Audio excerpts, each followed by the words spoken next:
Order it being 11:01 a.m. The House will now proceed to the consideration of private members' business as listed on today's order paper. Private members' business. Resuming debate at second reading of Bill C-423, an act to amend the Youth Criminal Justice Act, treatment for substance abuse, in the name of Mr. Lake.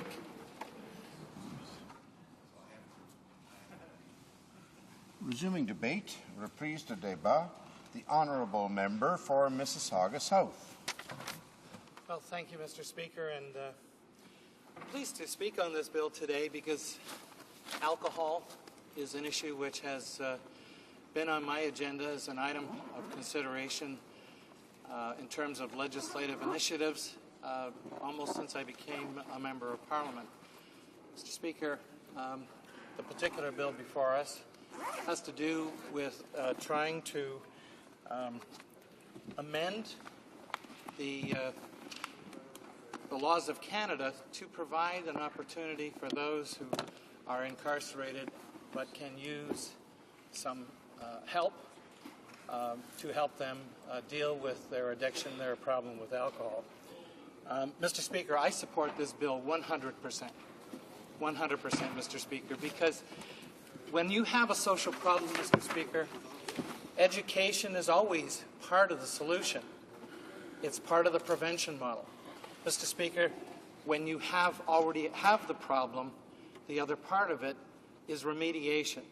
Mr. Speaker, sometimes people make mistakes in their lives. And it's extremely important, Mr. Speaker, that people understand what problems they have. The denial has to be dealt with.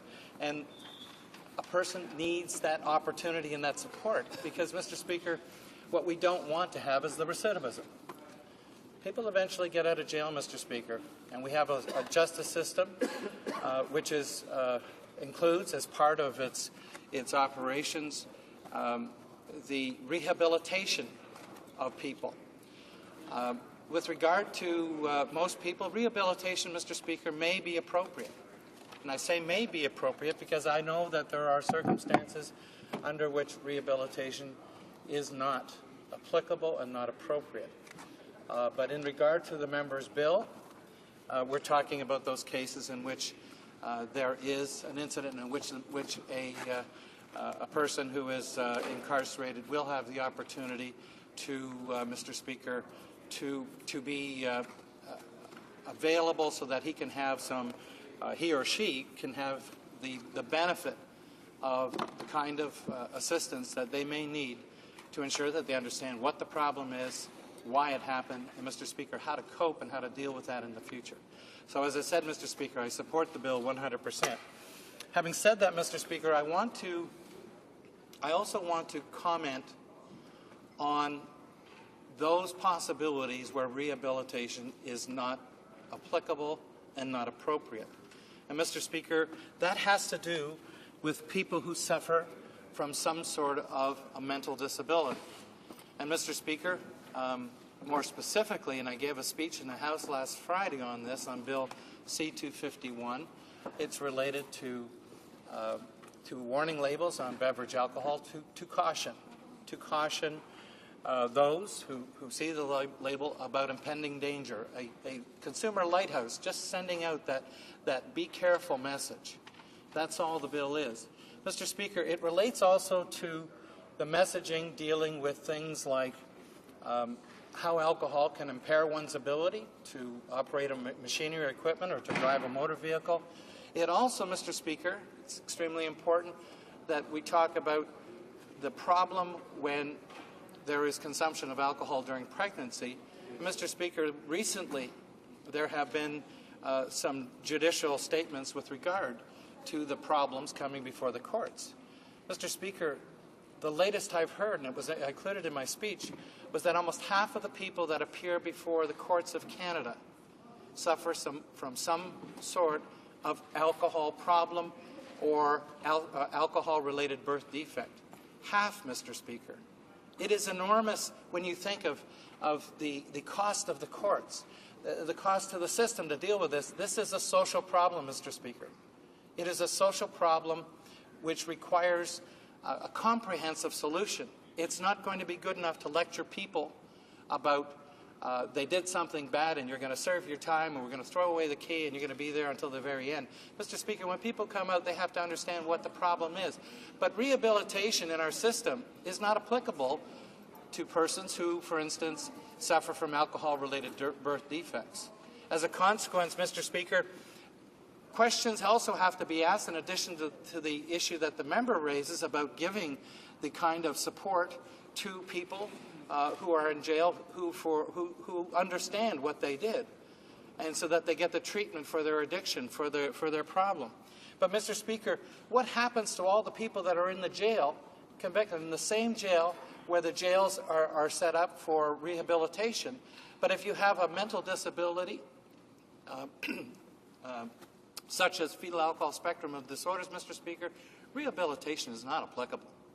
So what's wrong with our system? It needs to go further, and I think that the member has maybe an opportunity for another private member's bill, if he'd like to champion it, that our system should not assume that everyone who is incarcerated because of alcohol misuse or abuse is in a situation where rehabilitation is applicable, and that maybe we have to start talking about the quality of our criminal justice system in terms of addressing what happens after you've got the problem, and whether or not the jails generically are applicable to all. Maybe there should be special institutions, Mr. Speaker, where people get an opportunity to be able to cope with a permanent disability. Fetal alcohol spectrum of disorders, Mr. Speaker, is 100% preventable, Mr. Speaker, but it is not curable. And so that in that regard, we're talking about prevention as well as some sort of remediation, only to the extent, Mr. Speaker, that you would have the kinds of assistance for the person may need to cope. It have kinds of assistance that the family needs also to cope. And people who know anything about this fetal alcohol spectrum disorders will know that the parents have a lifetime responsibility of caring for these people, for their children. Mr. Speaker, most of them never make it through school. Most of them are going to have problems in the labor force. Most of them are going to run afoul of the laws, Mr. Speaker, not because they did something wrong, but because they didn't know it was wrong. You can tell them 100 times, don't do that, it's wrong, and they'll still do it. But it's not because they understand and just want to react and to rebel.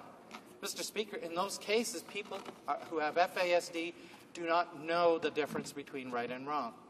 And there's many, many cases. So I wanted to raise that perspective here, Mr. Speaker, because the bill tends to address all those who are incarcerated from the standpoint that they're all the same, they're all subject to the same kind of rehabilitation possibilities, and that we should have that. Yes, we should for those that are, but Mr. Speaker, what happens? What happens to those who have no possibility of rehabilitation? Permanent brain damage, Mr. Speaker, permanent disabilities, and likely to reoffend. Likely to reoffend, Mr. Speaker, not because that they're bad people, but, Mr. Speaker, because they have a mental disability. So this whole question of addressing addictions in our society, whether it be beverage alcohol or drugs or anything else, Mr. Speaker, that can harm you if misused, we need to make sure that we understand what happened, why it happened, how to prevent it, and how to remediate it, Mr. Speaker.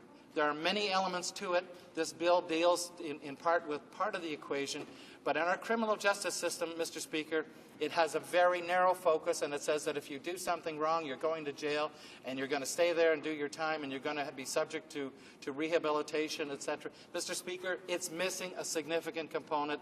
Let me repeat. If the judges are telling Canadians and they're telling parliamentarians that 50% of the people that appear before the courts of Canada suffer from alcohol-related birth defects or addictions to alcohol, Mr. Speaker, now is the time for Parliament to act, and I encourage all honourable members to take whatever steps necessary, Mr. Speaker, to explore this situation, to examine what's happening in other countries around the world, like France and South Africa and the UK and Ireland and 20 other countries that I mentioned in my speech last Friday.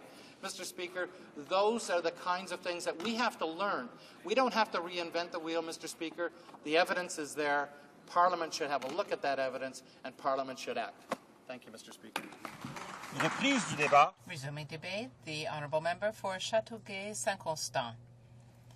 Mr. Speaker, I'm pleased today to speak in second reading on Bill C-423, an act to amend the Youth Criminal Justice Act for treatment for substance abuse. There are two main aspects to help young drug addicts. Briefly, the bill introduced by Mr. Lake, by the member, would amend the Youth Criminal Justice Act for young people alleged to have committed an offense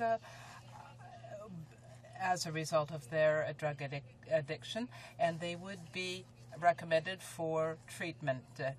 There is an amendment to Section 6 that indicates that if the young person does not complete the program, then judicial proceedings may be undertaken. Bill C-423 is a breath of fresh air in view of the other types of criminal legislation that this government has brought in. This would help young people instead of filling our jails like the other pieces of legislation do. Bill C-43, young people would have treatment instead. This is good legislation because if we focus on punishment, then our society will never be safer or healthier. When young people get caught up in the criminal justice system, their problems may be exacerbated and costs may be very high. There are very important impacts not only on the person concerned, but on society as a whole. So we need to avoid this situation as much as possible. Therefore, the approach taken here in Bill C-423 is praiseworthy. The bill presupposes that the judicial system is the final recourse if the other measures are not helpful. This legislation could help reduce the number of young people in the criminal justice system. I would bring to the attention of my colleagues that young people do not benefit from prison. They become more bitter towards society. It should, of course, be used in keeping with the seriousness of crime. I believe in restorative justice. This is the Bloc Québécois position. We believe that there need to be restorative measures taken toward the community, and depending on the seriousness of a crime. This legislation will prevent young drug addicts from necessarily coming before the courts. It will use other measures and give them potentially a second chance. This supports our trust in police officers and their position in strengthening society. It also is in keeping with Section 6 of Youth Criminal Justice Act, which already provides measures to avoid young people having to come before the courts with other measures possible. I do have some questions, however, about the bill. For example, Bill C-423 includes measures for rehabilitation for people with drug problems, and this is a provincial jurisdiction.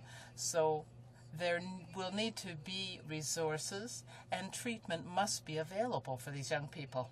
Moreover, I find it a bit surprising that this does not seem to be in keeping with the general thrust of this minority government's crime legislation.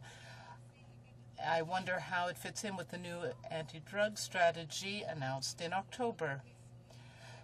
The government still takes a repressive approach and does not allow enough room for restorative justice.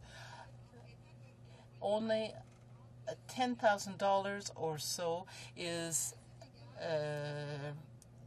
allowed per person for drug rehabilitation, and I would like to hear more from the member about his ideas in this area. There needs to be no consultation. Unfortunately, we have seen that repressive measures do not give the results that they would be hoped to give when we look at the American model. In a number of previous bills, we see measures that would actually lead to greater crime. Once again, we see, as I've mentioned in this previous legislation, that there are actually measures that would lead to more crime and use of illegal drugs. For example, one of the problems is poverty, and of course we're just near Christmas, so we see this even more. Unfortunately, the government has an unfortunate tendency to move away from rehabilitation, and I have to conclude, while recognizing the noble intentions of the member for Edmonton and Millwoods-Beaumont, that this bill does have a good balance between rehabilitation and vigilance, and it does respect the principles that I laid out earlier for reducing crime. The Bloc Québécois supports initiatives that propose alternatives to incarceration, especially for youth. This is why we will be supporting Bill C-423 and want it to be referred to the Standing Committee on Justice for further study. Thank you, Mr. Speaker. Resuming debate, the Honourable Member for Kitchener-Conestoga. Mr. Speaker, I am honoured to rise today to discuss the merits of the bill moved by my esteemed colleague, the Honourable Member for Edmonton, Millwoods, Beaumont. Bill C-243 is a bill that deserves the support of all parties in the House, and indeed every member. I am extremely gratified to have heard the debate on this excellent bill thus far, and am encouraged by the positive reception it has received on both sides of the House. This important piece of legislation has the potential to change the lives of thousands of Canadian youth. Each one of those young people represents a family, friends, and a community. Early intervention may save those youth, families, and communities from the heartache, pain, and devastation caused by a life lost to drugs and criminal behavior. Mr. Speaker, in a speech given earlier during debate on Bill C-25, I spoke of the many young Canadians I have had the privilege of meeting and speaking to in my time representing the constituents of Kitchener-Conestoga. Young people full of promise, with bright futures ahead of them.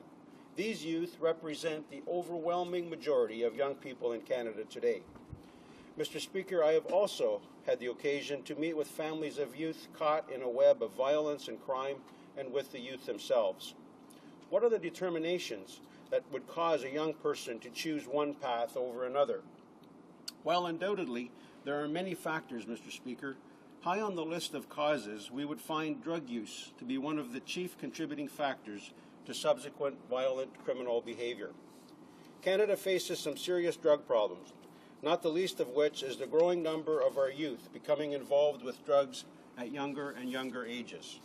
In fact, in Waterloo-Wellington region, according to the Centre for Addiction and Mental Health 2007 Ontario Student Drug Use and Health Survey, 24.5% of students surveyed from grades 9 to 12 reported a drug use problem. All too often, Mr. Speaker, one bad decision can lead a young person into a life of destructive behavior. The statistics on a drug like crystal meth paint a chilling picture of near-instant addiction, with its subsequent devastation. I am quite certain, Mr. Speaker, that many of the young people who end up in this spiral of devastation had no idea of the future that awaited them. I have hosted in my riding a forum on youth crime, which was attended by our current Minister of the Environment, the Honourable Member from Ottawa West Nepean. In that meeting, we heard many stories of youth and families whose lives have been affected by drug abuse. It was clear, Mr. Speaker, that these stories would have had different outcomes had the capacity existed for earlier intervention. The issues are clear. More needs to be done to combat drugs and their devastating effects on Canadian society. This government has listened to Canadians, and we are working actively with them to respond to them.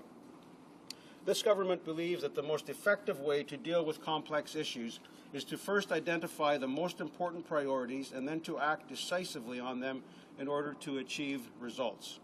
Our drug strategy establishes goals and priorities that are both clear and measurable. Budget 2007 signaled that this government would be investing in a national anti-drug strategy. The strategy was formally announced on October the 4th, 2007, and provides new funding of $64 million over 2 years. It establishes a focused approach to address illicit drug issues based on 3 concrete action plans. $10 million towards preventing illicit drug use, $32 million to treat illicit drug dependency, and $22 million to combat illicit drug production and distribution. This funding builds on existing programs and initiatives that are focused to meet this government's priorities. Let me summarize the 3 parts of our anti-drug strategy. Number 1, prevention. Our efforts in the area of prevention focus on youth and include community-based drug prevention programs and crime prevention initiatives, as well as a public awareness campaign. 2, enforcement. The National Anti-Drug Strategy will also target the production of drugs in Canada, including marijuana grow-ops and clandestine labs. It will target those organized criminals who exploit our youth for profit and also exploit other vulnerable citizens. Number 3, treatment. The National Anti-Drug Strategy places significant importance on developing new treatment options and improving the availability and effectiveness of treatment programs. Half of the funds under the strategy are earmarked for treatment so that we can offer to those who have become addicted to drugs the help they need to get their lives back on track. It's under this priority, Mr. Speaker, that Bill C-423 falls. As stated, this amendment will require that a police officer must, before starting judicial proceedings or taking any other measures under this Act against a young person alleged to have committed an offense, must consider whether it would be sufficient to refer the young person to an addiction specialist for assessment and, if warranted, treatment recommendations. The public often views the police role only as one of enforcement. This government recognizes the excellent work that police do in the area of drug prevention and their broader contribution to dealing with community programs. With the enactment of Bill C-423, police will also be encouraged to assist youth in conflict by referring those with drug problems to assessment for treatment programming. Again, Mr. Speaker, I remind the members of this House about a conversation I had with a constituent to which I referred in an earlier speech. She was a mother who wanted her son to go to jail for a series of incidents, including a theft charge, so he could receive treatment for his drug addictions and be saved from a life of more serious crime. The current Youth Criminal Justice Act makes no provision for someone in her son's predicament. She was told by the judge that his criminal record was not long enough for jail, so nothing was done. Several months later, he found himself again before a judge, restrained in a straitjacket due to a drug-induced psychosis. At that point, finally, his record was long enough to merit addiction treatment. Mr. Speaker, this is unacceptable. Action is needed now. We have ignored these situations for far too long. Had Bill C-423 been law at that time, police would have had the ability to recommend drug treatment instead of judicial proceedings. He would have received the help he needed. This law will save lives, Mr. Speaker. This bill complements the National Anti-Drug Strategy, which provides funding to the Department of Justice to support extrajudicial measures and treatment programs for youth in conflict with the law who have drug-related problems.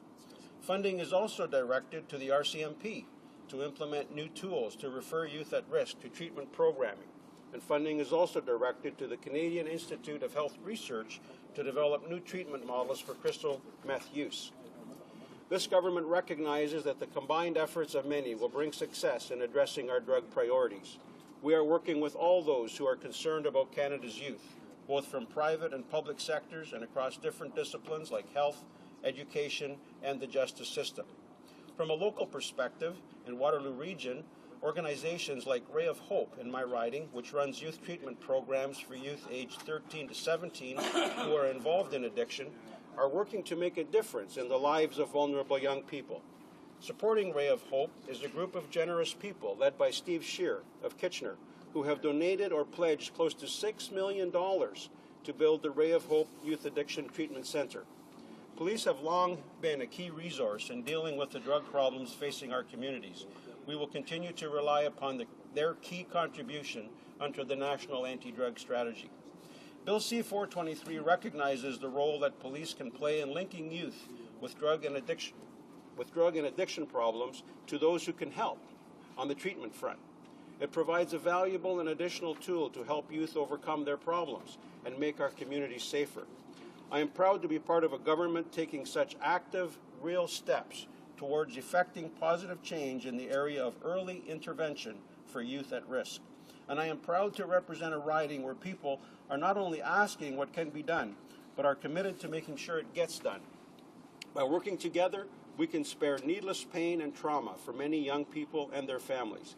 By working together, Mr. Speaker, we can save the lives of young Canadians. Thank you, Mr. Speaker. Resuming debate, the honourable member for Cape Breton, Canso. Thank you very much, Mr. Speaker, and I'm pleased to get up and engage in this debate today on this important topic. And certainly, I try to, as best I can, speak on whenever the topic of youth criminal justice does come to the House. I try as best I can to get on the list to address some of the concerns around the Act and some of the things that I think we as legislators can do to improve on the Act and in turn better serve the people that we represent and contribute to the youth of this country. I think it's important to know that when it comes to the justice issues and the bills that have been brought forward to this House in recent years, in recent weeks and months, that of the 13 pieces of legislation that have come forward, we've supported 10 of those changes or 10 of those pieces of legislation, and even offered to fast track on 8 of them.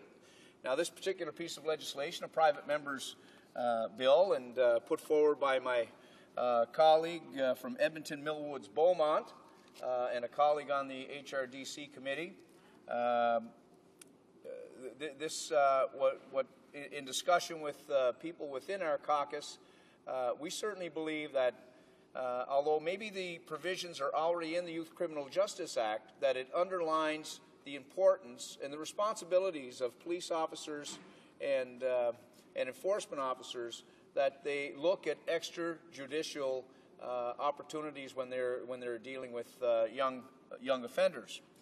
Mr. Speaker, that being said, I think it's important to point out, and I guess every community has their own reality, and when it comes to treatment for substance abuse, and we look in our own backyard. I know in my backyard in Glace Bay, the place I've grown up and continue to work and live in Glace Bay and raise my kids. Some people within the House have seen the movie Cottonland, and addressing the terrible problem that some young people in my community are facing with the battle against prescription drugs, and that being OxyContin.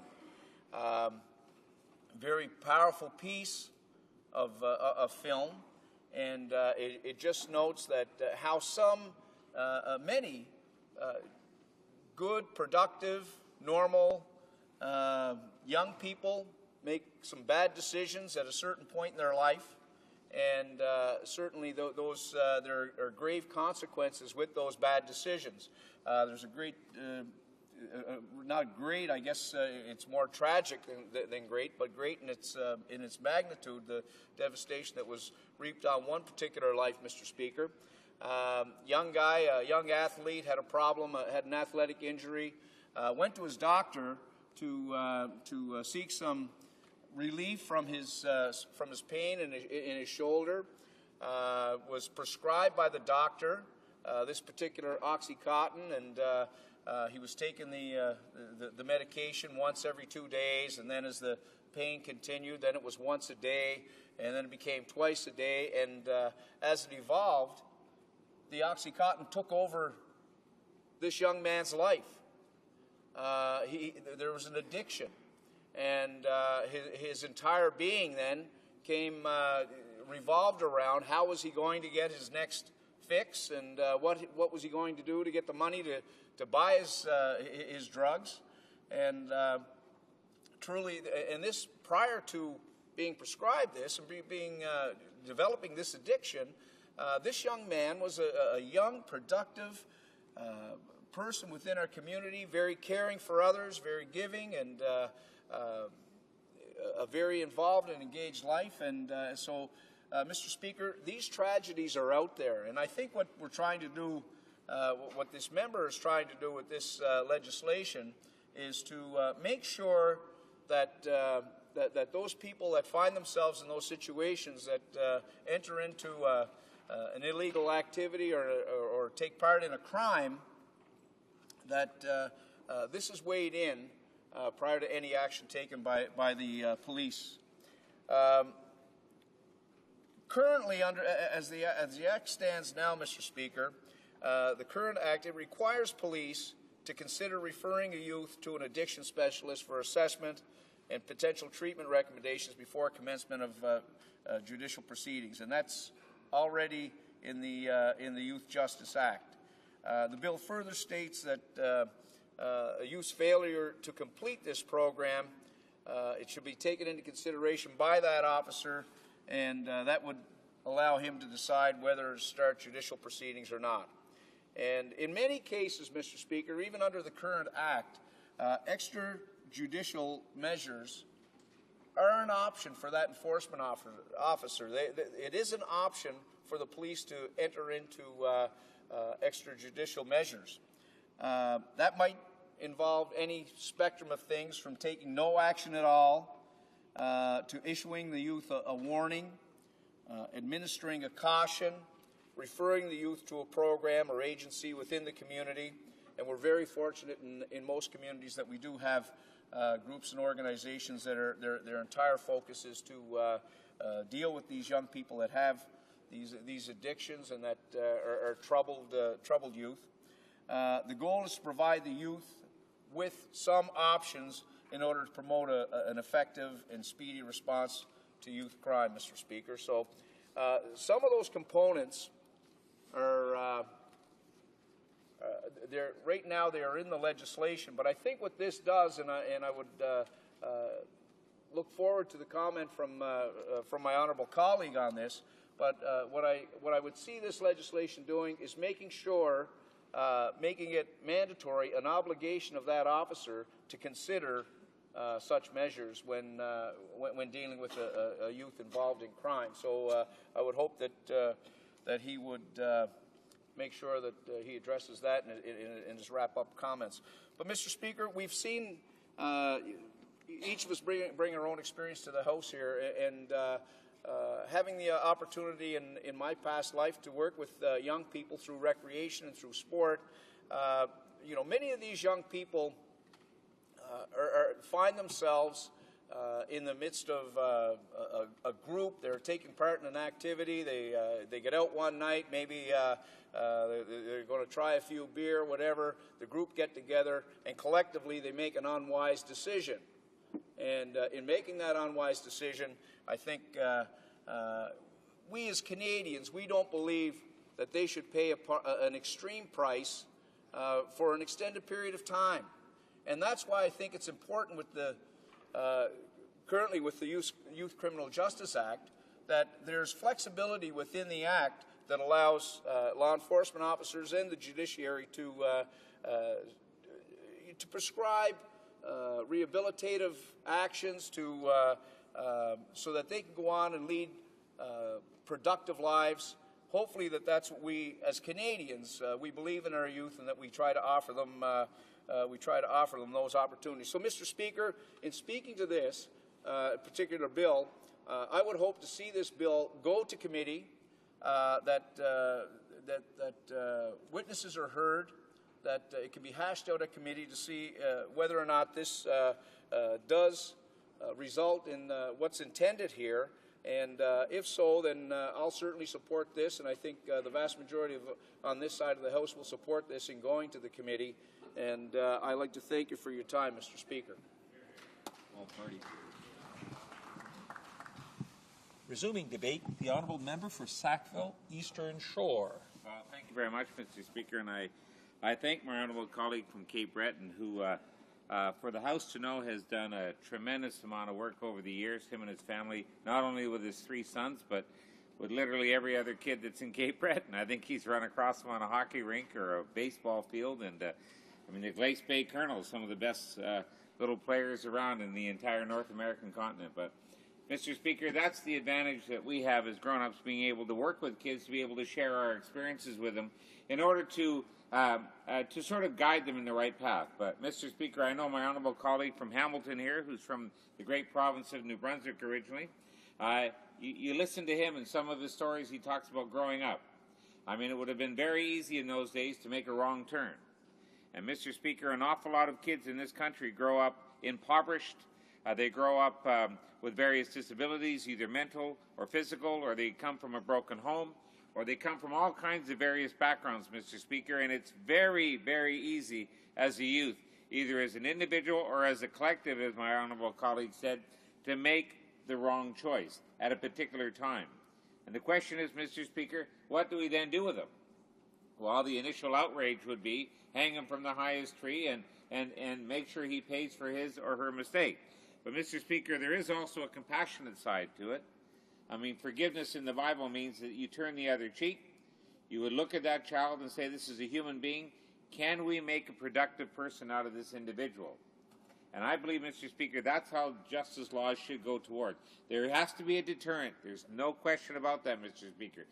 Everyone needs to know that if you do something wrong, there is a price to pay. But, Mr. Speaker, sometimes the people who do those wrongs or injustices simply may not know what they're doing. Or they're in a collective group, there's a lot of peer pressure, they may decide that the decision they made at that time, after sober second thought, in a day or two they realize they never should have done that. And, Mr. Speaker, it doesn't necessarily mean you throw the baby out with the bathwater. Mr. Speaker, I grew up in Richmond, BC, and my parents ran a group home for well over 23 years. We had over 400 kids come through our doors, sometimes for a couple of hours, sometimes for a weekend, sometimes they stayed with us for several months. But there was one common theme that each and every one of those kids were lacking, Mr. Speaker, and that was love. Either their parents didn't love them, their society rejected them, and for whatever reason, they did not feel that they fit in to the normal structure of our society. And one of the biggest problems I felt, Mr. Speaker, growing up surrounded by that, was the lack of attention and the lack of resources paid by governments to assist these children. In fact, Mr. Speaker, it was almost like a sort of babysitting mentality. If you got them off the streets and in 4 walls, that was good enough. And I know, Mr. Speaker, that many social workers back in those days tried to do the very best that they could. But, and I remember this quite clearly, Mr. Speaker, my parents would be with the child 24/7, day in, day out. A social worker would come in once a month, do a half-hour analysis on the kid, and write a report. That's it. They wouldn't spend much time with my parents because they were too rushed to have to go to another home and talk to another kid. There certainly weren't enough of them around, Mr. Speaker, even back then, 40 years ago, to actually ascertain what the kid was thinking and what the environment was and all kinds of other parameters in their lifestyle. And, Mr. Speaker, we just simply shuffled them off as numbers. And we've heard story after story after story throughout the years of children aid societies in Ontario and in Quebec and the Maritimes and in the West of the challenges and difficulties that people have had. And especially, Mr. Speaker, my youngest sister right now looks after 3 First Nations babies. And these are babies, Mr. Speaker, 2 of them have fetal alcohol syndrome. And goes back to the bill we talk about labeling of alcohol bottles for fetal alcohol syndrome. And Mr. Speaker, she loves those kids as if they were her own. She's only had them for a few weeks and one she's had for a few months. But she knows eventually she has to give them up. And Mr. Speaker, all she's asking for is that when those children are passed on back to their society or back to the families that wish to have them, she wants to make sure that the families have the opportunity and the resources to care for these children like their very own. And Mr. Speaker, one of the concerns that I always ask this government, when they introduce legislation to toughen up the laws and increase the penalties or the jail sentences for various crimes, one of the questions I keep asking that I have not yet have answered yet is, will they then transfer the needed resources to the provinces who end up picking up the slack on this one? Mr. Speaker, it's easy to say we're going to extend your sentence to another 5 years, but that costs money, Mr. Speaker, and who's going to pay for it? And in many, many cases, Mr. Speaker, incarceration, policing services, social services fall upon the provinces or territories to have to pick up that slack. And I would encourage the federal government, as much as we support this particular legislation and the previous ones and the bills that have come through, and many more that may come down the pipe in the years to come, we encourage them, Mr. Speaker, to ensure that for every new piece of legislation that comes forward in terms of criminal justice, youth criminal act, whatever it is, that they incorporate those increased sentences or deterrents with the fiscal capacity for the provinces and the municipalities in order to do their job effectively. Because there's no good downloading that responsibility, Mr. Speaker. As you know, civic authorities throughout the country are scrambling for police officers. Provinces are scrambling for child care workers, hospitals, you name it, Mr. Speaker. Education in the schools, teachers' aides. This all falls on the back of the provinces and on the municipalities, Mr. Speaker, and it's incumbent upon the government, if they want to show leadership by introducing legislation of this kind, then they should also back it up with the dollars. And this is one thing, Mr. Speaker, I hope when this bill gets to the committee, that there can be a financial analysis of this bill to determine exactly how much would be required to assist the provinces and territories in moving these issues forward. Then and only then, Mr. Speaker, will you have true results. It's one thing to say you passed the bill in the House of Commons, it got through the Senate, but then it's the follow-up, Mr. Speaker. Where's the follow-up, say, 3, 4, 5 years down the road? What advantages has it had? What deterrents has it had? What benefits has it had?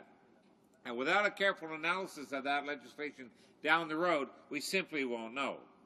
The person who moves the bill says, look what I've done, but the reality is someone down the road will have to pick that up. And we would encourage, Mr. Speaker, better cooperation between the federal government, the provinces, and the territories. Now, just reflecting back a bit, Mr. Speaker, when I used to live in the Yukon Territory, a lot of the First Nations children there, some of the greatest kids you'll ever want to meet, Mr. Speaker, but every single time, an awful lot of them were behind the 8 ball, right off the bat, right from conception onward, Mr. Speaker, because one, they didn't have proper housing, didn't have proper education. Their parents, if the parents suffered the abuse of residential schools and all of those things, that kind of trauma goes from generation to generation to generation. And, Mr. Speaker, all we attempt to do is put a Band-Aid on these solutions. I mean, I look at, Mr. Speaker, the First Nations people from northern Quebec who were sent up to Resolute and Arctic Bay and Grise Fiord, so-called the settlement communities, in 1953 and 55. Mr. Speaker, they took a whole bunch of these families and moved them up into the high Arctic, bitter cold, and said, here you go, have fun. Gave them a few supplies and said, there you go. Uprooted them from their communities, and up they went, in order to, Mr. Speaker, to improve upon our Arctic sovereignty at that time. In the mid-90s, Mr. Speaker, a cash settlement was made for compensation for these people. But one thing, Mr. Speaker, in my trip that I just went up there recently, the one thing they have not yet heard from any government is an apology. To say sorry to the last surviving people who are left from there in order to say, we're sorry for what we did. And all they're asking for, Mr. Speaker, is an apology. A lot of the First Nations groups are asking for an apology that what happened before. And then, Mr. Speaker, when that happens, the healing can start. And once the healing starts, Mr. Speaker, then the children of those people who were affected by those traumatic events will be able to move on. If not, Mr. Speaker, we'll have these same concerns over and over and over again. And it is our generation, Mr. Speaker, this Parliament, that should start the healing process. Because I know my honourable colleague who spoke earlier is a very serious Christian fellow. And I just went with him on a trip to Israel recently, and we learned an awful lot. But one thing he should know, in the book of Revelations, there's a chapter in there about the healing leaves. And this Inuit refugee who was sent from northern Quebec up there said a Catholic priest once read him the revelations about the healing leaves, and he looked at the Canadian flag, Mr. Speaker, and he saw the leaf on the Canadian flag. And he said to me, this is what Canada should be, a healing nation. And Mr. Speaker, if we accept the words from that elder of the Inuit tradition, then maybe, just maybe, Mr. Speaker, this legislation can make the laws that can heal the nation and cause a lot of these concerns to go. As much as I hate to interrupt the honourable member, it's now time to give the floor to the honourable member for Red Deer. Good. Thank you very much, Mr. Speaker. It's certainly my privilege as well to stand today and speak to Bill C-423, an act to amend the youth criminal justice system. I think all of us know that, and all of us hear in our writings over and over again, the increased concern of those young people who get involved with drugs. The government is so concerned about this that we have, of course, committed to responding to these concerns with the National Anti-Drug Strategy and, of course, a reassessment of the Young Offenders Act. Private Member's Bill C-423, now before this House, is both a constructive and a timely response to the problem of drug use among Canadians' youth. Bill C-423 will support this effort to address the problem of substance abuse by young through its proposal to amend the Youth Criminal Justice Act to allow police to refer youth charged with less serious offences to addiction specialists to determine if treatment is needed. This measure will respond to concerns about youth who are tempted into using drugs and develop addiction problems and then engage in minor offenses to pay for these drugs. How many of us in our ridings get calls from people who have been the victims of young offenders who are out there causing damage, stealing, break-in entries, simply to get the money to buy the drugs that they've become addicted to? Mr. Speaker, this is a common problem, and it's one that all of us face. The police, through Section 6, have the authority to send a youth with their consent to a program to reduce the chances of them repeating. Bill C-423 seeks to broaden this measure by giving the police the power to send the youth with their consent to a drug specialist who will recommend the necessary treatment. The youth justice system has long had to deal with the challenge presented by troubled youth. Often young people charged with criminal offenses face significant problems and find themselves marginalized in society. Their special needs do not absolve them from responsibility for criminal conduct, but it is important to ensure that those needs, however severe or pressing, should not result in a greater sentence or criminal sanction than is justified by the offense committed. As we've heard from the other speakers on this bill, the whole thing about treatment is the emphasis. And so often we don't emphasize that. Instead, we talk about the penalties. An important feature of this youth justice system itself is to address the needs through rehabilitative measures within the sentences and interventions that are proportional to the seriousness of the crime. Safeguards are in place to ensure that the penalties imposed on a youth do not result in a greater penalty because he or she has needs. It is therefore important to examine the measures set out in Bill C-423. For example, the requirement in this bill that police take into account whether the youth has complied with the treatment program when considering whether to charge the youth for the original offense. To ensure that they are fully consistent with the purpose and principles governing the use by police of the extrajudicial measures set out in the Young Offenders Act. We need to ensure that this useful tool for police, which is aimed at helping youth who have substance abuse needs, is not subsequently subject to challenge. Mr. Speaker, again, when you talk to the police, they will tell you how difficult it is for them to make the arrest, take them to court, and find the court system not able to deal with them, and they're back out on the street the next day. We support providing police with the option of referring youth for help with the substance abuse services. This offers a more effective and meaningful response for youth with addictions and drug problems than facing criminal charges for petty crimes. This government takes the concerns of Canadians about youth crime very seriously and is committed to strengthening the Young Offenders Act to ensure that our youth justice system is fair and effective in addressing the problems associated with youth offending. This government welcomes the efforts of the honourable member in tabling Private Member's Bill C-423 as one step in this process of strengthening this whole process. Further, as this House knows, the Federal Minister of Justice has recently tabled in this House Bill C-25, which will strengthen sentencing and pretrial detention provisions under the Young Offenders Act. This government believes that solutions to the problems of youth crime will come through a taking of comprehensive approaches to the issue. All we have to do, Mr. Speaker, is to visit some of the trials that go on for young offenders to see that this whole review is so necessary. We need a sound legislative base for our youth justice system. We will continue to work collaboratively with all of our partners to address the conditions that underlie youth offending. It is important to encourage equal standards amongst families, parents, and those who are involved in developing of our youth.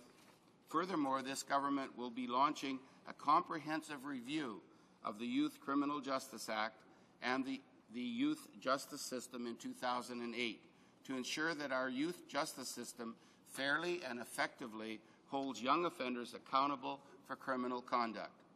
Bill C-423 should assist the police to link youth with the substance abuse services they need.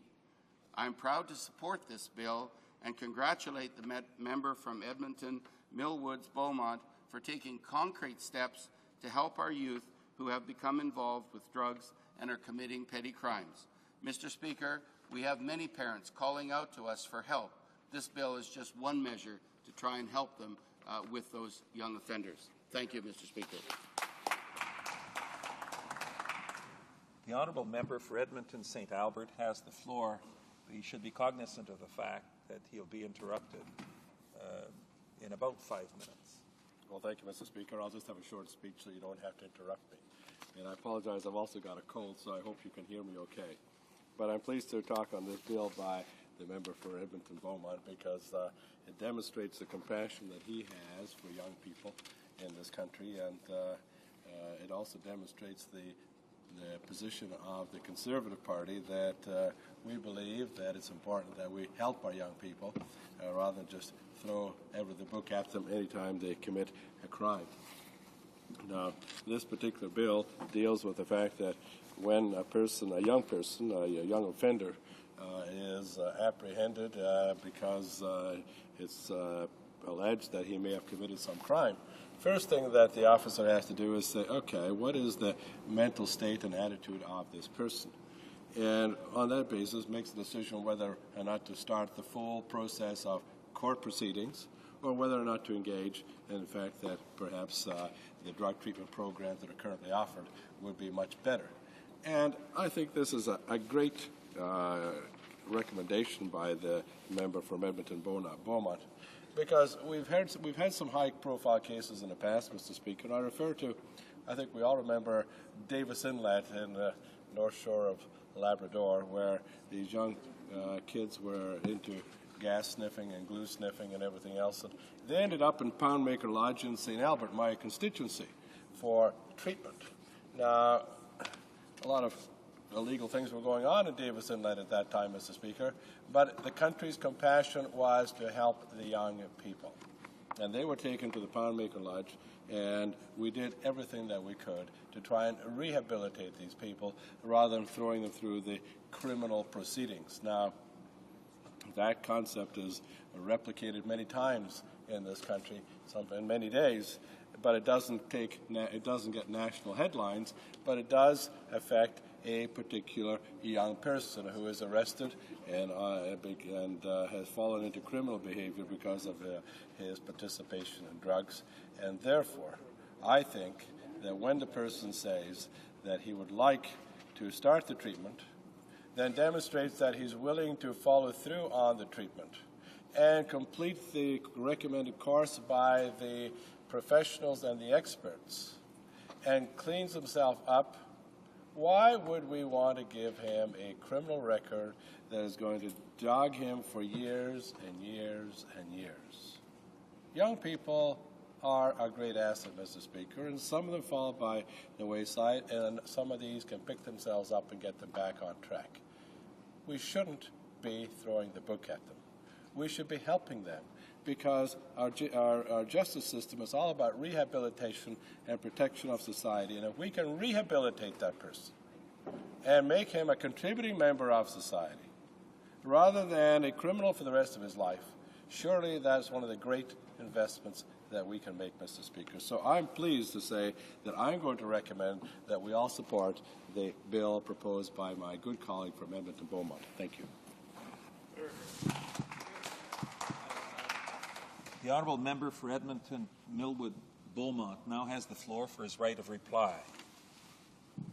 Well, thank you, Mr. Speaker, and I want to start by saying I know that there were some questions from some of the members of the opposition that they were asking for some clarification on things. I'm sure if they look at the first two 15-minute speeches I gave that they'll find the answers. I want to spend my time, my short amount of time here, just thanking some people if I could.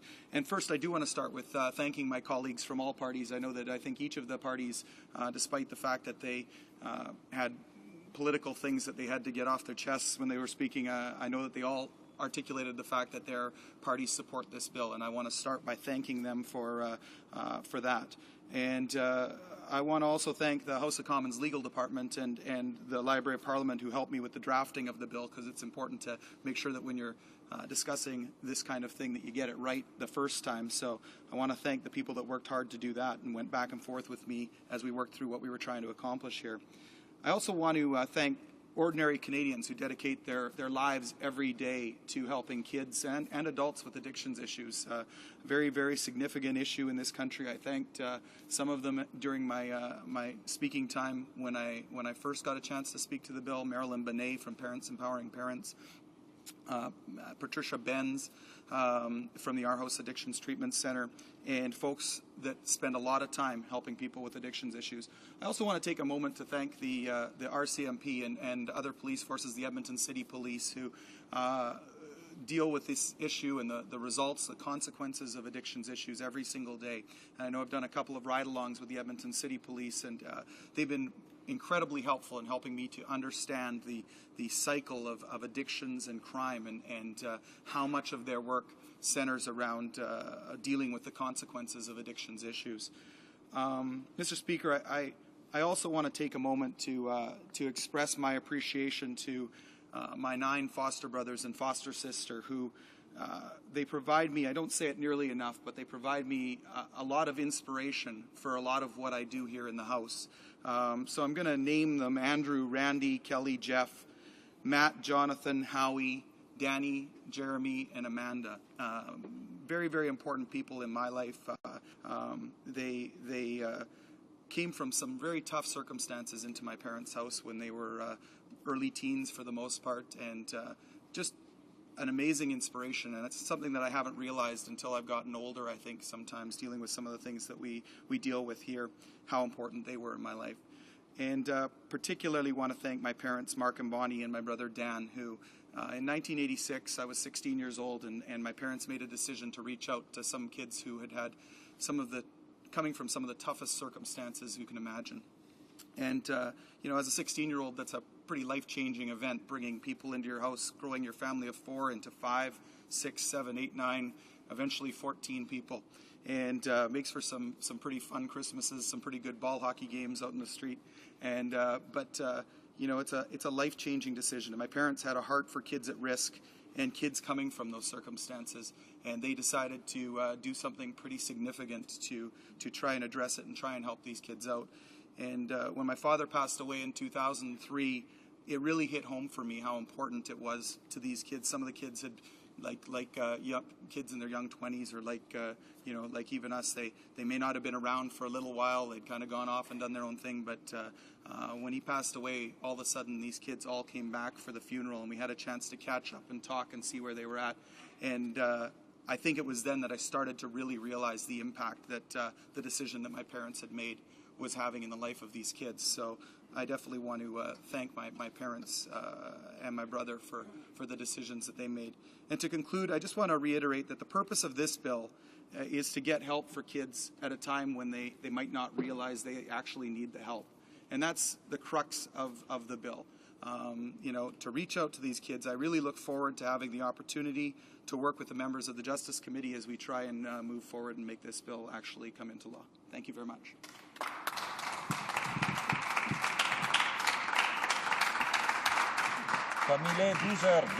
It being 12:02, the period reserved for private members' business is at an end.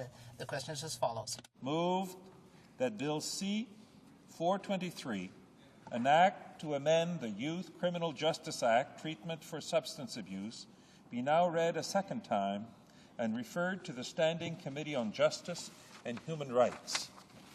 Is it the pleasure of the House to adopt the motion? I declare the motion carried.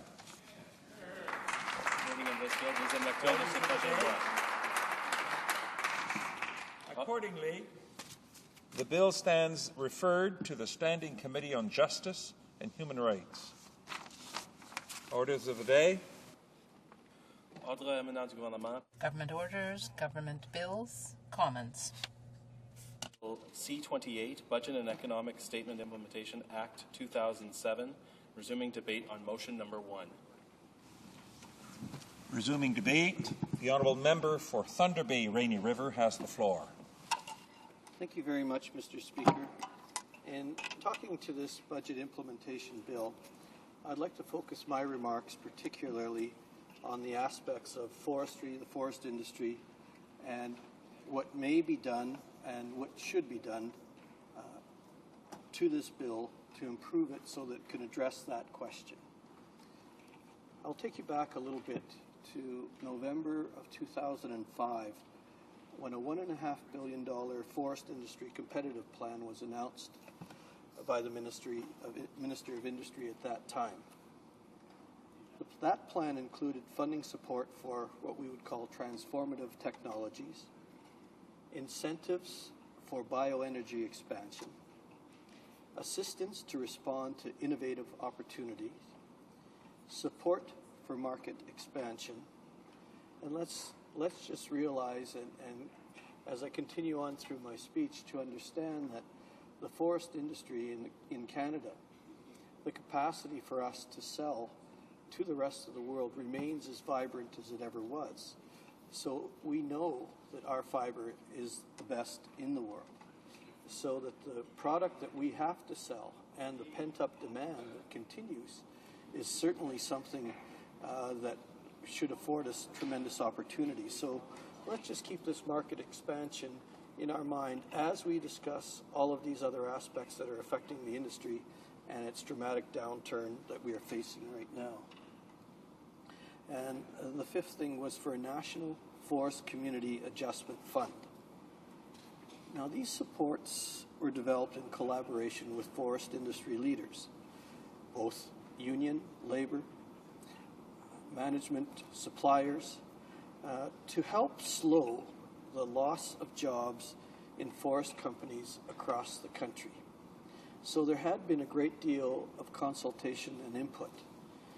Indeed, the Honourable Member from Kenora, who established a forestry caucus, took great pains to ensure that representation from coast to coast to coast, covering most provinces and territories. Of course, caucuses are voluntary organizations, Mr. Speaker, was involved in the drafting of this and the pushing of it, not only through Mr. Martin's caucus, but through the cabinet itself. Of course, we know what happened in January of 2006, and after that, the Prime Minister decided to cancel this plan in the 2006 budget. From that date to present, we have yet to see any tangible assistance to replace those supports that were put in place in November of 2005, over 2 years ago. As news happens daily in the forest industry, very rarely does it offer much good news. In November 16th, 800 more jobs were lost in northwestern Ontario. And on November 27th, the announcement of a permanent closure of Abitibi-Bowater's Fort William Mill meant the loss of another 300 people, and this time with a full closure. So when we talk about a budget being designed to help the country, give a leg up, address industries that at various times could use the help, it is very clear that the budget does nothing to help the forest sector through their own period of restructuring. And let us be certain that we understand that we know that there will be some casualties. Anything else is a dramatic lack of awareness of what is happening in the industry. However, my contention is that thousands of jobs would have been saved by continuing to keep the forest competitiveness plan in operation. Now, the lack of response or the inaction by the government certainly hasn't been due to a lack of effort by, again, labor or industry. Almost a year ago, on January 22nd, the CEP union asked for the Prime Minister to call a national summit on the future of the forest industry, and to do that as soon as possible. They have repeatedly expressed their concern over the past 11 months. In April of this year, the opposition leader pledged, in response directly to the CEP, to hold that national summit on the future of the forest industry upon taking office as Prime Minister. Just a few days ago, on November 30th, the Energy and Paper Workers Union again announced that they will do their best to organize a national summit on their own, since the government won't do it. Communications, Energy and Paper Workers. On December 5th, the Forest Products Association of Canada called for Parliament to study the forestry challenges and develop a market-based action plan that would set the groundwork for a vibrant forest industry. Before I became the critic for FedNor, I was the associate critic for natural resources. And the departmental briefing made it very clear that the demand for Canadian forest products, whether it be wood, pulp, or paper, compared to the rest of the world, meant that with some adjustments, we can certainly provide market share and grow our market share in many of those components. Whether it's higher end, higher quality product, we know that we can find the niches that we have, because after all is settled and done, Canadian fiber is the best fiber in the world.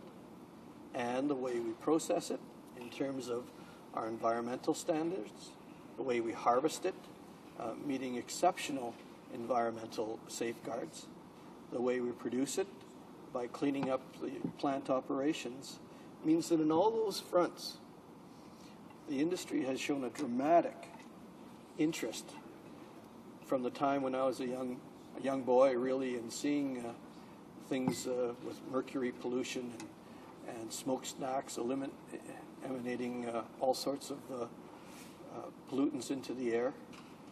The Canadian forest industry can stand head and shoulders in the world with the effort that they've done in terms of capitalizing.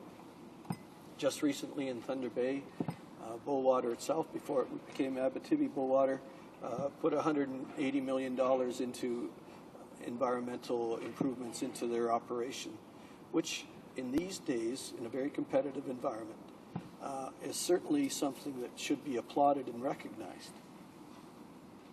Now, in the budget last February, there was a capital cost allowance, which, as I read the budget, is the only assistance that has been offered. And while the measure is a small step forward, it is far less than what is needed. And I guess the best way to describe it is that a company has to have money and has to be making money in order to invest in new equipment, which would be logical. And it also needs to show a profit to benefit from the measure. So on two counts, while laudable as a concept, the reality of what the industry is facing right now makes it very difficult, fellow members, for a company to actually take advantage of this. And indeed, to take advantage of something that's a 2-year window. So I'm offering right now my advice that it be improved. In question period last week, I asked what the government was doing to help. They said it was getting it done. However, for the workers, the families, and suppliers, there's been marginal assistance. So I'm insisting once more that the budget include measures to help the forest industry, to help the workers, to help the communities, and directly help the suppliers who really, it's not just Northwestern Ontario, it's the entire province of Ontario, and indeed the whole country. Thank you, Mr. Speaker, for this opportunity. Questions and comments? Questions et commentaires? The Honourable Member for Yukon. Thank you, Mr. Speaker.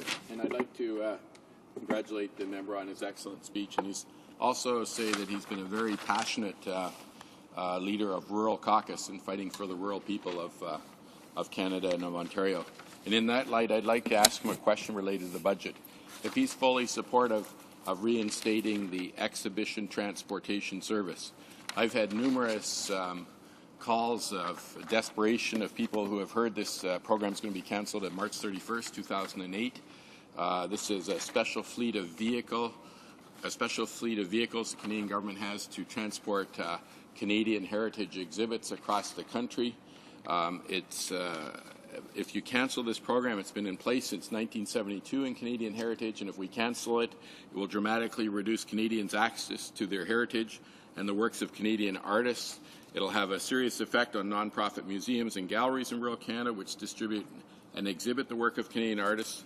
And museums and galleries across Canada have used this program for years to transport important traveling exhibitions, bringing high-caliber art to remote communities and generating a sense of national cohesion. I know we're expecting an exhibit about Inuit and Sami art, and it's a very important program, and I hope the member would support keeping this program going. The Honourable Member for Thunder Bay, Rainy River. Thank you for that question. Indeed, as a point of an example, Mr. Speaker, with the recent sad passing of the phenomenal Canadian artist Norvell Morrisseau, the Thunder Bay Art Gallery, who has won host of many of his works, and places such as the Thunder Bay Historical Museum and the Fort Frances Art Gallery Fort Frances Museum also mean that communities of that size may not be able to share great works of art with others because they just could not afford the transportation costs. When we think of what is involved for these smaller museums and art galleries, without that federal government assistance, smaller places all over the country simply financially could not afford to do it. And you know, we always talk about the arts themselves as being an economic generator. Mr. Speaker, we know that art galleries depend on a turnover and a change to be able to attract new patrons to come in and see specific works of art. Without that program, I'm very deeply concerned, as the honourable member has mentioned, that many people will not be able to see the national treasures that we have and should be shared with everyone. Again, when I talk about Fort Frances and Thunder Bay, it's the smaller places that, even smaller than those communities, that really want to try and build up their tourism by having displays, by attracting people. And it comes down to the quality of life, very much so, Mr. Speaker, that as some of the touring exhibits of these, let's say, medium-sized museums and art galleries to try to go to outlying regions would become prohibitive. So the honourable member for Yukon has really addressed a very specific point, and I'm hoping by that tangible example of what happens in the field in reality amongst smaller places about their ability to share our national treasures, that I have answered his question. Thank you. Questions and comments? Questions et commentaires? Resuming debate, the honourable member for Windsor-Tecumseh. Mr. Speaker, I actually was going to ask him a question, but it's all right, we'll start in two, because I'm going to include it in my speech in any event. So, Mr. Speaker, what is before us today is not just C-28, but specifically a motion to amend C-28 and to delete from it the enormous tax giveaways to large corporations in this country, and specifically to delete Clause 181 of that bill. And, Mr. Speaker, what we're attempting to do is to put some rationality into our budgetary process. Because, Mr. Speaker, what is going to happen this year, as it did last year and in so many years before, because of poor planning and because of the really the abandonment of our responsibility to a number of sectors of our society, we end up with substantial surpluses in our budget. So if you're, I suppose, on the right-wing ideological bent, you say, well, you're overtaxing Canadians because you have all this money left over at the end of the year. And of course, that, Mr. Speaker, was a constant complaint from the Conservatives when they were the official opposition. And in spite of that, that rhetoric that we had from them, when the reality came of them being in government 2 years in a row, they show substantial surpluses and do the same thing as the Liberals did, which is, from their vantage point, overtaxed. From our perspective, Mr. Speaker, it's a question of not properly allocating the revenues that we derive from our taxpayers across this country and from other revenue that we derive as the federal government in the form of fees and services. Mr. Speaker, we are looking this year at a very substantial surplus again, primarily because of how well the resource industry is doing, and even more specifically, how well the oil and gas industry is doing in exporting their product, primarily to the United States, but generally around the globe. And so, Mr. Speaker, we're going to end up with a very large surplus, and that reflects, at a smaller scale, very large profit levels in a number of the sectors of the economy, not all of them, and I'm going to come back to that, but primarily in the financial services sector and in the oil and gas sector, to a lesser degree in the mining and natural resources as well. So, Mr. Speaker, what Clause 181 does is to lower substantially the corporate tax rate. And in fact, it's a double lowering, Mr. Speaker, because in the budget earlier in 2007, there was already a reduction that over a period of a number of years we were going to lower the corporate tax rate from 22% to 18% by 2011. And now, Mr. Speaker, in this bill, in Clause 181, we would be lowering it even lower, in effect to 15% by 2012. In both cases, those would have been substantial, we're going to repeat that, substantial benefit to the large corporations, particularly in the banking sector, finance sector generally, and in the oil and gas sector. So we gave them a substantial break earlier in this year, in February, March, with the budget, and now we're coupling that with an even more substantial tax break. And almost all of this tax break will go to those two sectors. At least something in the range of 50%, maybe 60% of these tax breaks will end up in the pockets of the large banks, the large financial corporations, and the oil and gas industry. And Mr. Speaker, we look at that and we say, does this make sense? Is this good budgeting process? Is it good public policy? The NDP say, no, it is not, Mr. Speaker. We look at it and we say, what would be the alternative if we didn't have this? Well, the surplus would be larger if we didn't give this tax break. And that could be used, obviously, to simply pay down our national debt. But it also could be used, Mr. Speaker, in particular the breaks that are coming in Clause 181, if it was to pass this House. It also could be used in this year's budget for any number of social programs. But I want to argue today, Mr. Speaker, that in fact where it should be used is in the sector of the economy that's in crises, and that's the manufacturing sector. I come from a community, we just had our, Windsor, Ontario, we just had the unemployment rates out on Friday. And Mr. Speaker, in spite of the fact that the unemployment rate went down marginally in Windsor, we continue to lead the country of any city of our size, any substantial city, that is any city over 50,000 people, of having the highest unemployment rate. And that, of course, is because my community, both the city and the county that surrounds it, are primarily based on a sector, the automotive sector as the engine that drives our share of the economy, and to a great extent drives the economy across the country, particularly in Ontario and Quebec. So we continue to have this highest unemployment rate, and just want to, as an aside, because I did a lot of work in this over my career in trying to help deal with unemployment circumstances in the recession, the major recession we had back in the early 80s, again, a more minor one in the early 90s. But on each occasion, and it's happened again now, Mr. Speaker, in each occasion, the unemployment rate calculation substantially underestimates what is the real unemployment rate. Because of the methodology that StatsCan's use to calculate the unemployment rate, in fact, the real unemployment rate in Windsor is probably approaching 15% at this point.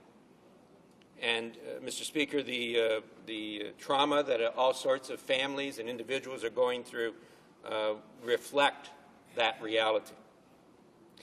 So, Mr. Speaker, we've heard that these corporate tax rates are going to benefit the economy. And as I've said earlier, that's true only to the extent of parts of the economy, and particularly the financial sector and the oil and gas sector and natural resources sector.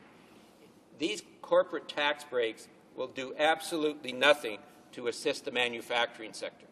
There's all sorts of manufacturers, not just in the auto sector, but in any number of other sectors, that have no profit, that in fact are in a situation where they are suffering losses. They're suffering deficits in their balance sheets this year and last, and for a number of them for several years before that. So to give them a corporate tax break is absolutely useless in terms of it having any impact on helping them deal with the crisis that we're faced with in the manufacturing sector. Mr. Speaker, if they were really serious, if this government was really serious about aiding that sector of the economy, they would be looking at other programs. And in particular, Mr. Speaker, we've seen both the province of Ontario and the province of Quebec, their provincial governments, have stepped forward and are providing direct assistance to the manufacturing sector, not just the auto, but the manufacturing sector generally. They both established large, fairly substantially large funds pools of money to provide a methodology where the manufacturers who need to update their equipment, to update their technological endeavors within their sector would have the ability to tap into these pools of funds from the government and make them more competitive.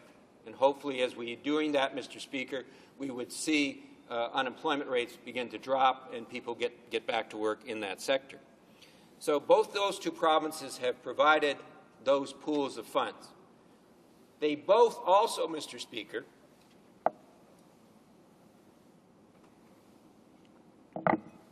have called on the federal government to play their part, to get involved, to establish that. And Mr. Speaker, if you actually, and I know my time is just about up, but if you actually did the calculations on what the tax breaks are going to go to just those two sectors, finance and the natural resources, oil and gas in particular, if you didn't grant that tax break in this bill, and you would actually create enough funds available to establish that pool of money, anywhere from $500 million to $1 billion.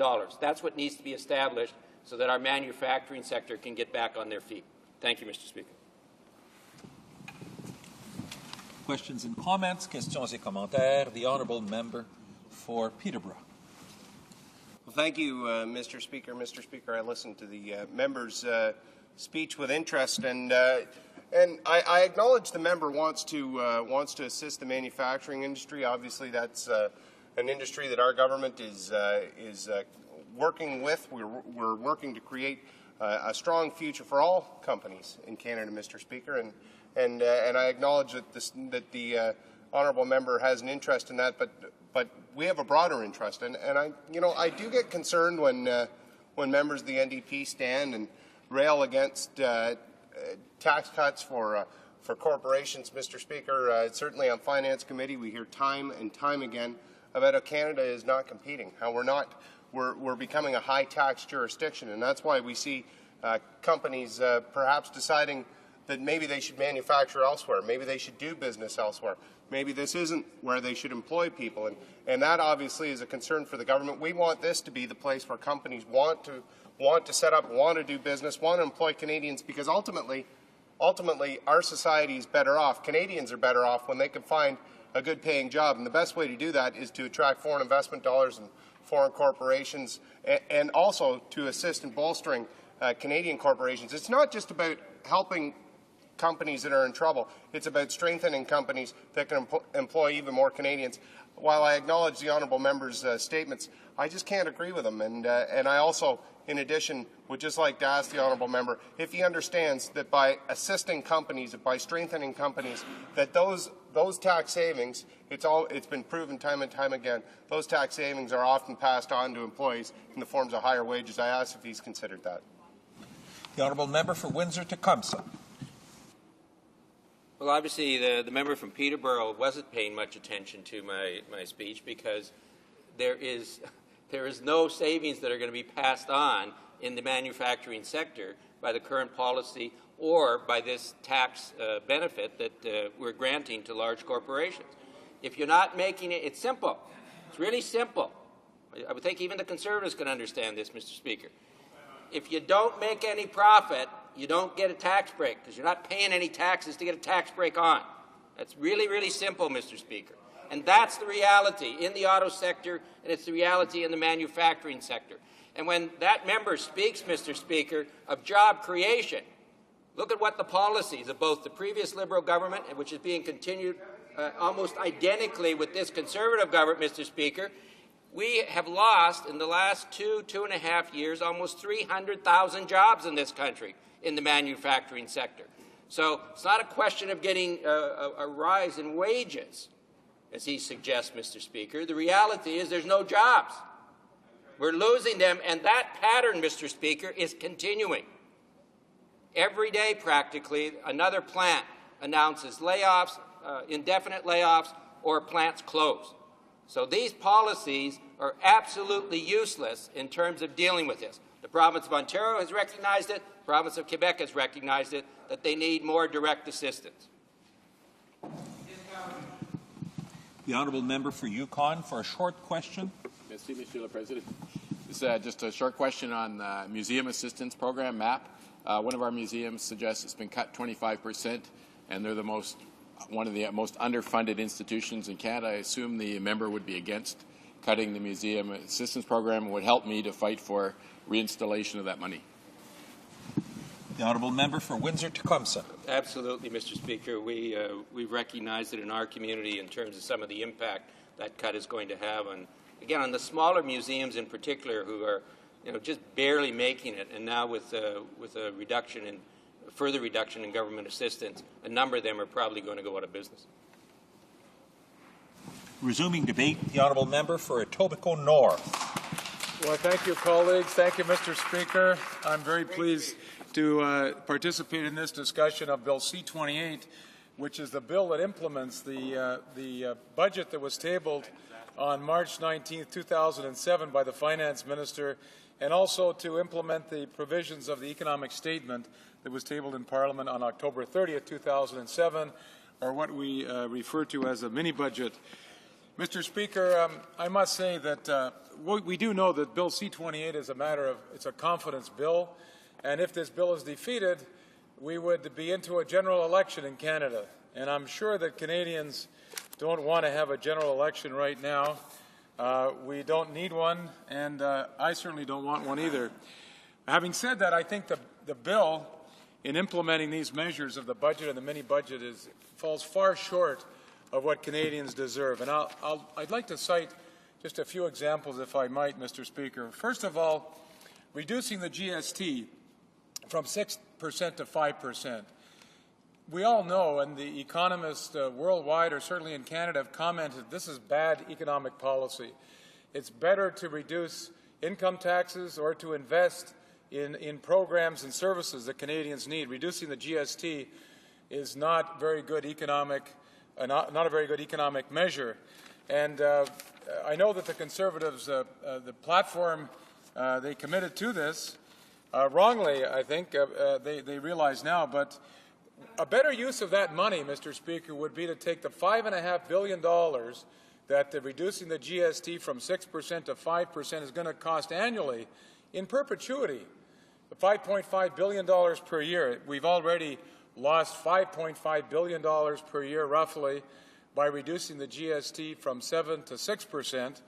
So cumulatively, this is $11 billion taken out of the federal treasury from now until forever, and it's not a very good use of taxpayers' money.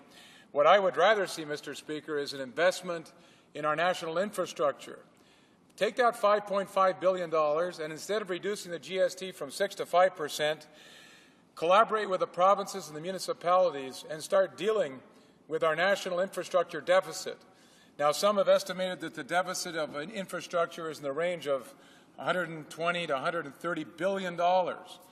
But we know that it is significant, whatever the number is. We know it's significant, and we know anecdotally about some of the pressures on our infrastructure. All we have to do is look at the bridge that collapsed in Montreal, and there are many, many other examples. And if we don't deal with our infrastructure, we're creating a number of problems. We're creating safety issues for Canadians, and we're also becoming less competitive as a nation, because if our roads and bridges and tunnels and airports and harbors are not up to snuff, we're not going to be competitive as a nation, especially in this global economy. So I, for one, would support not cutting the GST from 6% to 5%, taking that $5.5 billion, working with the provinces, leveraging some provincial money, leveraging some municipal money, and investing, starting an infrastructure program, maybe initially a 5 to 10-year program, and extending it from there. We'd start to make a very big dent in our infrastructure deficit.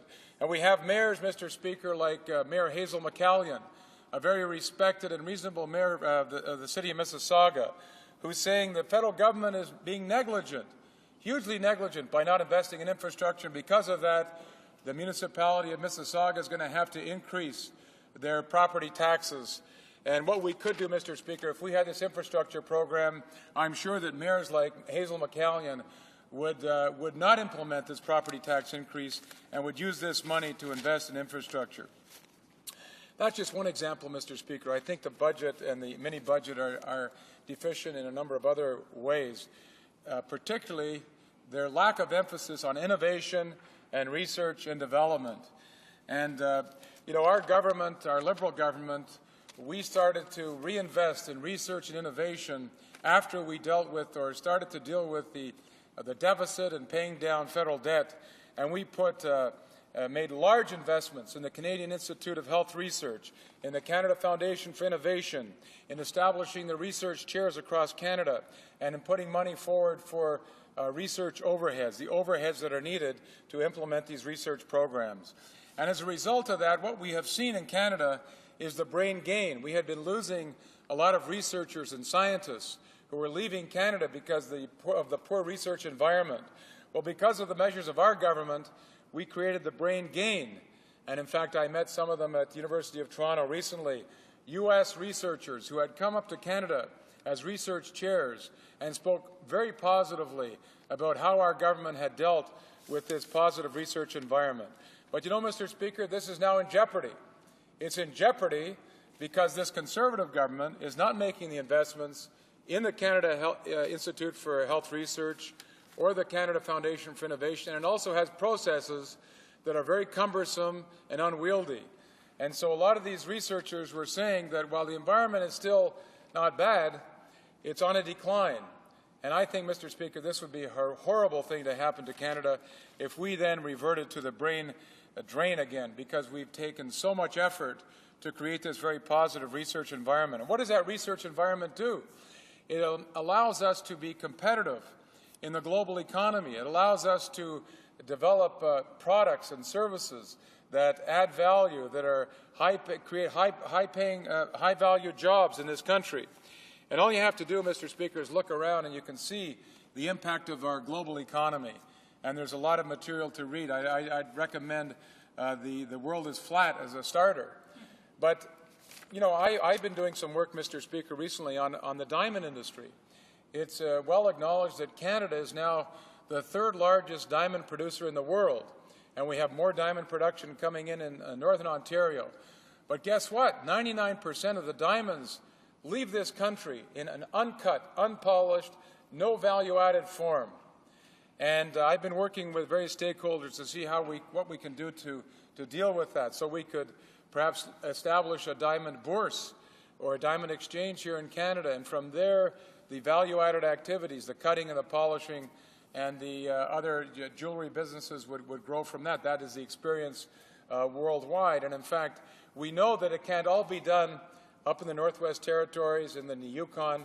We have to center some of that in some of the major metropolitan centers. And of course, I, as a member of Parliament from the Toronto area, I'm trying to center some of that activity in Toronto.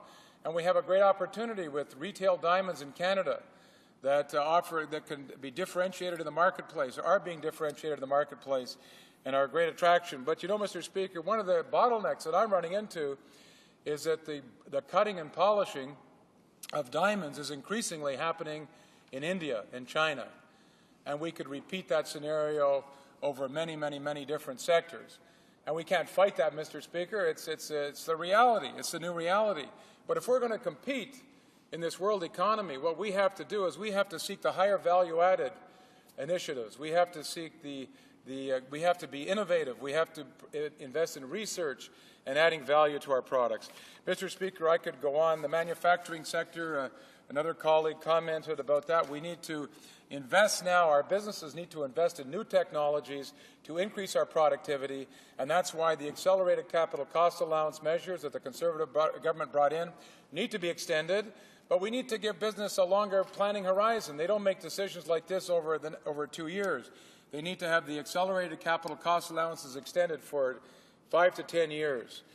We have job shortages looming, Mr. Speaker. What was in the budget about that? What was in the budget, Mr. Speaker, about investing in carbon capture and sequestration and in technologies that will help us recycle water in areas like the oil sands?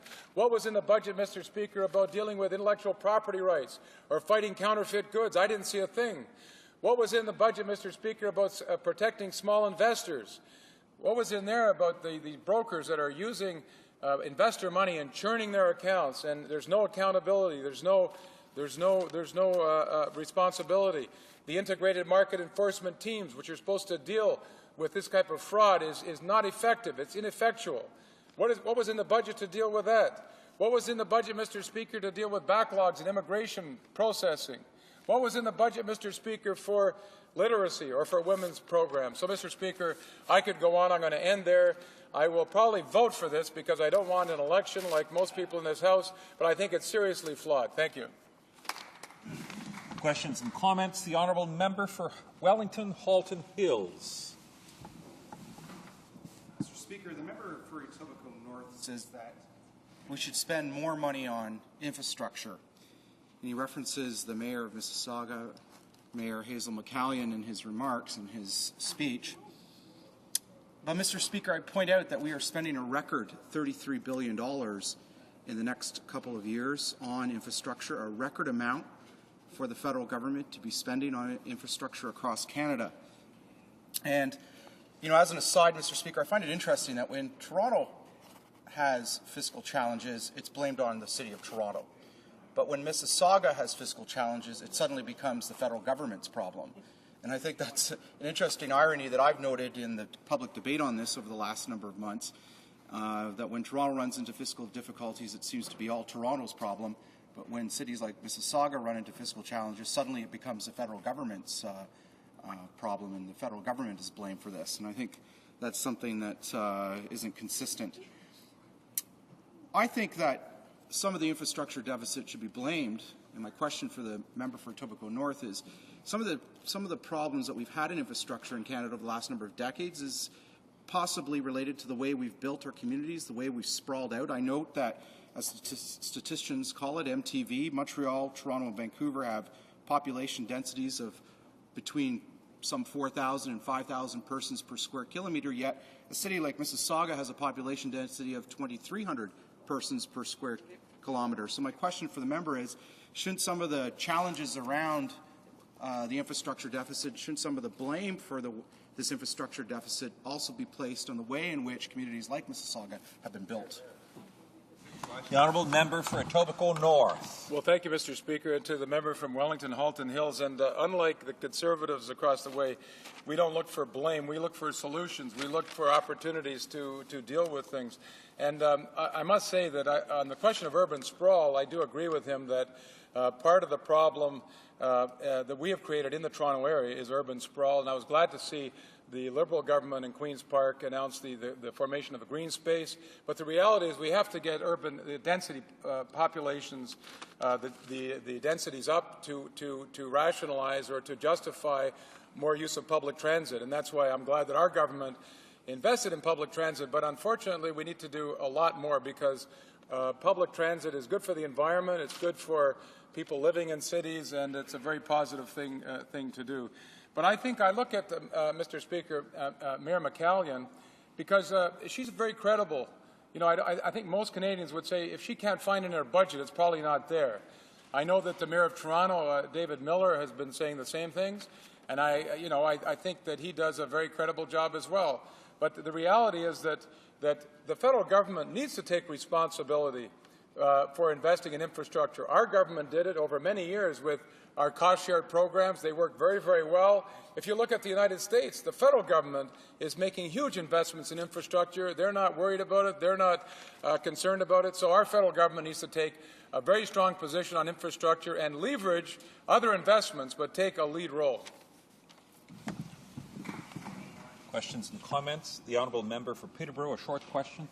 Thank you, Mr. Speaker. Mr. Speaker, he referenced a couple of things and said he didn't see them in the budget. There wasn't a budget. We had an economic and fiscal update which recognized the fact that there was too much money in Ottawa and that Canadians are paying too much tax. That's what our government feels.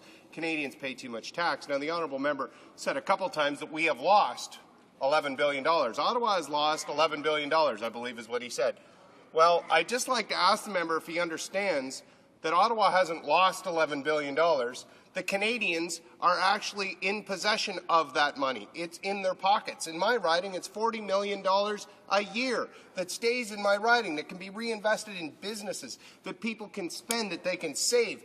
That is money that they can save. I wonder if this member can please tell me. Now, the member seems to be under the idea that there's such a good thing as a good tax. There isn't good taxes. There's just taxes and unjust taxes. Does he understand the difference? The honourable member for Etobicoke North, half a minute. Well, thank you, Mr. Speaker. And I could just say the member from Peterborough doesn't get it. And I think that the Conservative Party is misreading the mood of Canadians. I think Canadians would tell us that we should start investing in infrastructure. And it's because of the work that our Liberal government did over 13 years that we dealt with a deficit, we got our fiscal house in order, that this government now is seized with a large number of surpluses. We need to, yes, we need to reduce taxes, but we need to invest in those critical areas like infrastructure. Resuming debate, the honourable member for Surrey North. Thank you, Mr. Speaker. I rise today to comment on the amendment, because it is the amendment that is before us today, of Clause 181, and the amendment to actually delete Clause 181. When I look at the economic update, if you will, I see that corporate tax cuts have been reduced or have been cut. Corporation taxes have been cut by, I think it will be 7% in the next 4 years.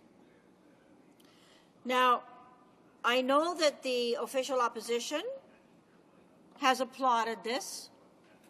They have said that this was actually their idea in the first place, and that they should indeed have credit for this.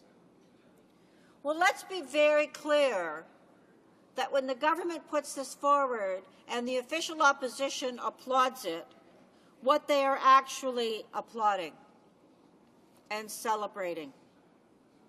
They are celebrating the fact that, yes, indeed, in some resource industries, oil, gas, mining, we do have increased revenues.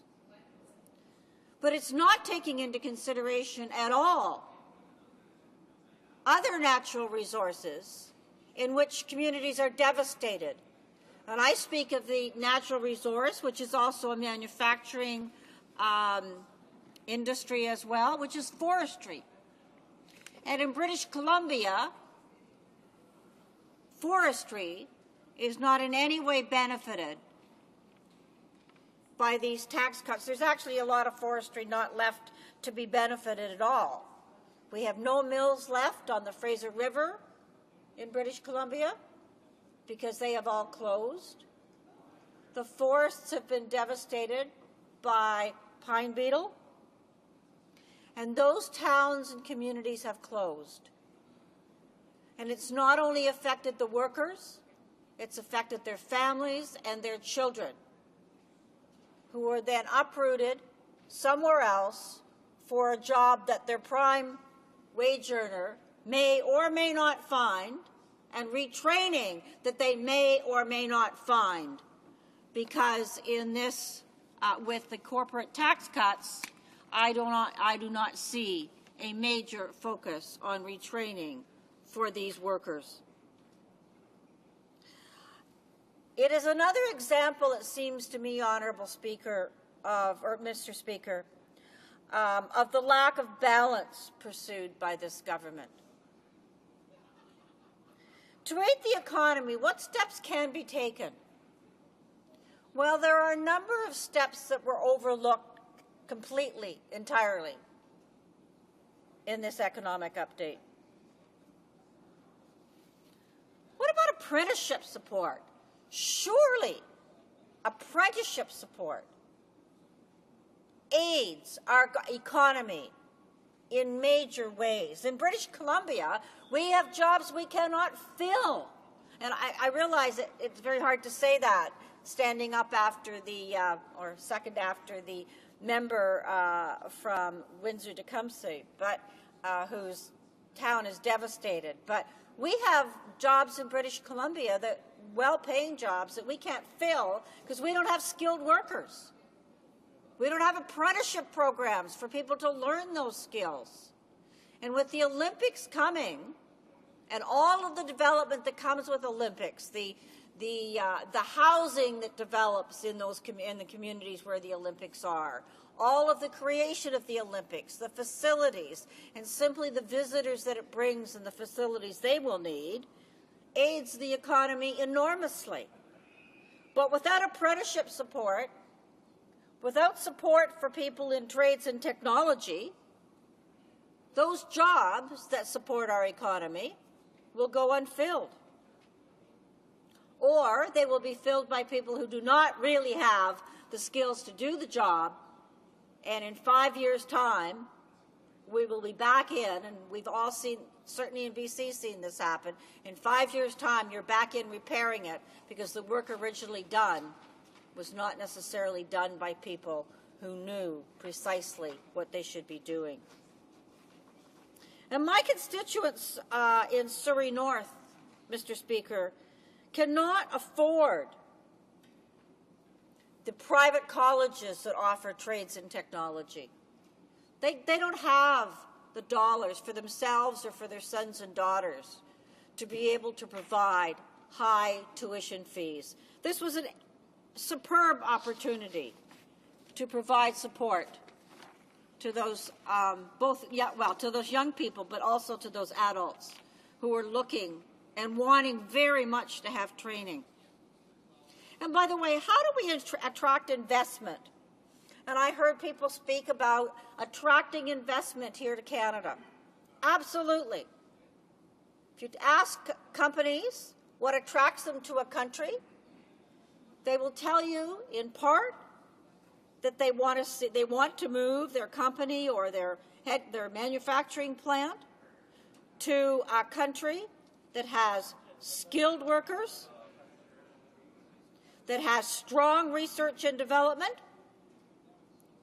that has a commitment to assisting companies to renew machinery and equipment, and is supportive of green companies. I cannot open my paper in British Columbia without seeing the housing development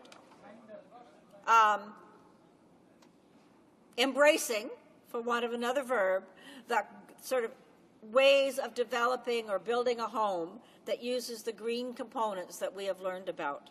But businesses are looking at that as well. What a wonderful opportunity this would have been to invest in green companies.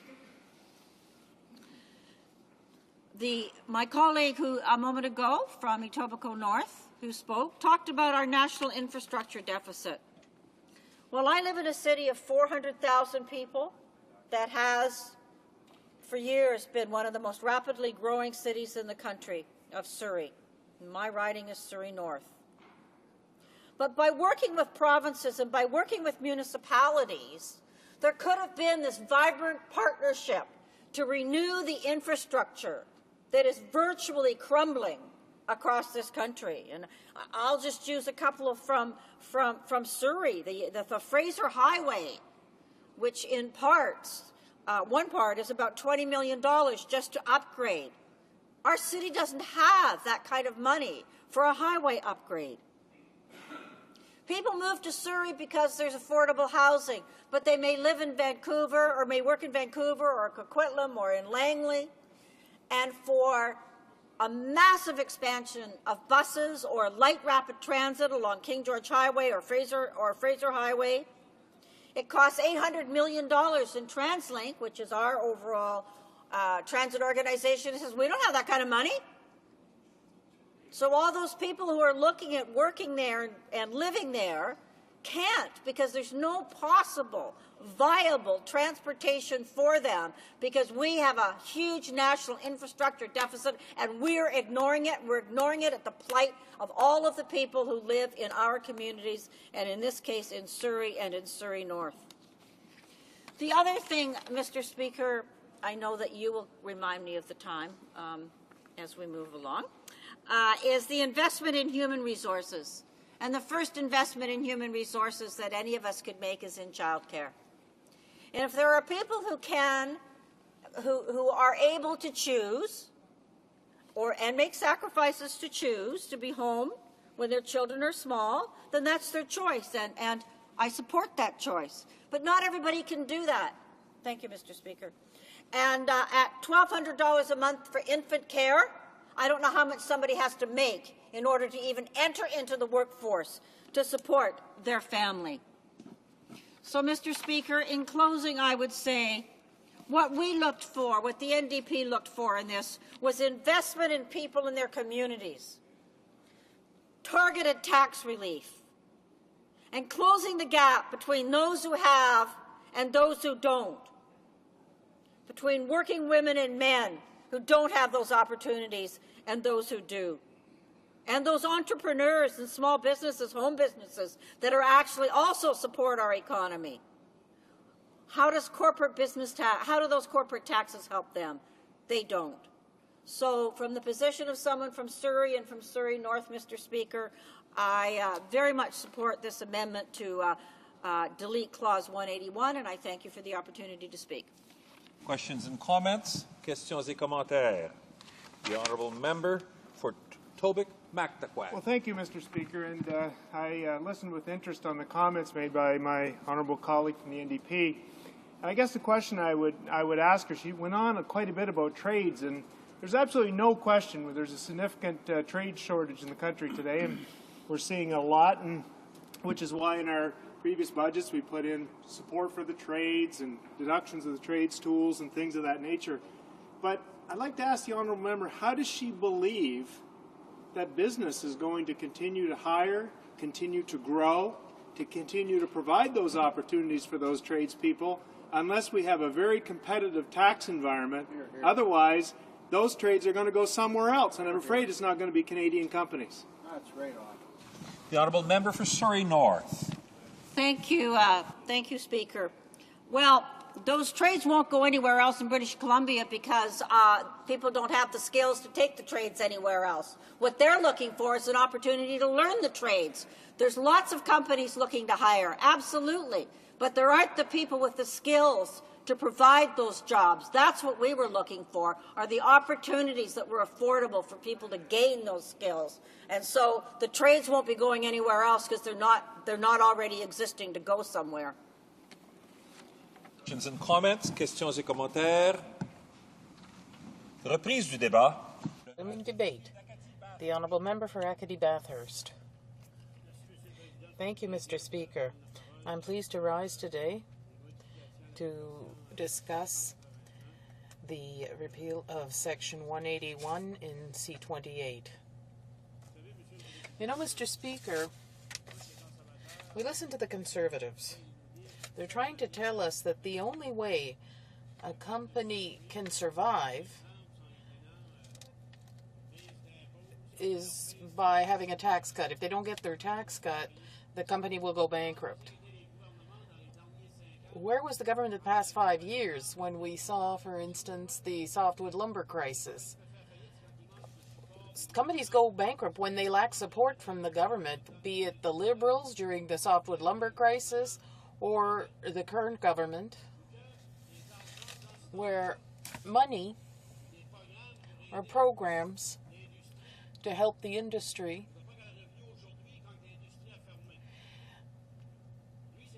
is, it's all very nice to say we'll have a tax cut, but who will this tax cut benefit? It'll benefit those who are successful, those who have a lot of profits, like large oil companies and friends of the Conservative government. They are the ones who receive these tax cuts. But when you look, for instance, at companies that have closed their doors recently, what did the government do for them? Did they even lift a finger to try to keep them open? Let me give you a few examples. PM in Miramichi is closed down for 9 to 12 months, and people in the Miramichi are afraid that this company will not reopen. That's one company. Once again, Smurfit Stone in Bathurst that's been closed for 2 years. And a U.S. company arrived here. Once again, what did the government do? what interest do they have?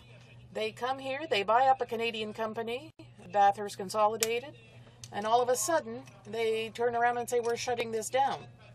A paper mill. We'll only sell it to someone who won't compete with us. Well, they've just eliminated any chance that in Bathurst or in the rest of New Brunswick that company will reopen, that some buyer will come along and purchase it. Now we're talking about real jobs here, real jobs. When you look at Abitibi, Bowater, 2 weeks ago announced the closure in Ristigouche of its pulp and paper mill. 450 jobs, I think, cut. Not to mention, these are jobs that pay well, that provide 2 or 3 spin-off jobs that shut down. Not a word from the government. So the government is proposing $14 billion in tax cuts for the big corporations like the oil companies, but these other people that I just mentioned don't receive this help because they don't pay any tax. We've had companies in the Atlantic, for example. We had a company that closed just last month that had offices in Bouctouche and elsewhere, and there were 400 jobs that were lost. We know that there are jobs that are out there and people will recognize these situations where people have 2 or 3 jobs that they have to work in order to make ends meet. But $14 billion is being given to big corporations. They get this tax cut help, but other people don't benefit because they don't pay this tax. And then there's the question of infrastructure for municipalities. The federal government has a deficit in this area because it has made cuts. There were cuts in the transfers to the provinces, and this had an impact on the municipalities. 2 weeks ago, the Federation of Canadian Municipalities called on the government to invest in infrastructure because the municipalities need this money. The 3 part programs, the public-private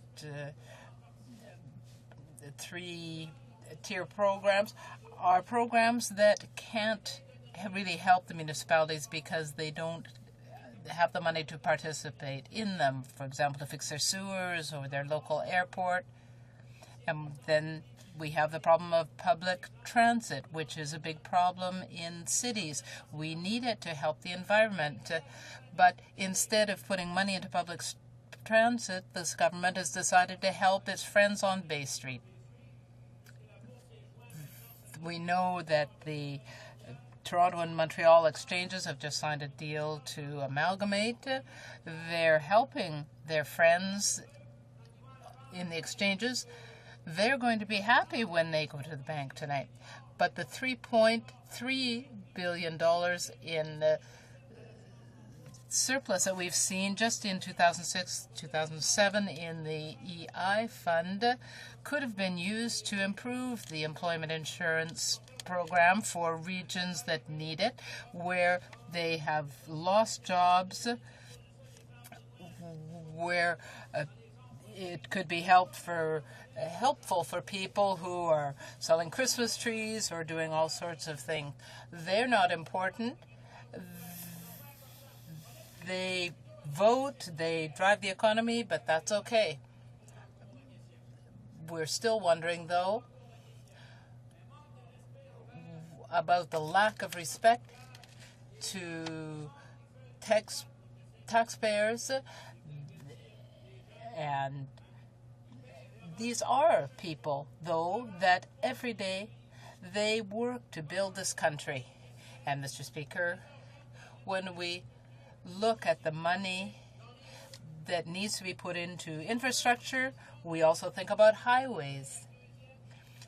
There was talk in past years of a two-tier system for health, and that's just about where we are. Because if you want service, you have to pay for it.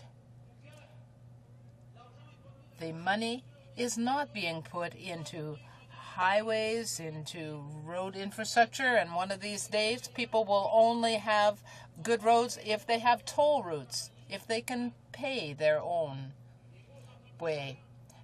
Big companies will benefit, and people will be given to understand that if there are tax cuts, they will have more money in their pockets. But if they want health care, they are going to have to pay, and if they want good roads, then they will have to pay for that too. Money will be given for child care directly to people, but there won't be any child care spots. How much money has been transferred to provinces? And we don't talk about this enough in the House. There are people in need. People need social services. How can someone on welfare live on $500 a month with a disability? How can they live on that? That person has not asked to be sick or to be on welfare or to get this kind of assistance or to be in an accident. I think everyone wants to contribute his or her best to society. Instead of giving $14 billion to big companies, then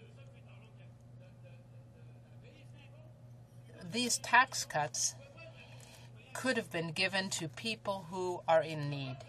Why not give it to people who are homeless, they're in the street? Why not give this money to build housing that we could get people off the streets and living in good housing? Why not share the money with those people as well? There is no measure here that will help these people. What about the elderly that have to buy medicine, they have to buy drugs, it costs them a great deal. It's hard for them to pay the electricity and the rent and everything. These older people have worked hard all their lives, and now they are retired.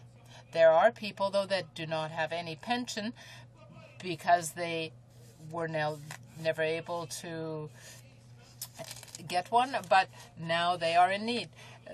The baby boomers will have needs too, but this $14 billion has gone to big companies. Is this a real budget, a good mini budget? It is not, and we will vote against it. Thank you, Mr. Ers. Thank you. The member suggested enriching employment insurance as a way to deal with some of the social challenges the country is facing. He's often suggested that in the past as well. But the problem with employment insurance is that it's not available to contract workers. It's not available to those workers who work very part-time hours. It's not available to small business owners. It's not available to self-employed workers. Therefore, it's not a program of universal import. And often these contract workers, these self-employed workers, these small business owners are immigrants. They're new Canadians. They've come to this country, a land of opportunity and hope, to build a new life. They've decided to open up a small restaurant, maybe in Montreal, or to drive a taxi in Toronto in an effort to get themselves ahead. But this program, employment insurance, is not available to these new Canadians, to these immigrants. A population that is vulnerable, that is at risk in many respects, and that is falling behind. And so maybe the member could explain to me how expanding employment insurance would benefit these vulnerable populations, populations which have been documented as being at risk, populations which the United Way of Greater Toronto, for example, has said are falling behind. How does expanding employment insurance benefit some of the most vulnerable in our society, these new Canadians? The Honourable Member for Acadie Bathurst. Well, thank you, Mr. Speaker. And I don't want to make the difference between the new Canadian or the old Canadian and who's a Canadian. As far as I am concerned, Mr. Speaker, if you're a Canadian, you're a Canadian. And one thing that personally myself I have done, Mr. Speaker, I have went across the country, I have visited every province. I was in Toronto, and I have met some immigrants in Toronto. And they had asked to have a program for the self-employed, which I had proposed a bill in the House of Commons that was denied by the Conservative Party. Was denied by the Conservative Party to give it to self-employed people across the country. How many times we had bill in this House of Commons asking the government, which was the Liberals in the past and the Conservative today, asking them to give a chance to the self-employed employee to pay into the program. As far as I am concerned, Mr. Speaker, if you have a job, you lose your job, you should be treated all the same. And we have asked the government to change the law of the employment insurance and the rule and include every workers that work and want to pay into it as a group, want to pay into the employment insurance, get their employment insurance. It will be just fair, and a person that loses his job, don't matter if he's a taxi driver, don't matter if he's a nurse, or don't matter if he's a miner, when you lose your job, you should have benefits to feed your family, and that's what the Conservative Party refused to do, Mr. Speaker. Questions and commentaires. Questions and comments. The Honourable Member for Lévis-Lettres. Thank you, Mr. Speaker. I would like to congratulate my colleague for Acadie Bathurst, who clearly has the interests of workers in mind, and I think all parliamentarians have to make an effort to share our collective wealth. However, I have a question for my colleague. In the last budget, there were a number of measures for workers, and I would remind my colleague that Canada still has a major debt of $467 billion. I would assume that my colleague would agree that workers of today or future generations should not have to be responsible for this debt.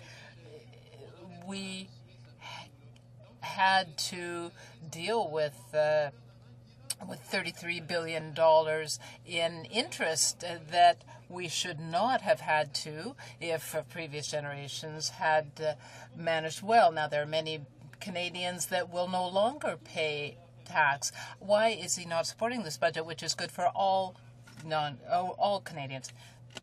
30 seconds for the answer. Well, my colleague from the other party is saying that this is a good budget. But if it is, why is it giving a $14 billion tax cut to major corporations instead of putting the money toward the debt? It is fine to deal with the debt, but in fact it is our students and young people who have to end up with $40,000 or more in debt. Nothing is being done for infrastructure, for municipalities, which are in a deficit position, and this is why we voted against the budget. The Honourable Member for Vancouver Island North. Thank you, Mr. Speaker, and I've been listening to the debate this morning or this afternoon, and I have to thank my honourable colleagues from Acadie Bathurst and from Surrey North for their great speeches. And I'm just listening to the previous question that was asked of my colleague from Acadie Bathurst, and with regards to a debt for the future and how ordinary workers will have to pay for that debt if we don't accept this budget the way it is. And I have to say, Mr. Speaker, that ordinary Canadians are already paying that debt. They're paying for that debt by lost services. And so, Mr. Speaker, I'll talk about some of those things that those ordinary folks, the people who really need some of those services, aren't getting, and the reasons why. And so I'm really pleased that my colleague from Ottawa Centre moved this amendment to take away corporate tax cuts. This bill is, the budget was not very balanced and favors large corporations with enormous tax breaks, while everyone else may get some tax credits. Maybe those are good, but Mr. Speaker, ordinary Canadians have to spend that money first to get it back, and a lot of people just can't afford to do it, and so there is no tax credit for them. There is no savings for them. And what this bill does, if we allow this to go through unamended, is it will make everything in our ridings harder to achieve. And some of the things that I've discovered while I've been touring around my riding and talking with people who are the people responsible for administering a lot of the services, or when I ask them what is the greatest need in our communities, and the first thing that pops out of their mouths is housing. And I live in a rural area, and we don't see the people on the street like you do in the greater centers. There isn't a congregation of them on certain streets. These people are living in campsites, in their cars, out in the rural areas. They're not downtown for everyone to see, and so people don't realize this until we start looking into the service providers to find that, in fact, there are people out there who are in dire need. And these are not people who are unemployed. A lot of them are underemployed, part-time, some young families with children who are living in these situations, and we're doing everything we can to help them in our communities, but with scarce dollars. And Mr. Speaker, that's something that could have been addressed with this budget. Some money should have been put into a lot of these programs across this country, a national housing program that the NDP has been calling for many, many years. And we've seen the elimination of the program in the past, and we'd like to see that resurrected and start to build housing for families and help people get into housing, because, Mr. Speaker, it's getting more and more expensive out there, as you well know. And also, Mr. Speaker, housing on reserves is, if you've never been to a reserve and seen the sadness there with respect to the housing, 18, 24 people living in a house that was only designed for maybe a family of 4, very crowded conditions, the houses were not built up to a very good standard, and so now they're moldy, they're leaking, they're falling apart. And Mr. Speaker, some money needs to be invested in these communities also to make sure that Aboriginal people have the housing that they deserve, that would give them the ability to live in dignity in their communities. And it is quite shameful that we are forcing First Nations to live in third world conditions on reserves. It's Mr. Speaker, I just can't say it in the strong enough words how shameful it is on Canada's part. Some other programs, Mr. Speaker, that could have been invested in with the $14 billion that is going to large corporate tax cuts is a child care program, and hopefully the bill will pass in this House, and that my colleague from the NDP has put forward, and we'll have a national child care program in this country very soon.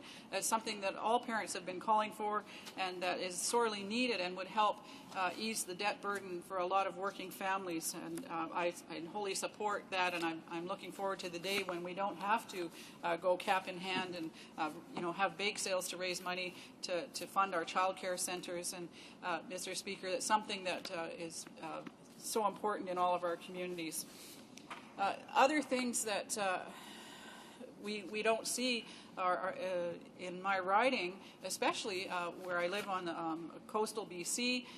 We have a lot of communities that are used to be dependent on the fishing resources, and we've lost a lot of that. But what we've lost, Mr. Speaker, is habitat protection. And part of that is because there's not enough money in the system.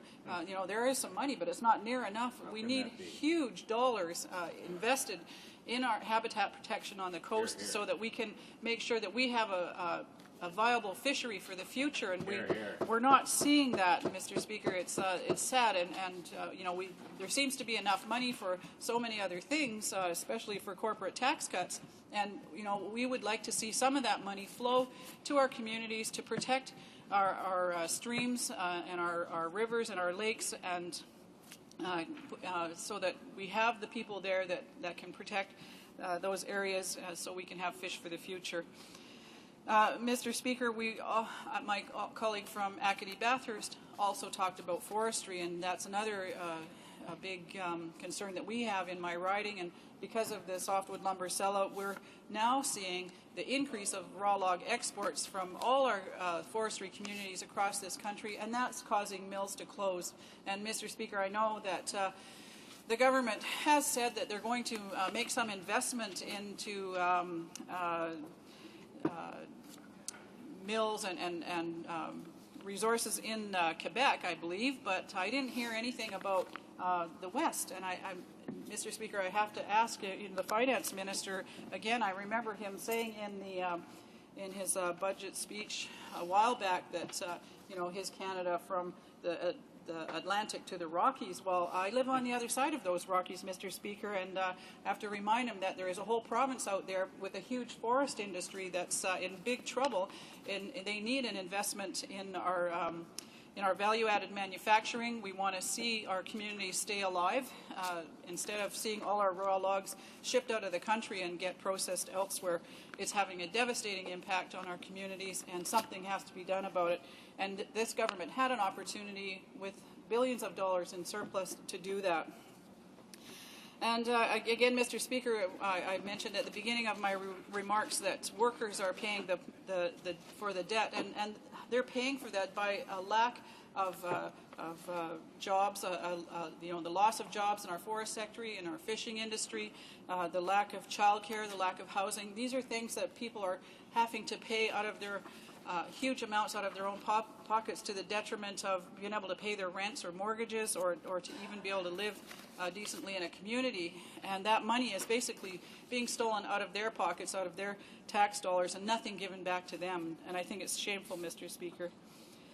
We also talk about education and training, and here's another place where the government could have made a real difference for our young people in this country. They could have invested in our colleges and universities and other institutions and made sure that education was made more affordable for our young people, so that they don't have to pay such high tuition fees to get an education and to further their skill building and to get a better career.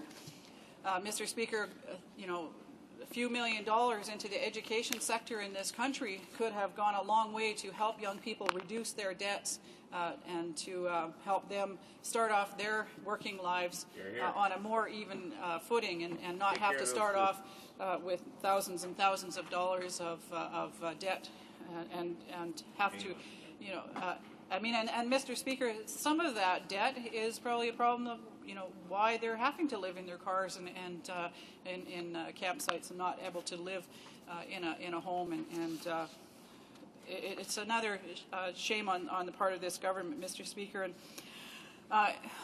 one group I haven't talked about much right now is seniors, and we had a seniors charter that was passed in this House and has never been enacted, and some of the things in that could have been invested in by this government were home care program, long-term care for our seniors who really need it. It would help them save money and help the system save money, so they wouldn't end up in hospitals. They could stay home and be looked after with dignity. And Mr. Speaker, that's something that I think we would all like to see for our aging parents.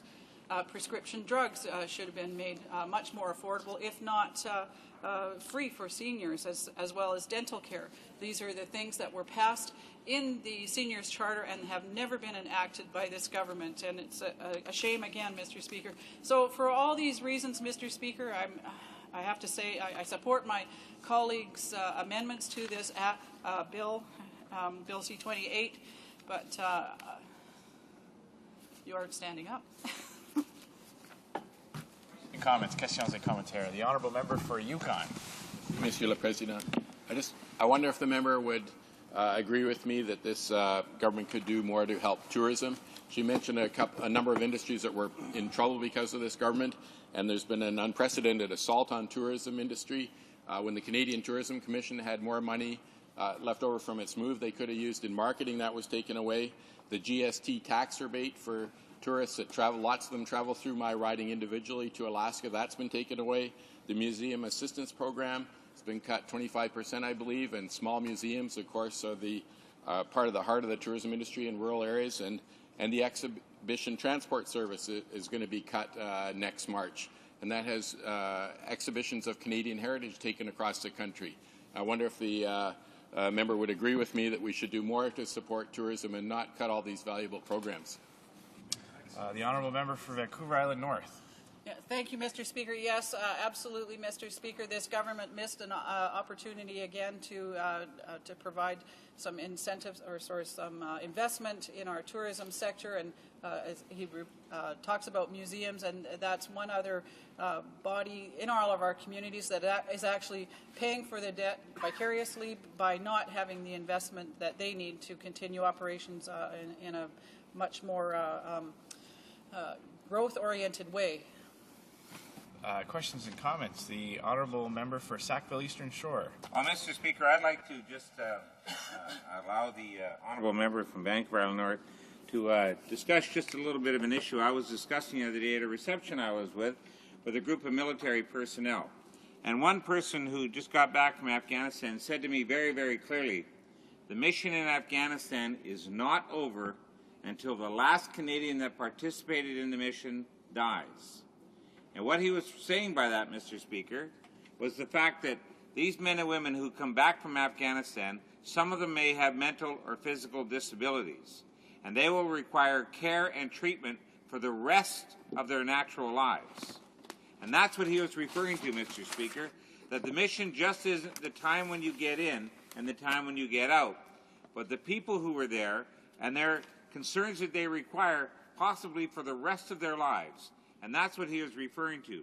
But, Mr. Speaker, when you ask the government what contingency funds are in place for future concerns regarding anybody who comes back with mental or physical disabilities for themselves and their families, the answer is there is none. So, Mr. Speaker, we can spend $4 billion on the operation of a mission, and I certainly won't argue regarding the numbers it takes to require to operate the mission. But wouldn't it be prudent upon a government to ensure that there are certain funds put aside to ensure that the needs of the men and women who serve in that conflict will have their needs met in future years down the road? And this, Mr. Speaker, is what you can do with a budget. You can allocate those funds to make sure that the money will be there to ensure that their needs are always met. And I'd just like to know, Mr. Speaker, why this government that says we support the troops, but of course I always ask them, what happens to that support when the uniform comes off? Why wouldn't they do something of that nature on a specific point regarding the budgetary funds? The Honourable Member for Vancouver Island North. Thank you, Mr. Speaker, and thanks my honourable colleague for the question, and absolutely agree with him the shameful practice of not supporting our veterans once they come home. And I know personally a couple of people who served in Bosnia and, excuse me, Mr. Speaker, who are suffering severe psychological and as well as physical damage, but also psychological trauma from the events that happened there, and are feeling so unsupported. And Mr. Speaker, it wouldn't take much money out of the billions of dollars that were given to corporations. It wouldn't take much money out of that to help support these people who so sorely need it, who did nothing more than serve our country so proudly, and we basically abandoned them, and given that money to corporate tax cuts instead of investing it in their health and in their peace of mind, and also for their families, Mr. Speaker, because it affects their families as well. And it's beyond me, Mr. Speaker, why Canada is so cold-hearted in that regard. Resuming debate, please do débat. The Honourable Member for Parkdale High Park. Thank you, Mr. Speaker, and I'm pleased to speak to this bill and to support the amendment that would eliminate the provision for corporate tax cuts. You know, Mr. Speaker, we've seen with this government that it doesn't matter what the issue is. It doesn't matter whether it's a social program or economic development or what the issue is. The solution is always a tax cut.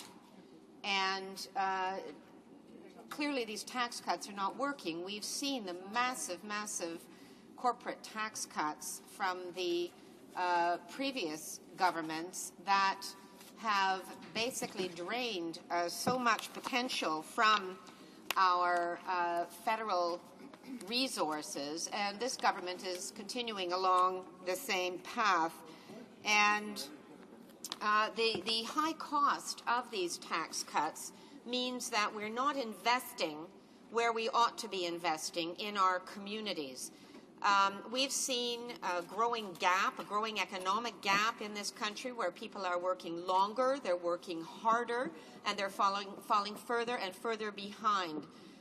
We see a growing number of Canadians who are homeless, a growing number who are badly housed, and who are at the limit in terms of their capacity to assume any more debt. I certainly see it in my own community where people who are working for less than $10 an hour, that is, they are poor, who are paying $1,000 a month for an apartment for themselves and their families. They're underhoused, and yet they can't make ends meet because they cannot support themselves and pay that kind of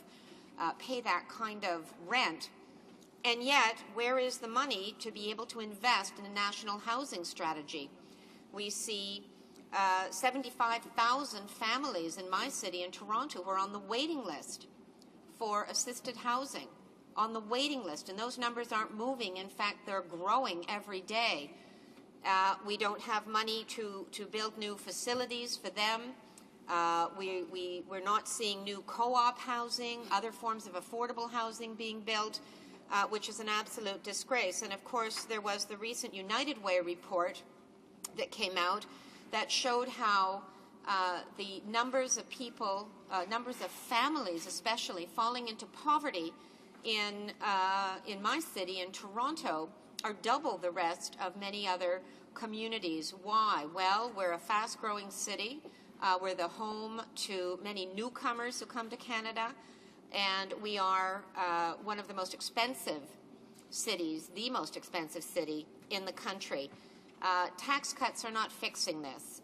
Tax cuts are also not fixing the situation with the loss of manufacturing jobs. Manufacturing is the biggest sector in our city, and yet we've seen the loss of 125,000 manufacturing jobs from our community. These are decent-paying jobs. They're full-time work. They allow people to support themselves and their families, and these people are being thrown out of their jobs, their lives thrown into turmoil, and often what's happening is they're only able to secure much lower-paying, insecure work. And instead of targeting a strategy specifically at the manufacturing sector, trying to help this sector at a time of a high dollar, at a time of greater competition, at a time of high fuel prices, what we've seen is these across-the-board corporate tax cuts that, frankly, are not helping the companies that aren't making profits anyway. These companies can't benefit from it. So those who do benefit are already extremely profitable, multi-billion dollars profitable.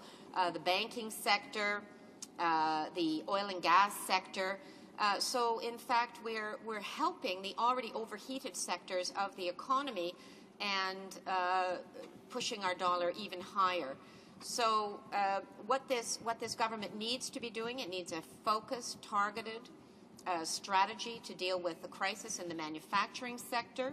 What it needs is strong investment in social programs. It also needs strong investment in infrastructure programs.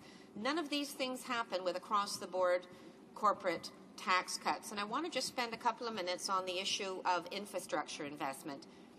All studies agree, it doesn't matter whether it's engineers or whether it's the Federation of Canadian Municipalities, it doesn't matter if it's the Board of Trade, everyone agrees that we have a crisis in infrastructure spending, that this government and previous governments have neglected their responsibility to invest in our infrastructure. So what we're seeing is whether it's water or waste management, whether it's roads, whether it's transit, that the proper stewardship has not been exercised in these areas. What we need now is a major commitment to invest in our infrastructure. Corporate tax cuts do not provide investment in our infrastructure. I have put forward a motion calling for a national transit strategy, and it is a disgrace that this government does not have a national transit strategy so that our transit systems are growing as our populations grow, especially in our major urban centers. In a city like mine in Toronto, we're seeing a growing gridlock with the resultant pollution, the resultant drain on people's time, put stress on the family. It's a huge drag on business, and the Board of Trade has said that the number one issue they'd like to see is investment in transit. And I also want to say that this investment ought to be public investment and not shunted off to a public-private partnership. We saw what happened in the City of London when they had a public-private partnership to expand their subway system, and we saw a $4 billion cost overrun there that the public is on the hook for. So it's a false economy to say that we can just divert this to the private sector because ultimately the public will be on the hook for this. Now, for us to be able to invest the monies we need in our infrastructure and in our transit, we need a strong tax base.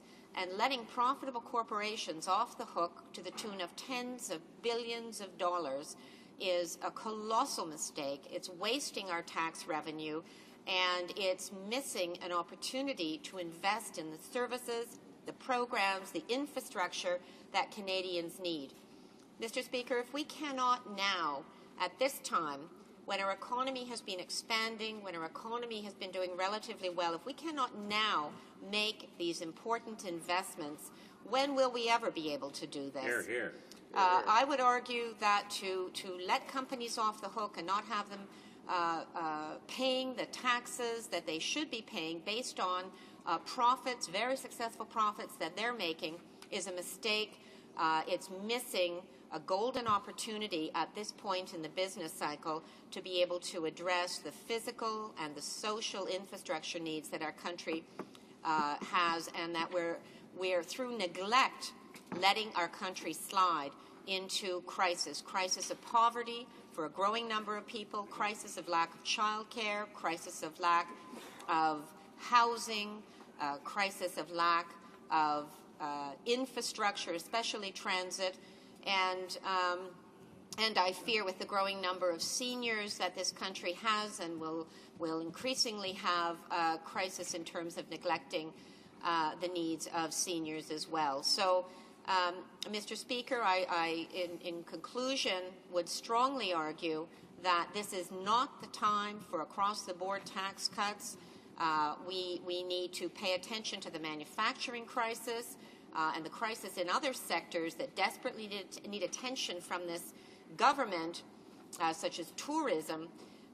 These sectors desperately need attention. Across-the-board tax cuts do not help them, and this is the time to be investing in our country. Thank you. Comments, the honourable member for Wellington Halton Hills. Thank you, Mr. Speaker. The member represents Parkdale High Park. Many of her constituents work for the financial services sector in Toronto at King and Bay.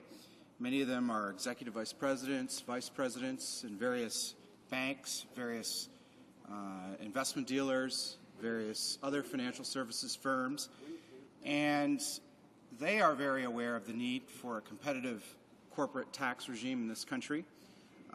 They are very aware of the need for Toronto to have a vibrant financial services sector, a sector that is under threat, that has declined in recent decades vis-a-vis the global marketplace.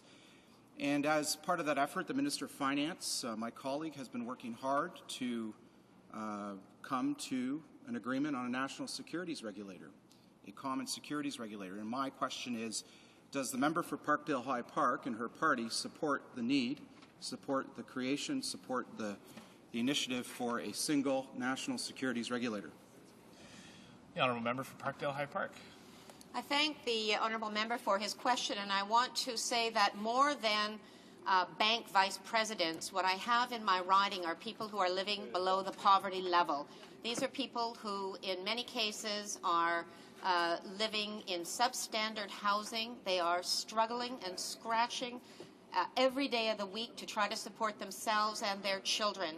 And for this government to ignore the daily pressing reality of so many families in the city of Toronto and try to divert attention and say, well, we'll just give a corporate tax cut and allow the banks to make even more profits to the neglect of the majority of people who are increasingly stretched to the limit, I think is disgraceful. Obviously, we want a healthy economy, but the economy is only healthy if so too are the people in it. And I can tell the honourable member through you, Mr. Speaker, that the many people in my community, be they bank vice presidents or others, want above all a fair society. They don't want to see so many people left behind, and that's exactly what this government is doing.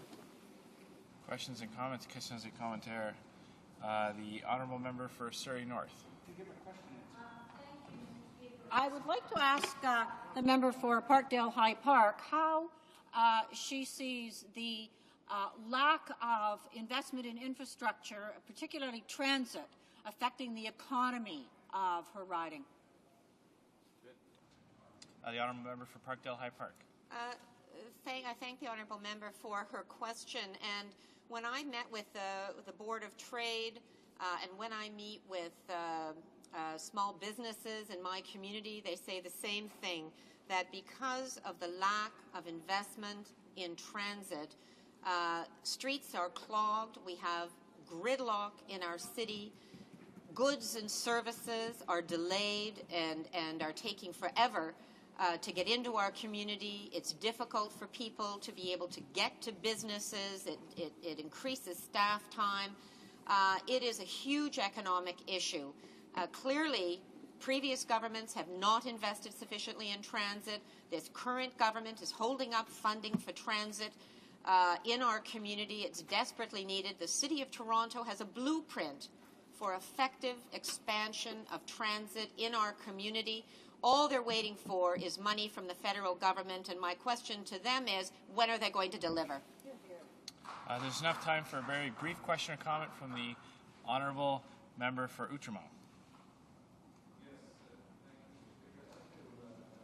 My colleague, in the light of the question she was asked before from the member of Wellington Halton Hills, if she finds any similarity between his position on a sole regulator for securities in Canada, which is something that they talk about here and in Ontario, but they never mention when they come to Quebec. If she finds a similarity in the position of my favorite poser, Gerard Kennedy, who always talks against the recognition of Quebec as a nation when he's in Mississauga, but conveniently forgets to mention that when he's in Laval des Rapides. The honourable member for Parkdale High Park. I thank my colleague for the question, and it is very interesting how politics can sometimes trump common sense when it comes to the positions that members take on issues. And it is important that when we take a position on an issue, whether it's about sovereignty or whether it's about finance, that we have the good of the entire country at heart and are true to those answers. Thank you. Resuming debate, reprise du débat. The honourable member for Outremont. Thank you, Mr. Speaker. Mr. Speaker, the motion that's before us today seeks to provide a simple amendment to Bill C-28. It would remove a clause that the Conservatives intend to use to reduce the corporate tax rate. Now, Mr. Speaker, I've been listening to several of the interventions from the government side, from some of the Conservative members in the House. It's been very interesting. The argument goes something like this: well, we have to become more competitive with what exists elsewhere in the world. Well, Mr. Speaker, one of the problems that we have in Canada right now is that we've built over the past century a very balanced economy that includes a very strong resource sector. Of course, mining and forestry have always been the backbone of the Canadian economy, but we've also, especially since the Second World War, built a very strong industrial base, especially in the central and eastern part of Canada. Well, because of the increase in the Canadian dollar's value, especially in the past year, the Canadian manufacturing sector has been under a lot of stress and strain. Same thing applies in particular in the forestry sector, where, whether you be in Ontario or in Quebec, you've seen a lot of companies closing. You see companies like Coronet, which is a wonderful Quebec company that's been manufacturing furniture since the 1940s, simply unable to compete with the current value of the Canadian dollar.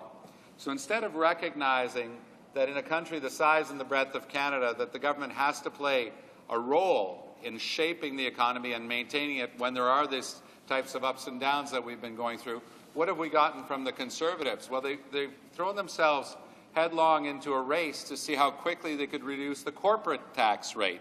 What's the result of that, Mr. Speaker? Well, it's quite simple.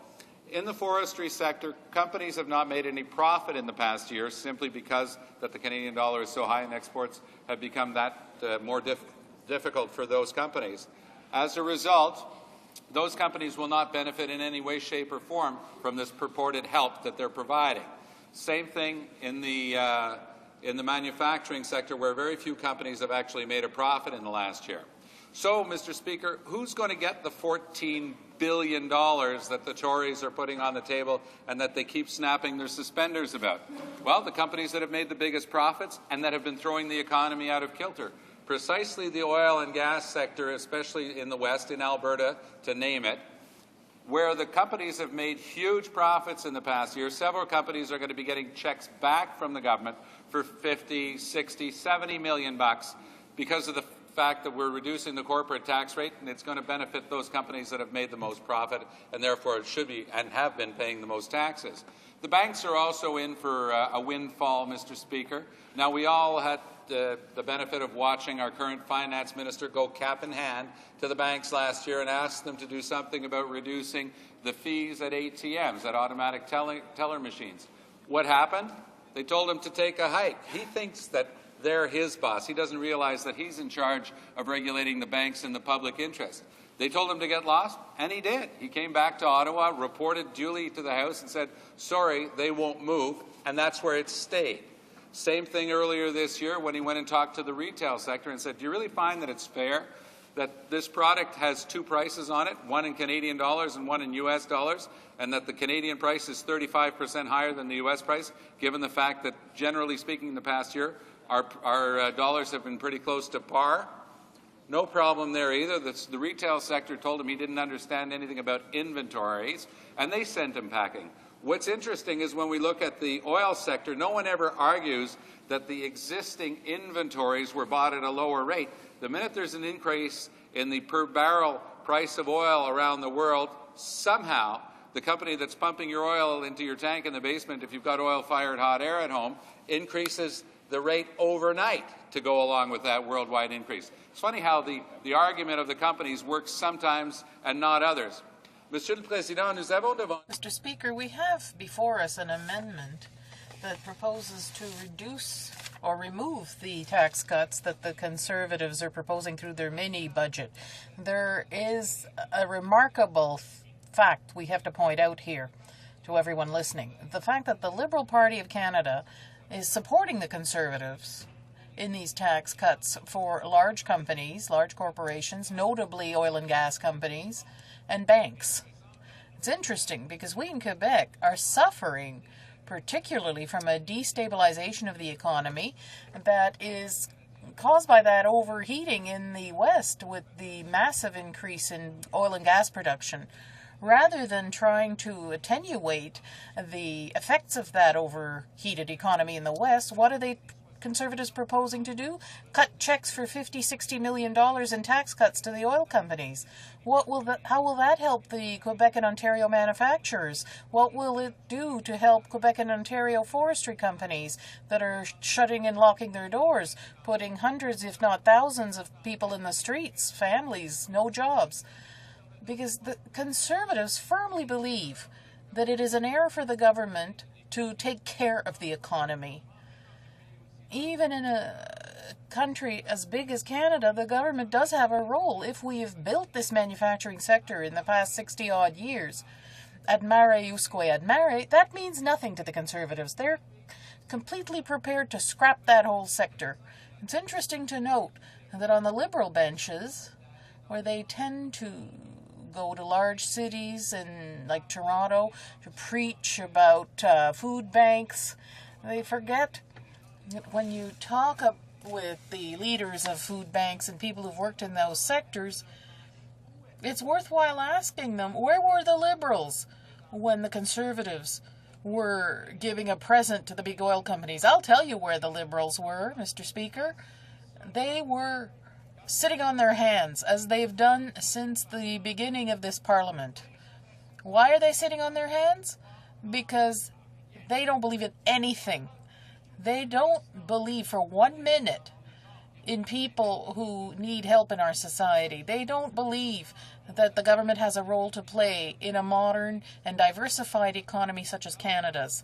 So the Liberal Party of Canada has a lot to explain here. For the time being, the only political party that has the courage to rise in this House and tell the public that we must help the manufacturing sector. We have to help. The forestry sector is the new Democratic Party.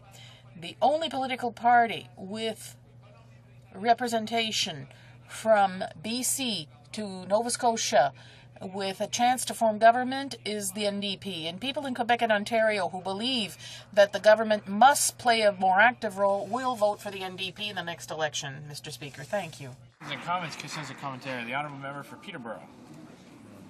Thank you, Mr. Speaker. I listened intently to what the member had to say. He's beating the same drum as the other NDP members that don't seem to understand that when you make the economy stronger overall, you provide more jobs. And isn't that what the government has done, Mr. Speaker? We had another record job-producing month. You know what? After last month, Mr. Speaker, a record 17 million Canadians are working in this country today, Mr. Speaker. That's what this government has done for Canada. That's what we've done for the economy, and that's the results of working with companies to build a stronger economy. You know, one thing I can agree with the member on, the Liberal Party can get upset, jump up in the air, flailing its hands and come down firmly on both sides of every issue, which means that, you know, it's very difficult to stand for anything in particular. But this member doesn't understand that not only are we assisting manufacturing and assisting forestry and assisting industry, we're making all industry stronger, which is going to result in better jobs, better paying jobs for all Canadians. I'd love to know why the member doesn't support that. The honourable member for Outremont. My colleague seems to have difficulty understanding that when you allow the economy to become as unbalanced as it is right now, and you start hollowing out a whole manufacturing sector that has been built since the Second World War, you're not doing yourself any favors. And it's not true that the jobs that are being created at Starbucks and at Walmart are going to properly support families and allow us to replace the good-paying jobs in the manufacturing sector. I believe that he knows that. And I also believe that he knows that his government is on the wrong track, and yet by ideological blindness, he continues to convince himself, although he's not able to convince other Canadians, that their Tory government is right to allow the manufacturing and forestry sectors to simply die on the vine. Look at the agricultural sector, Mr. Speaker. We're going through the same problem right now. It's simply become too expensive to export. We've seen this type of economic problem before. It existed in Holland when hydrocarbons were found there in the 1950s. They emptied out their manufacturing sector, and it took them a long time to rebuild a balanced economy. We've got the second largest country in the world, but only a population of 33 million. We've got to have some form of assistance to maintain a balanced economy. That's what the Tories simply don't understand, Mr. Speaker. Questions and comments. Questions and commentary. The honourable member for Sackville Eastern Shore. Thank you very much, Mr. Speaker.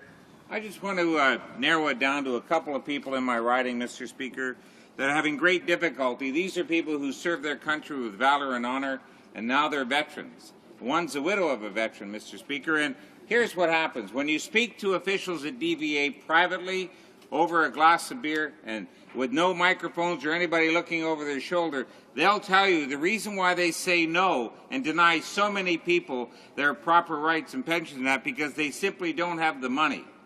Mr. Speaker, now they would love to go public with that, but they can't because we don't have proper whistleblower protection. Well, let me give you two examples, Mr. Speaker. Chris Beattie, a widow of a veteran. This man served the Chalk River, and just before he died, Mr. Speaker, DVA said to him, "You are now entitled to the VIP program." But before the program was actually delivered, 2 days before they were coming to his house to deliver and assist the VIP program, he died. Because he died, and because of the fact that he didn't actually receive the program, she is not entitled to VIP. Another one, Mr. Speaker, in today's Chronicle Herald, a veteran, a firefighter with the Department of National Defense, 73 years old, denied repeatedly for his problem with his cancer in his heart because of the smoke inhalation he suffered in his career. Now, Mr. Speaker, the province recognizes that pension disability, but DVA says no. With $14 billion in surpluses, don't you think this government can assist those people in having some form of semblance of a decent life for their service to their country? The honourable member for Outremer. Well, Mr. Speaker, my colleague just pointed out a glaring example of where the Tories are wrong. Instead of giving a $14 billion tax break to the large oil companies and to the banks, of course we should be taking care of veterans and their families and providing them with a proper allowance. Those are the types of things that governments are there for, to take care of people. Unfortunately for the Conservatives, it's more important to take care of corporations. Well, that's the difference, Mr. Speaker, between the New Democratic Party and the Conservatives, and that's something that people will be able to concentrate on at the next election. Of course, when they look at the Liberals sitting on their hands, they'll also be able to understand that they don't constitute an option anymore, Mr. Speaker. We'll move to resuming debate now. The honourable member for Sackville Eastern Shore will have about 4 minutes. Then we'll interrupt for question period, and then he can finish his remarks afterwards. The honourable member for Sackville Eastern Shore. Thank you very much, Mr. Speaker. Mr. Speaker, I was very proud a couple of years ago to stand with the NDP caucus and amend the current budget at that time to eliminate the corporate tax cuts for reinvestment of $4 billion to things such as public transit and housing. And I'll never forget, Mr. Speaker, the current Minister of Human Resources and the current Minister of Defence ripping up Bill C-48, saying this is fiscally irresponsible. It's going to do damage to our nation. And what did they do when they formed government, Mr. Speaker? Here's the Minister of Defence, who was then the Minister of HoC, in Halifax, giving them a check for public transit, money that the NDP fought for in the budget. And, Mr. Speaker, the Conservatives can howl all they want. But the reality is, Mr. Speaker, when banks and petroleum companies are making record profits under the current tax regime, giving them tax breaks is not the answer. If you really want to give people a tax break, Mr. Speaker, eliminate taxes on funerals and crematorium services. Eliminate taxes over the over-the-counter drugs. Eliminate taxes, for example, Mr. Speaker, of home heating essentials, as we're advocating in Nova Scotia. That's a good tax break. Help the poorest of the poor, Mr. Speaker. Stop taxing their disability pensions, for example. Those are things, Mr. Speaker, where good tax relief should go. But I've always believed, Mr. Speaker, in a one-third, one-third, one-third approach. One-third of the budget on debt relief, one-third on strategic tax incentives, and one-third on social reinvestment. But, Mr. Speaker, these folks over there put the vast majority of it to the most profitable corporations. And what do we tell veterans and their widows? We can't help you. What do we tell fishermen in their communities? We can't help you. What do we tell the Inuit in the far north who are trying to get housing? We can't help you. What do we tell students who are struggling under massive debts? We can't help you. What do we tell people with children with autism struggling to pay for the treatment they require? We can't help you. It goes on and on and on, Mr. Speaker. I remind this government that when the children of base Petawawa, when some of those kids whose fathers died in Afghanistan were having psychological problems, we asked a question in this House, and what was the Minister of Health's response? Mental health issues are a provincial responsibility. What nonsense, Mr. Speaker. These are kids from a military base required assistance. And thank goodness for the Ombudsman report of Andre Marin of Ontario, who slammed both the Ontario and the federal government, and we're glad to see some arrangement happened after that. But, Mr. Speaker, you shouldn't have to have a report. You shouldn't have to have media influence in order to do the right thing. If you have this kind of surpluses, when, Mr. Speaker, when are you going to invest in people in their communities in this country? My colleague from Toronto is absolutely correct, but it's not just Toronto struggling under a massive infrastructure debt. It's Halifax and others as well, and I'll continue this right after question period, Mr. Speaker. Statements by members. Déclaration des députés. The honourable member for Kitchener-Conestoga. Mr. Speaker, the Christian World Relief Organization, World Vision, has created the One Life Experience, a 2,000 square foot interactive exhibit that allows people to walk in the shoes of one of 4 children affected by AIDS, guided by a soundtrack of their personal stories on an MP3 player. Last Sunday, I had the opportunity to tour the display in my home community of Kitchener. The people at World Vision have done an incredible job at taking a very crucial subject and capturing the hearts and minds of casual observers on a very real personal level. This is especially important to me because my daughter and son-in-law have just returned from Zimbabwe, where they were studying ways to address the AIDS tragedy. I'm proud that this government is stepping up and working with the Bill and Melinda Gates Foundation and providing up to $111 million for our HIV prevention vaccine initiative. Thanks to World Vision for their incredible work. This is an organization that's not just talking, they're putting boots on the ground and getting work done. Thank you, Mr. Speaker. The honourable member for Newton North Delta. Mr. Speaker, I would like to recognize Team Canada for winning Canada's first gold medal in soccer at Shanghai Special Olympics. I applaud Mark Terrier, Jay Letta, Derek Tom, Rick Busey, Stephen Drug, Glenn McIntyre, Ben Felling, Bryce Schoppelberger, Hank Willoughby, and Mandy Manjardo. They have shown all Canadians how to triumph over adversity. I invite all my colleagues to join me in congratulating the team, their parents, and their coaches on the gold medal win. They have made us all proud. The honourable member for Saint-Maurice-Champlain. Mr. Speaker, on November 13th, the Conservative government refused to support a Bloc Québécois motion to save thousands of jobs in the manufacturing sector in Quebec. Since the beginning of this session, the Conservatives have turned a deaf ear to Quebec's demands, yet they have budget surpluses that might reach $69 billion in 5 years. The main thing for the Conservatives is to not touch the surplus, but thousands of workers do not have access to employment insurance. The surpluses have not gone down, but the government is refusing to give full retroactivity to people for the GIS. Students have seen summer job programs cut by half, and manufacturing and forestry businesses have had to close their doors. Conservatives are looking so much at the surplus that they don't see the crying needs that need to be resolved right now, not in 3 months. Interior. Mr. Speaker, food sovereignty is an extremely important issue for Canadians. In Nelson, BC, a conference was recently held to discuss the future of food. The National Farmers Union Convention this year focused on the issue of food security and democracy.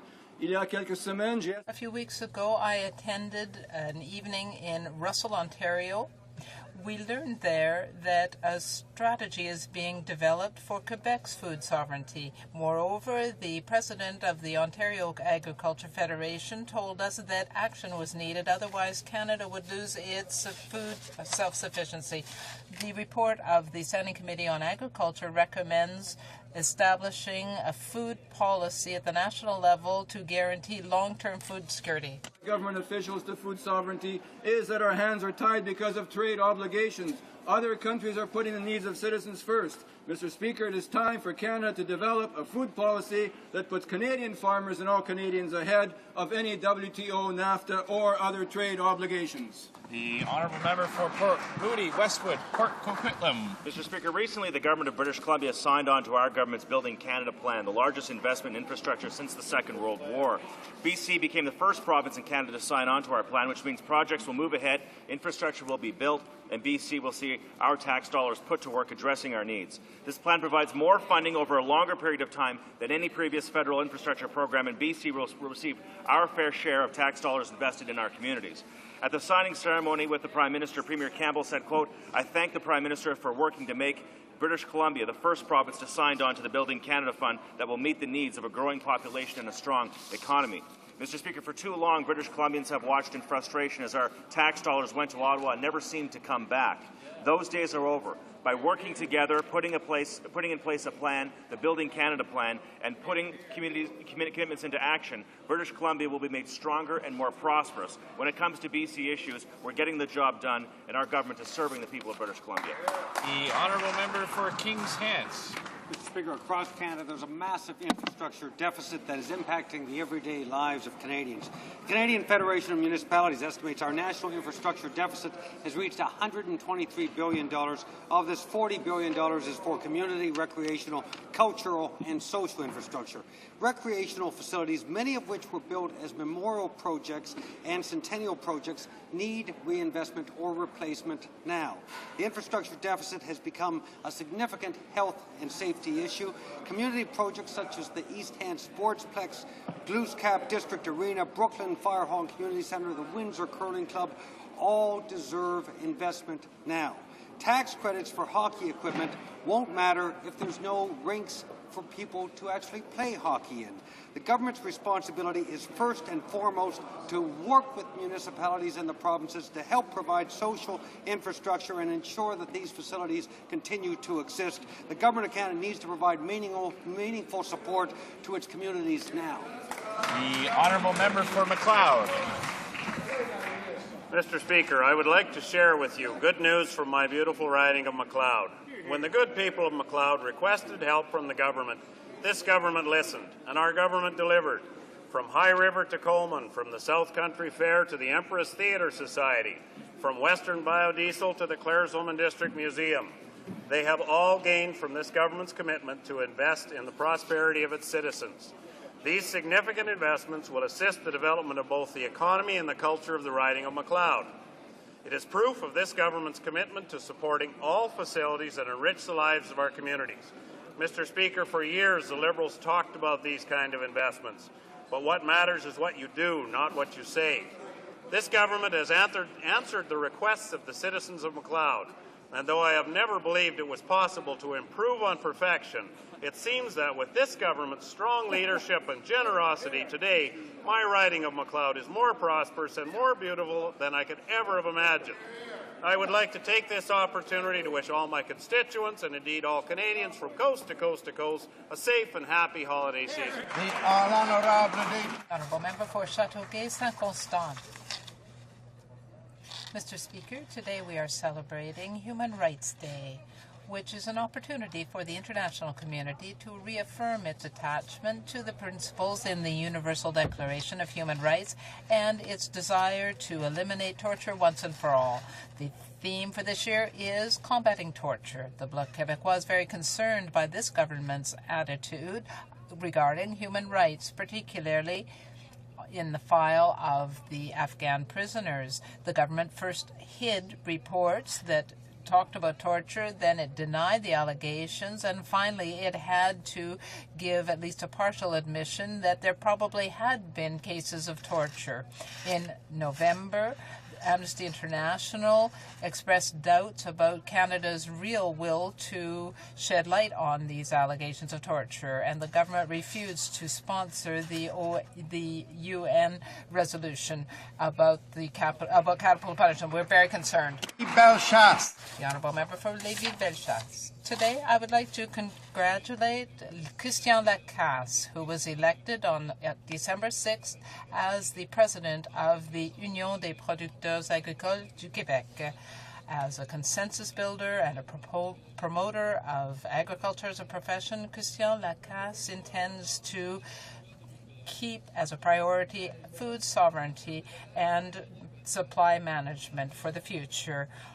This fall, Doors Open Day was held at the UPA, and I was able to visit his dairy farm in Saint-Vallier, the Gendron Lacasse farm that he manages with his wife, Sylvie. I discovered his passion for agriculture and his interest in defending producers. He is succeeding Laurent Pellerin, who was the president for 14 years. He's a leader in Lévis-Bellechasse and the Etchemin. His appointment is an honor for all of us, and I congratulate him. Mr. Speaker, 50 years ago, the Nobel Peace Prize was awarded to Lester B. Pearson. The Nobel Selection Committee said Pearson saved the world when he diffused the Suez crisis through the creation of the United Nations Emergency Force. The concept of peacekeeping changed the world and Canada's role in it forever. For Lester Pearson, the Nobel was only the beginning of a lifetime on contribution and achievement. As Prime Minister, Pearson operated strictly within the confines of a minority government, and yet he changed this nation too. The Canadian Pension Plan, loans for students, a new flag, a bilingual nation, and health care for all. Known to history as Lester, beloved by a nation as Mike, Pearson shall be forever known as one of the most influential Canadians in the last century. Mr. Speaker, on this day, I invite my colleagues in the House to proudly remember the contribution and the legacy of Prime Minister Lester B. Pearson. Honourable Member for Fundy Royal. Mr. Speaker, I rise today to recognize an historic anniversary. 59 years ago, on December 10th, the Universal Declaration of Human Rights was adopted and proclaimed by the General Assembly of the United Nations. John Peters Humphrey, who was born in my riding in the town of Hampton, New Brunswick, was a principal drafter of the Declaration. The year 2007 also marks the 30th anniversary of the Canadian Human Rights Act, which inspired a vision for Canada in which all individuals should have an opportunity equal with other individuals to make for themselves the lives that they are able and wish to have, free from discrimination. One of my predecessors in the riding of Fundy Royal, MP Gordon Fairweather, was the first Chief Commissioner of the Canadian Human Rights Commission. Every year, this day reminds us of persisting challenges in our communities and all over the world. Human rights are our common heritage, and their protection requires our unwavering attention. We believe that a world where freedom, democracy, human rights, and the rule of law are paramount will ensure a better world for us all. On the anniversary of Human Rights Day, we wish for all of us who live in our country of compassion a renewed vigilance and commitment to the cause of human rights. Honourable Member for Surrey North. Mr. Speaker, this Conservative government is leaving Canada's cities to crumble. Last month, the Federation of Canadian Municipalities told the government that cities and communities across the country desperately need better infrastructure funding. What did the Minister of Finance say? He said the federal government is not in the pothole business. Mr. Speaker, this is an outrageous response to a serious issue. My community of Surrey North is among those in need of help. We urgently need $20 million to upgrade the Fraser Highway, a critical transportation route. We need $800 million to build better commuter transit along the King George and Fraser highways. And as one of the fastest growing communities in Canada, we need $10 million each year to upgrade our roadways. The Conservatives say they're not in the business of fixing potholes, but the federal government must be an active partner in building Canadian cities. On behalf of the City of Surrey, I call on the Conservatives to do the right thing. Give Canadian cities the support they need to maintain a good... L'honorable député. The Honourable Member for Madawaska-Restigouche. Mr. Speaker, today, once again, we've had a disastrous announcement in our riding. Atlantic Yarn in Atholville, Abitibi, Bowater, and Dalhousie, WHK Woven Label in Edmondson, and now we have just heard that the Shermag plants in Edmundston and Saint Francois will be closing, leaving 213 employees without work. After all this crisis, the Conservative government is saying nothing and doing nothing. We are just weeks before the holidays, and this is a human crisis for these workers and their families. For months, I and my colleagues have been warning the government of this crisis, and the Conservatives have still given unacceptable responses to workers. So why are they doing nothing, even though they have an $11.6 billion surplus in the first 6 months of the year? They should stay home if they can't do anything to help workers. The Honourable Member for Abitibi James Nunavik EU. On December 10, 1948, the UN adopted the Declaration of Human Rights. This is the 60th anniversary, and yet poverty remains both the effect and the cause of human rights violations. First Nations from Quebec are currently living in deplorable conditions of poverty, which has impacts on all Aboriginal people, especially since half of Aboriginal people are young. The chiefs of the First Nations of Quebec are here on the Hill today to propose concrete steps to eliminate poverty. They are inviting members of this House to meet with them to get to know about their 10,000 opportunities plan to resolve their difficulties. The Bloc Québécois supports this initiative. Thank you. Member for Nunavut. Speaker, today is International Human Rights Day, starting a year-long commemoration of the 60th anniversary of the Universal Declaration of Human Rights. The theme for 2008, Dignity and Justice for All of Us, reinforces the vision of the Universal Declaration of Human Rights. The UDHR is not a luxury or a wish list. It is a commitment to universal dignity and justice. Adopted in 1948, the Declaration continues to be a source of inspiration for national and international efforts to promote and protect human rights and fundamental freedoms. 60 years on, we pay tribute to the extraordinary vision of the Declaration's original drafters and to the many human rights defenders around the world who have struggled to make their vision a reality. Mr. Speaker, I would like to quote the UN homepage as it reads today. The Declaration belongs to each and every one of us. Read it, learn it, promote it, and claim it as your own. Thank you. Honourable Member for Regina, Lumsden Lake Centre. Mr. Speaker, when it comes to hypocrisy on climate change, the Liberal Party has a full lock on it. In recognition of their complete failure over 13 years to fight climate change, will we be happy to award a special Liberal the Hypocrite of the Day Award over the course of the current United Nations Conference on Climate Change currently taking place in Indonesia? Today's award goes to the Liberal member from Wascana, who said, and I quote, "It makes no sense for Canada, which emits 2% of the world's greenhouse gases, to ratify a treaty forcing deep cuts unless the largest nations sign."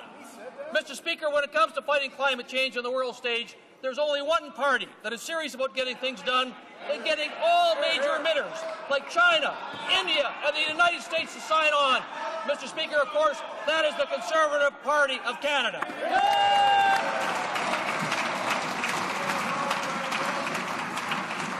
Order. Oral questions. Questions orales. The Honourable Member for Etobicoke Lakeshore. Mr. Speaker, it's International Human Rights Day and the 50th anniversary of Mike Pearson's Peace Prize. And where is Canada?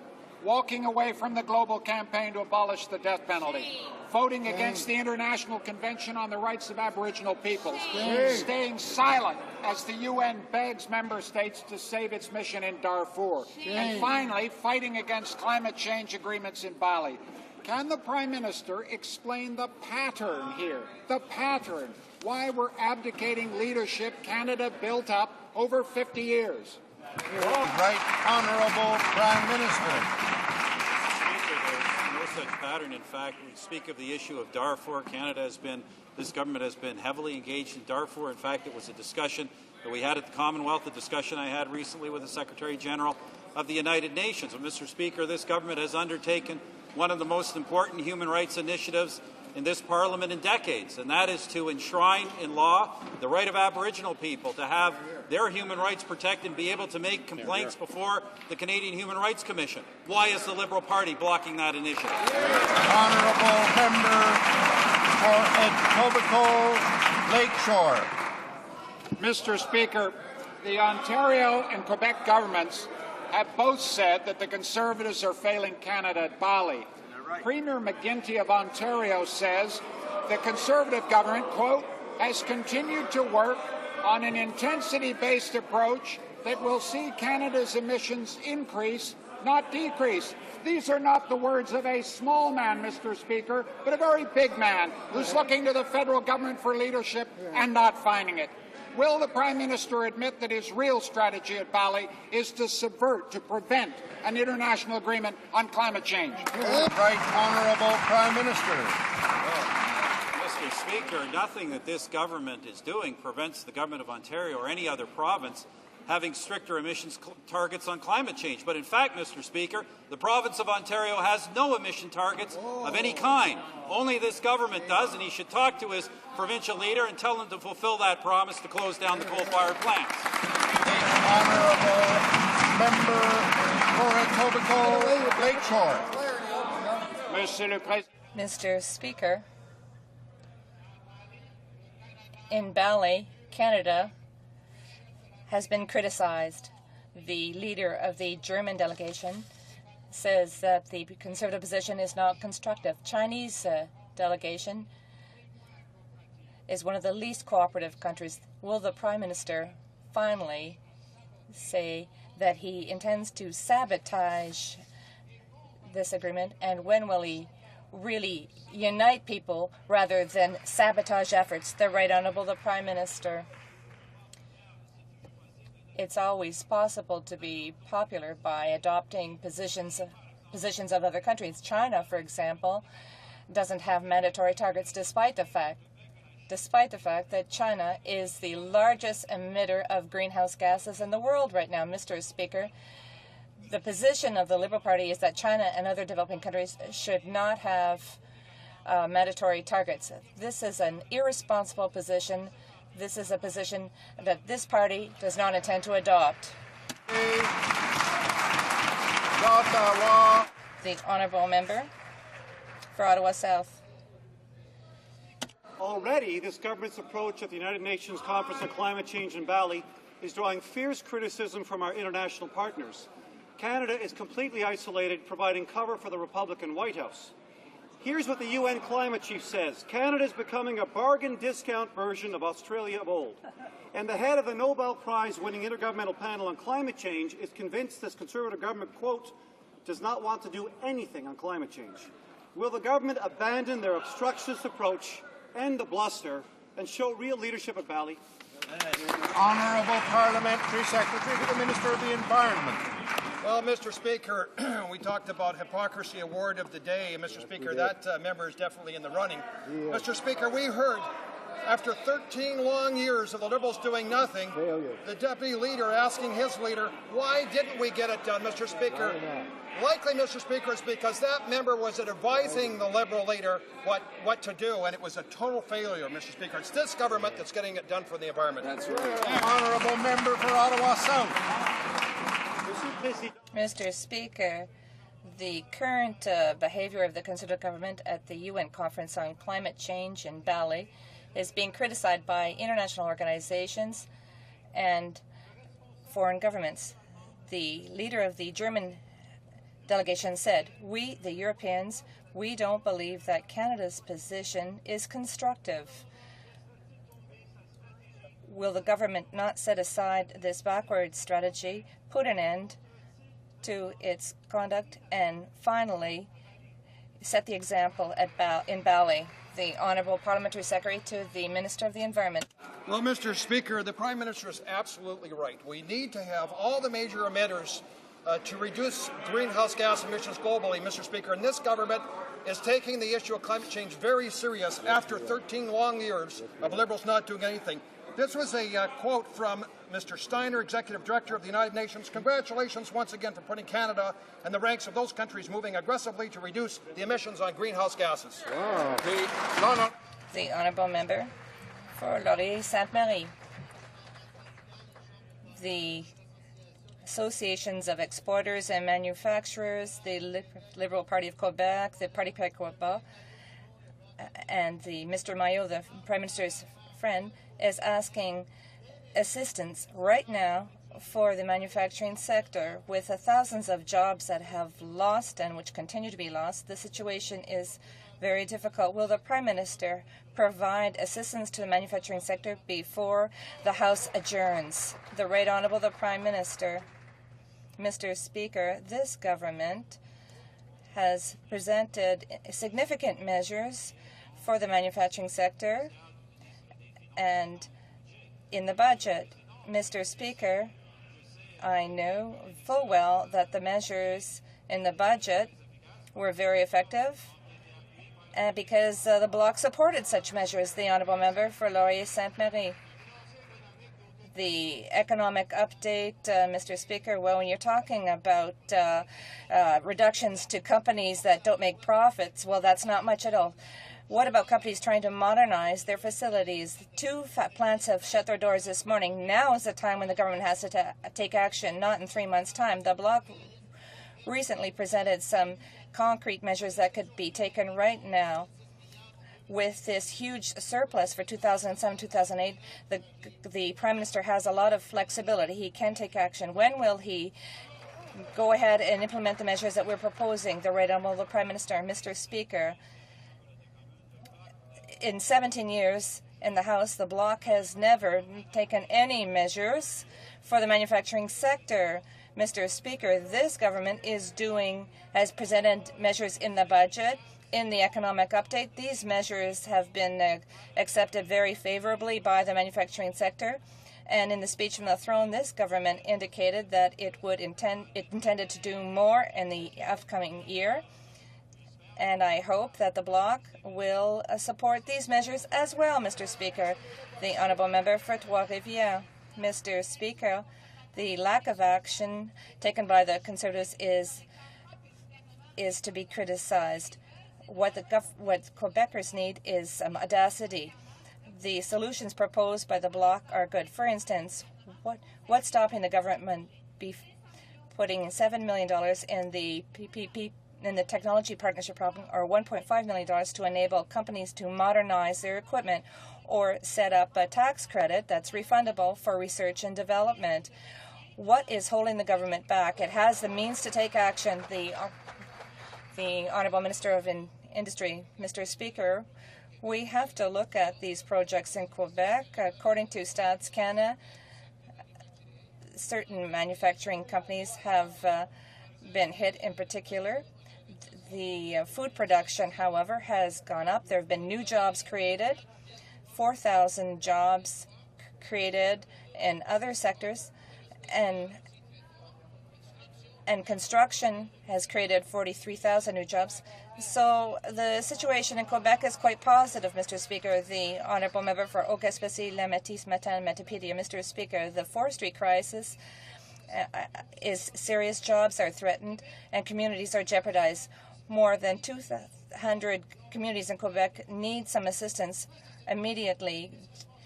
Well, the minister responsible for regional development has done nothing except cut back. What's the government waiting for to repair the damage done by the minister? We need a real diversification fund for these communities, particularly since that we have a surplus of $11.7 billion. The Right Honourable Minister of Labour.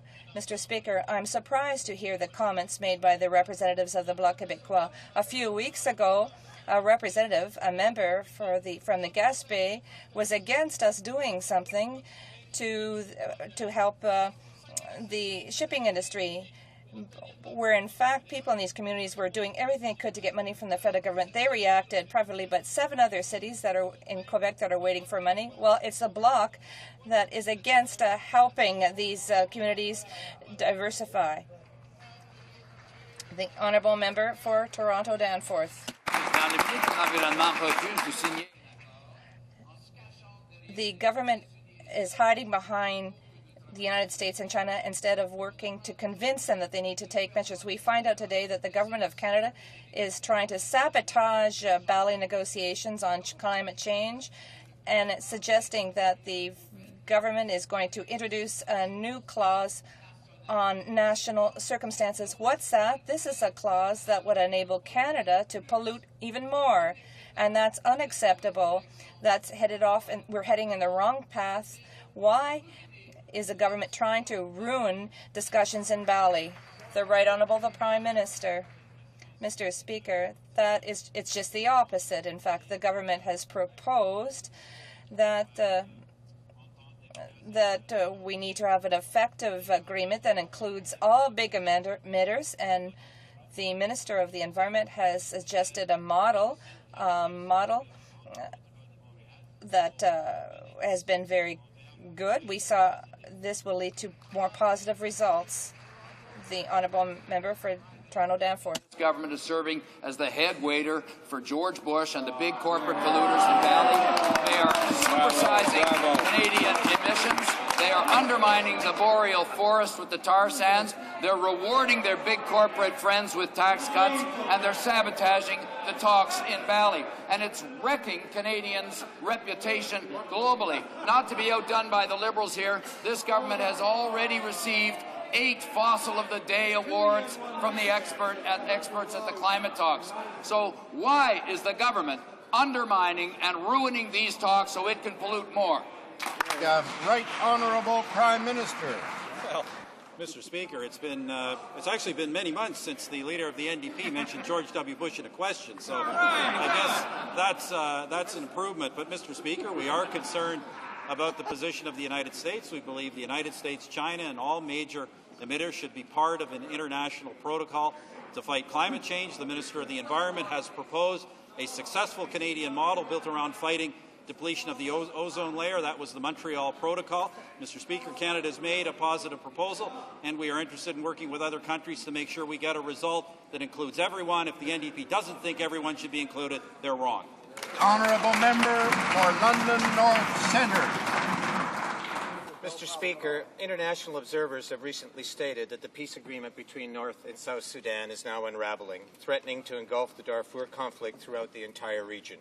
Humanitarian aid is no longer enough. I leave for the region in 3 weeks, Mr. Speaker, and I'd like to tell the leaders and the people of Sudan that Canada is now prepared to step up to the plate and finally provide the leadership for which they have been waiting. What diplomatic and other steps is this government prepared to take to save the peace accords, to stop the genocide, and end this conflict? The Honourable Minister of Foreign Affairs.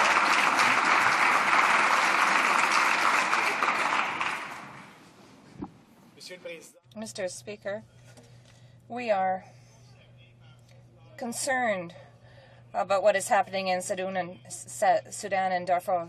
That is why we're taking action, Mr. Speaker. We have put $250 million to the African Unity and to help in Darfur. This is a gesture that we have taken to help the people, and in addition, Mr. Speaker, we have helped more than 4 million people in difficult situations through humanitarian aid, through provision of food or medication, water. The Honourable Member for London North Centre. Mr. Speaker, I heard the Prime Minister earlier today talk about what they have been doing in Darfur, and I want to believe him, I really do. But the cries of the children of Sudan continue to ring in my ears, and it's enough. On the 50th anniversary of Lester Pearson's Nobel Peace Prize, the world is watching to see if we will step up to the plate on this file, and they're hoping we will. Will the government honour the reputation and commitment of Pearson's legacy to diplomatic efforts and save the struggling peace agreement of Sudan and the people of Darfur? Honourable Minister of Foreign Affairs.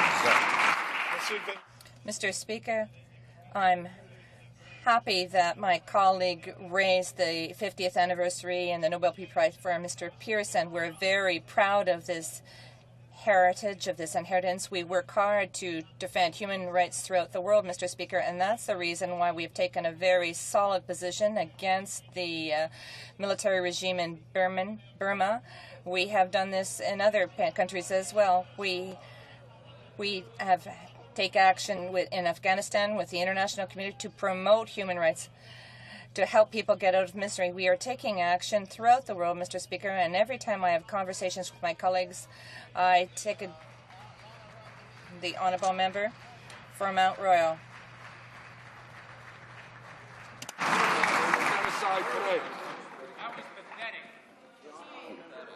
Royal. Speaker, yesterday was International Genocide Day. Today is International Human Rights Day. The one genocide in the 21st century is in Darfur. The #1 international human rights issue today is Darfur. Yet there was no reference in the speech from the throne to Darfur. Darfur is nowhere a priority for this government. Will the government commit itself to combating the mass atrocities in Darfur, to peace in Sudan as the #1 human rights foreign policy priority of this government and this country?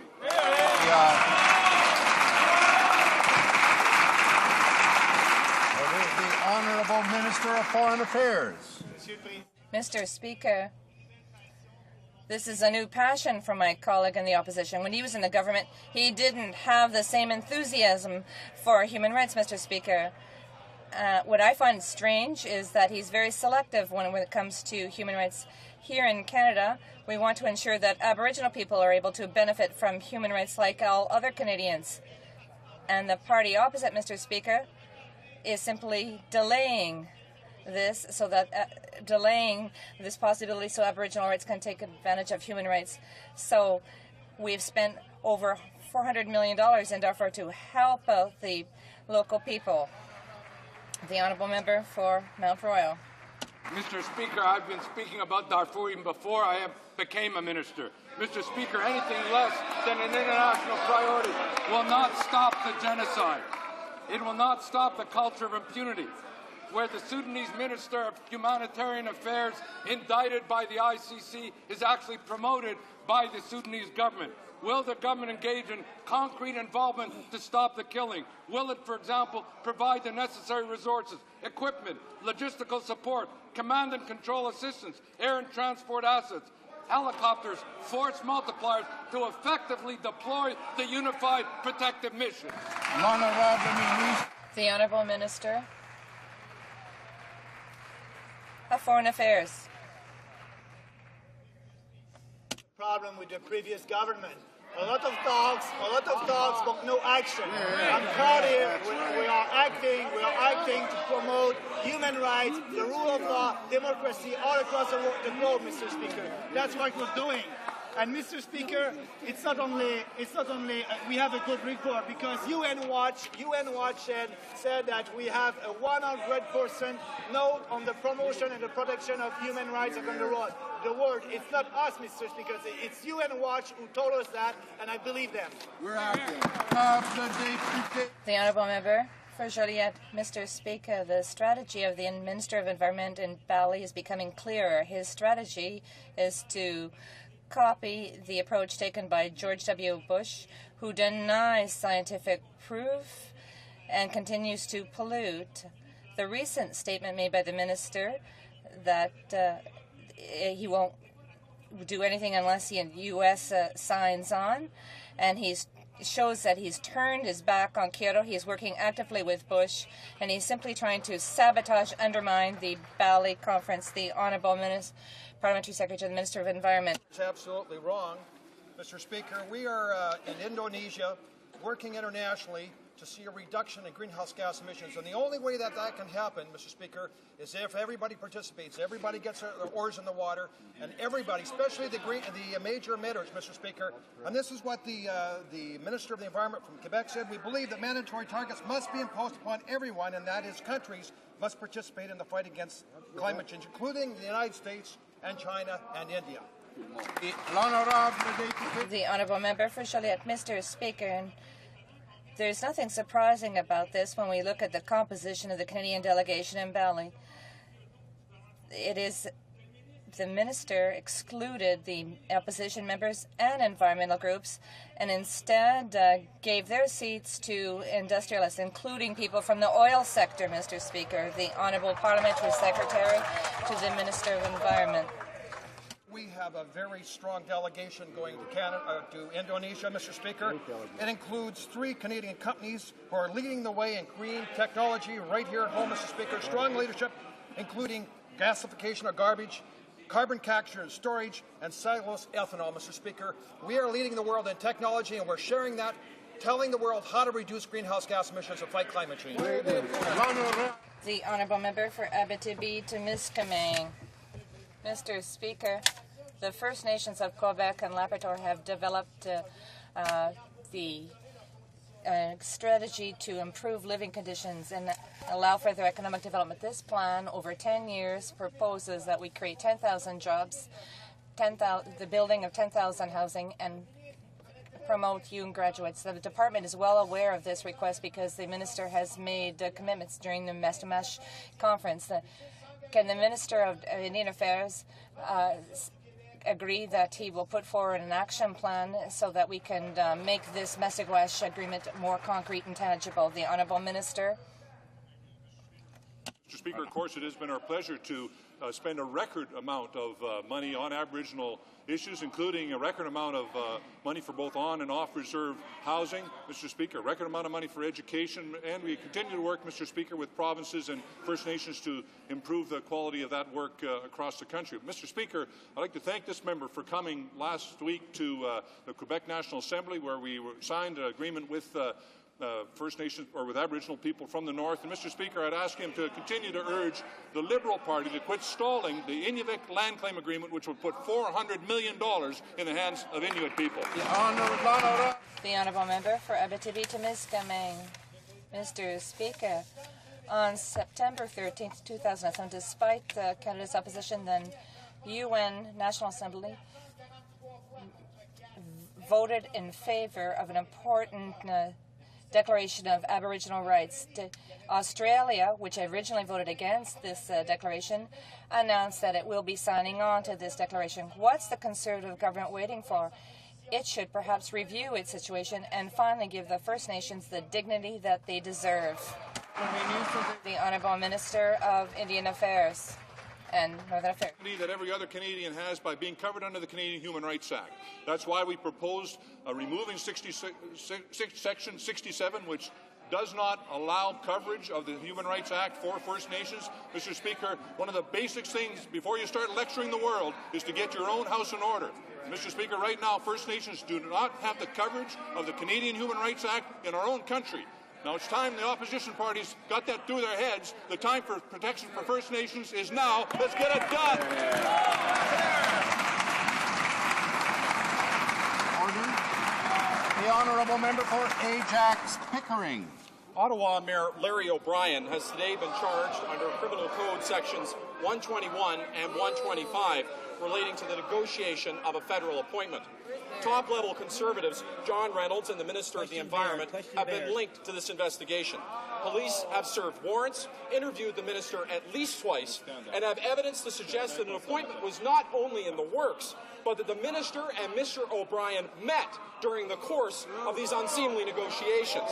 Will the Prime Minister take responsibility and ask the minister to step aside while the courts determine his involvement? Honourable Government House Leader. Order.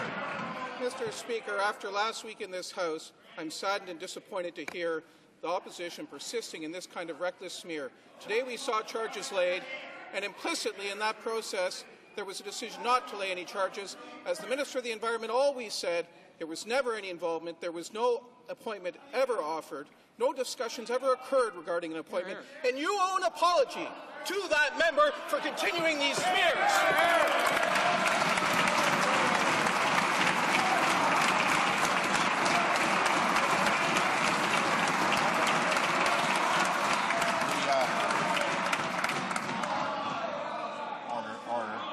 Order.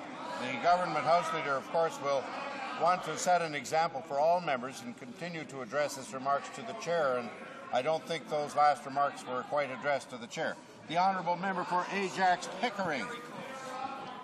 Mr. Speaker, when the Prime Minister was asked if Conservative candidate Alan Riddell had been offered cash to step aside, there was also denial, yet the courts proved otherwise. There seems to be a disturbing trend of illicit Conservative inducements. Last election, the Prime Minister praised Brian Mulroney for not tolerating scandal in government and for being quick to, quote, pull the trigger when it comes to asking ministers to step aside. Well, here's the test. Will the Prime Minister rise to Mr. Mulroney's ethical standard and ask the Minister of Environment to step aside?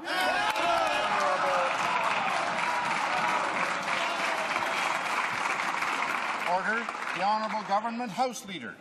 Mr. Speaker, it's obvious to me that the leader of the Liberal Party is not in this country right now, because I'm sure after last week he would be ashamed of the conduct he's seeing from across the floor today. The Honourable Member for Hull-Aylmer. Mr. Speaker, let's be clear. Mr. Kilray refused the offer. The charges indicate that the offer was discussed, not that it was accepted. The Minister of the Environment stated in this House that he never met Mr. O'Brien, but the provincial police in Ontario seems to think differently.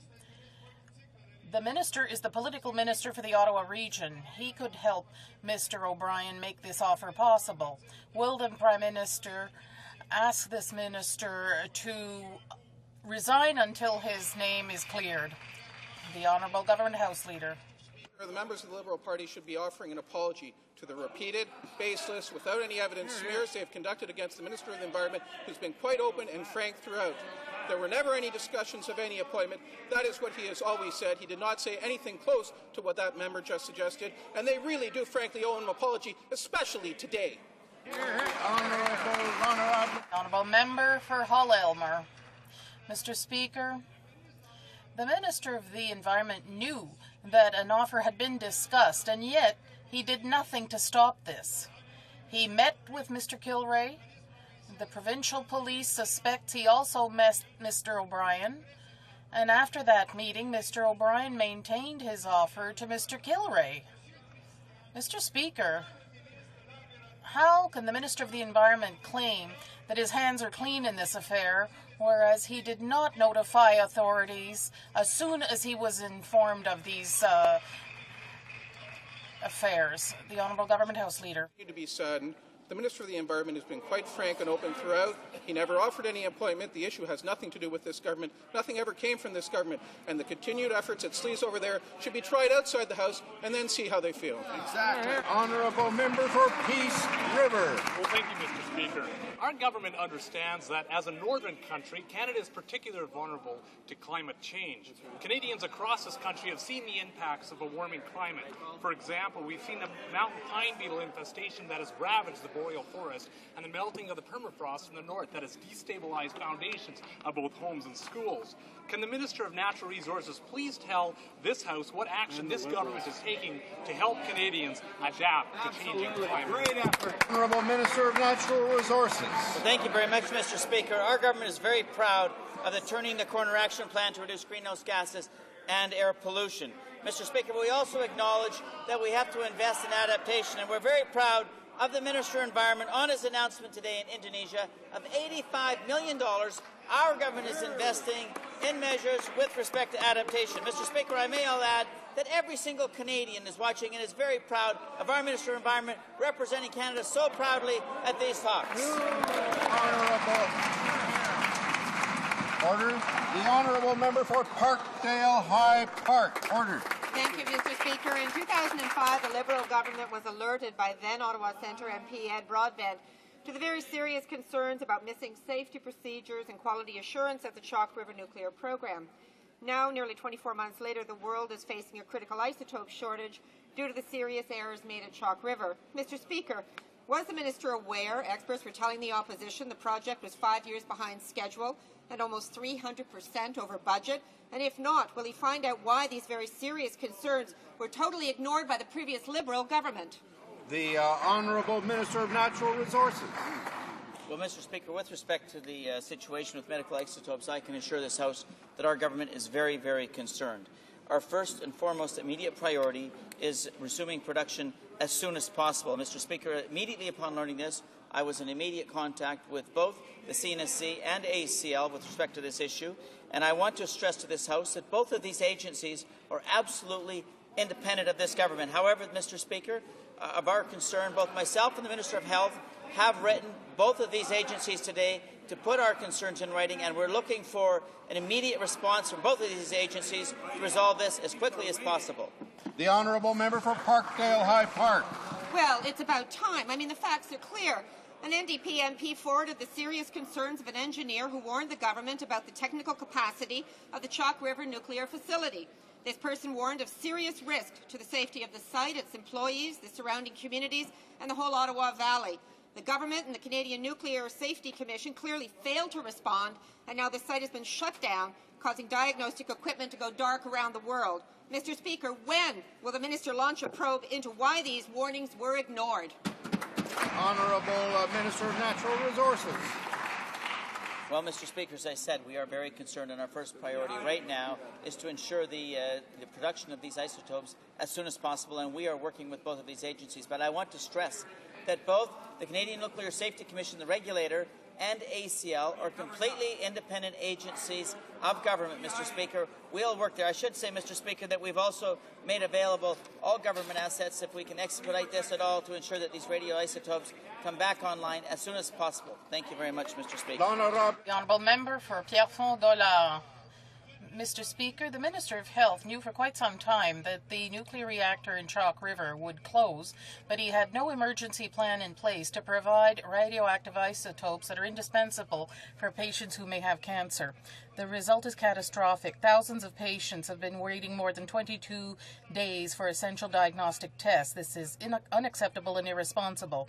Having personal knowledge of the problems at Chalk River, why didn't the Minister develop an emergency plan in case of catastrophe? The Honourable Minister of Health. Well, Mr. Speaker, we understand the stress that must be experienced by the patients and their families because of this situation.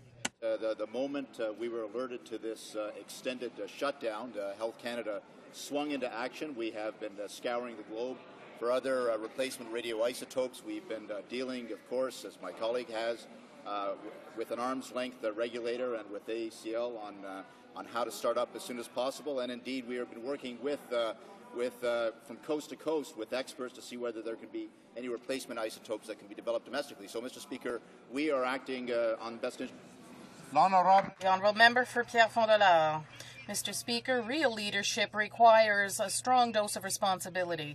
All this minister did was to throw this responsibility on the backs of others and state that he has no control over the situation. I'm sorry, that's not leadership, that's flagrant incompetence. Sick Canadians are going to have to wait until after the Christmas holidays to have essential diagnostic tests because of his negligence. I'm sure they'll have great holidays. When will the minister admit that he let Canadians down once again? Will he develop an emergency plan to avoid a repeat of this kind of catastrophe? The Honourable Minister of Health.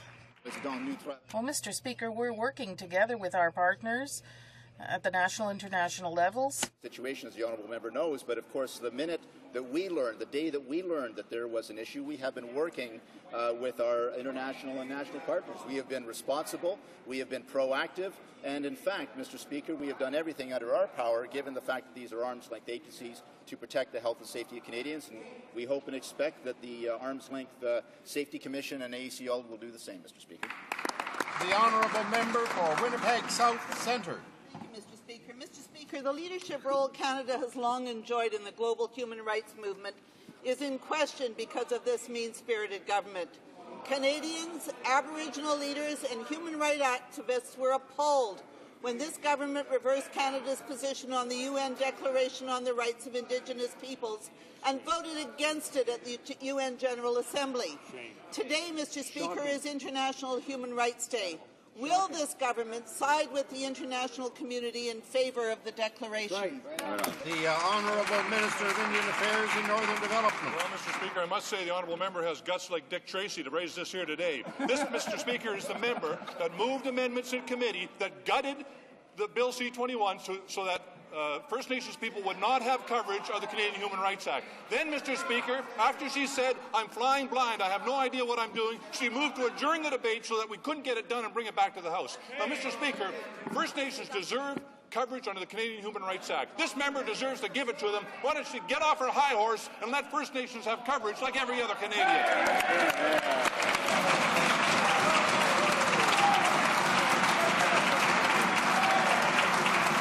Honourable Member for Winnipeg South Centre. Order. Thank you, Mr. Speaker. Order.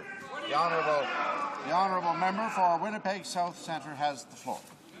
Thank you, Mr. Speaker. The member should read transcript and get his facts right. It is those members across the floor who ignore the voices of Canada's Aboriginal peoples.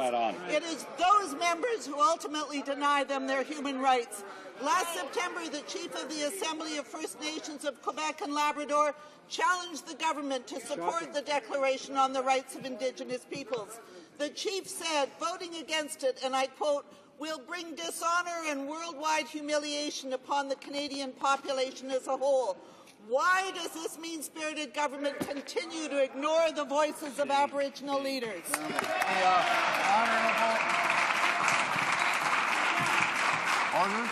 The Honourable Minister of Indian Affairs and Northern Development. Well, I'll tell you one thing, Mr. Speaker. We're not going to ignore the cries of Aboriginal people. Aboriginal people who have said 30 years is too long. We've waited 30 years to be included in the Canadian Human Rights Act. 30 years we've been exempted. Mr. Speaker, in committee there was members of the Liberal Party said You mean to say they're not covered? Well, Mr. Speaker, I'm here to tell you, 30 years they've been waiting for coverage under the Canadian Human Rights Act. That's 30 years too long, Mr. Speaker. They deserve to be covered, and it's time the Liberals got out of the way and gave them the coverage they deserve. Honourable Member. The Honourable Member for Montmagny-Lillet, Kamouraska, Rivière-du-Loup. Mr. Speaker, contrary to what the Prime Minister said, fiscal imbalance has not been solved. What has been done is a partial financial settlement. The real problem remains. Everyone in the National Assembly agrees that there's no definitive settlement. Even his friend Mario Dumont has said so.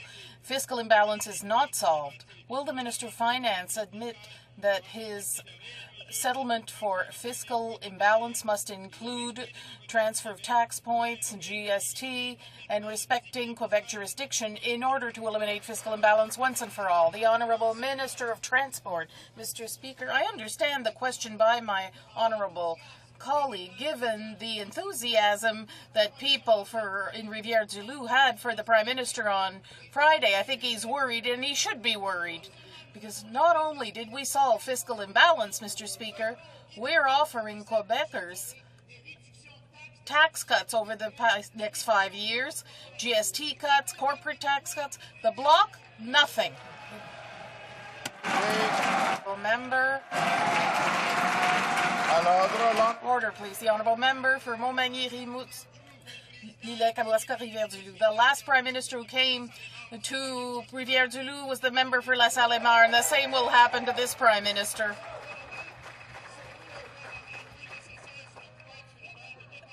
The government had to work on spending powers. Even Mario Dumont has said fiscal imbalance is not settled. When will the government really give Quebec the power to withdraw from federal programs in its areas of jurisdiction unconditionally and with full compensation? That's the only way to completely eliminate the federal spending power. That's what the Prime Minister should have said in Rivière-du-Loup. The Honourable Minister of Transport.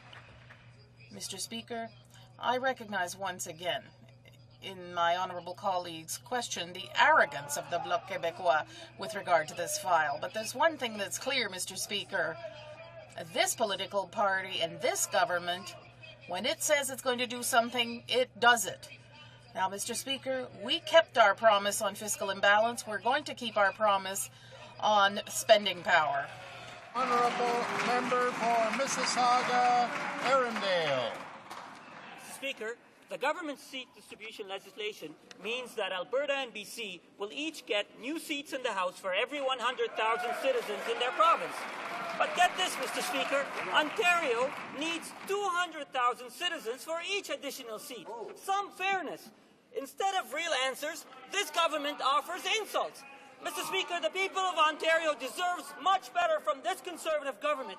Will the Prime Minister at least commit to consult all of the premiers before forcing this unfair law on the people of Ontario? The Conservatives, Honourable Government House Leader.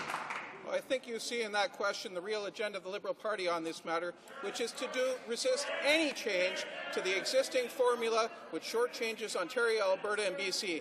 They don't want to see the current unfair law change so that Ontario, BC and Alberta get more seats. In fact, today in the Ontario legislature, for the first time in their resolution, they're acknowledging that our legislation is trying to address that shortcoming. It's time they got on board and supported something to correct that inequity that they never did anything about when they were in government.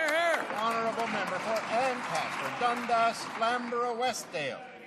Mr. Speaker, the public record is clear. For 13 years, the Liberals accomplished a big fat goose egg as far as the environment's concerned. In fact, while they were in government, greenhouse gases rose 33% above the Kyoto targets. Our government will not sit idly by, Mr. Speaker. We're taking action to fight climate change. Can the Minister of Transport, Infrastructure and Communities say what our government is doing to encourage Canadians to make environmentally friendly transportation choices? The Honourable Minister of Transport. Well, Mr. Speaker, I thank my honourable colleague for his question. We had the opportunity Friday to announce, of course, the other tranche to the Eco-Auto rebate program, which encourages Canadians to make environmentally friendly choices when purchasing a new car. It saves them money, Mr. Speaker. It is good for health. It is good for the environment. It is good for all Canadians. And this list that we announced on Friday, Mr. Speaker, permits more eligible vehicles to be purchased by Canadians, and we're happy that this government is getting the job done. The honourable member for Timmins, James Bay. Thank you, Mr. Speaker. Well, the Minister of Industry clearly doesn't understand the issue of copyright because he's refused to meet with key Canadian stakeholders. He's shut the door to universities and educators, he's ignored the advice of senior government bureaucrats, and he's completely shut the door to consumer groups, artists, and software innovators. Now, meanwhile, his government has been rolling out the red carpet for corporate lobbyists and the U.S. ambassador. So Canadians have a right to know why they are going to be stuck with this on-balance, one-sided piece of made-in-the-USA copyright legislation. Minister of Industry.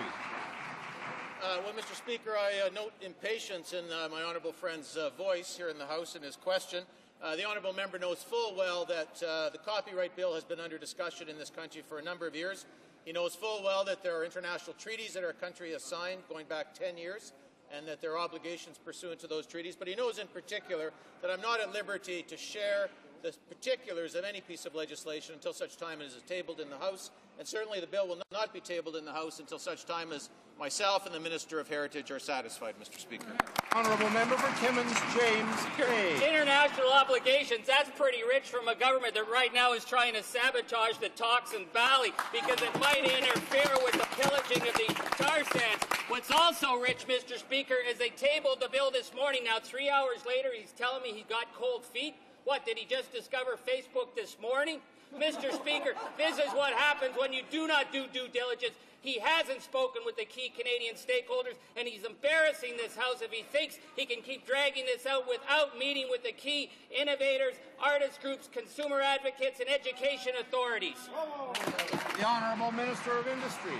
Well, Mr. Speaker, I sense from the question that my honourable colleague is confused as to whether he's talking about Bali and the environment or copyright in Ottawa. He seems unclear as to whether a bill has been tabled or not tabled, whether he wants it tabled or doesn't want it tabled. When there's some precision to his question, I'd be delighted to answer it, Mr. Speaker. The Honourable Member for Sudbury. Mr. Speaker, we know that Karl-Heinz Schreiber sent numerous letters about his dealings with Brian Mulroney to the Prime Minister and at least 3 of his ministers. They all had access months ago to the paper trail and did nothing. The letters confirm that Mr. Schreiber and Mr. Mulroney had dealings on the light armored vehicle project when Mr. Mulroney was Prime Minister. As a result, Mr. Schreiber got $4 million, and some of this money flowed back to Brian Mulroney. Does this government think that such a payment is okay? The Honourable Minister of Justice.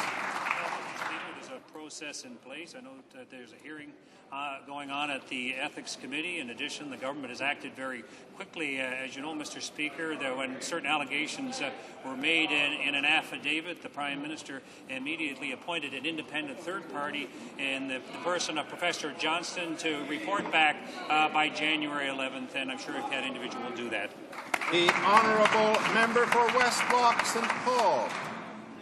Speaker, on International Human Rights Day, I am astonished at the actions of the opposition.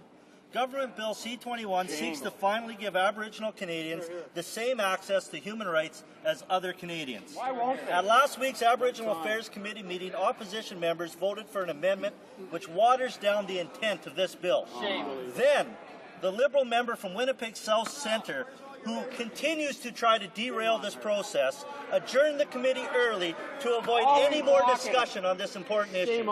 Can the Minister explain to the opposition why all Canadians deserve access to human rights and why this legislation needs to be passed? The Honourable Minister of Indian Affairs and Northern Development. Mr. Speaker, I'll speak solely for the Liberals. Right now, here's the situation. First Nations on reserve are not covered by the Canadian Human Rights Act. They are the only people in Canada who are not included. We brought in Bill C-21, which would eliminate this discrimination, but now the opposition parties, and Liberals in particular, have gutted the bill so that First Nations still would not have any protection. Then they moved to shut down the debate. The Liberals claim they support the Charter of Rights, but they won't include First Nations in our own Human Rights Act. Well, Mr. Speaker, it's the right thing to do to have them included. Let's give First Nations human rights protection, Mr. Speaker, and the time to do it is right now. Honourable Member for Rimouski-Neigette-Témiscouata-les-Basques. Mr. Speaker, after the Rwandan genocide in 1994, the world said never again. On the eve of 2008 in Darfur, the government must do something to put an end to this murderous conflict. The government could increase its forces there, increase its budget for the people helping out in Sudan at the peril of their lives, and engage in dialogue with China, among others, to find a solution. It could act, but it does not do so. Why? The Honourable Minister of Foreign Affairs. Mr. Speaker, as I said earlier in the House, yes, we are acting with regard to Darfur. We've given over $286 million to help the African Union combat these forces and seek peace in this difficult situation. And we've also paid $441 million in aid to help the local population, plus the $4.2 million who need food and medical aid and essential services. Thank you. Evening of documents. Dépôt de documents.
Order. Dépôt de documents. Tabling of documents. The Honourable Parliamentary Secretary to the Minister of Indian Affairs and Northern Development.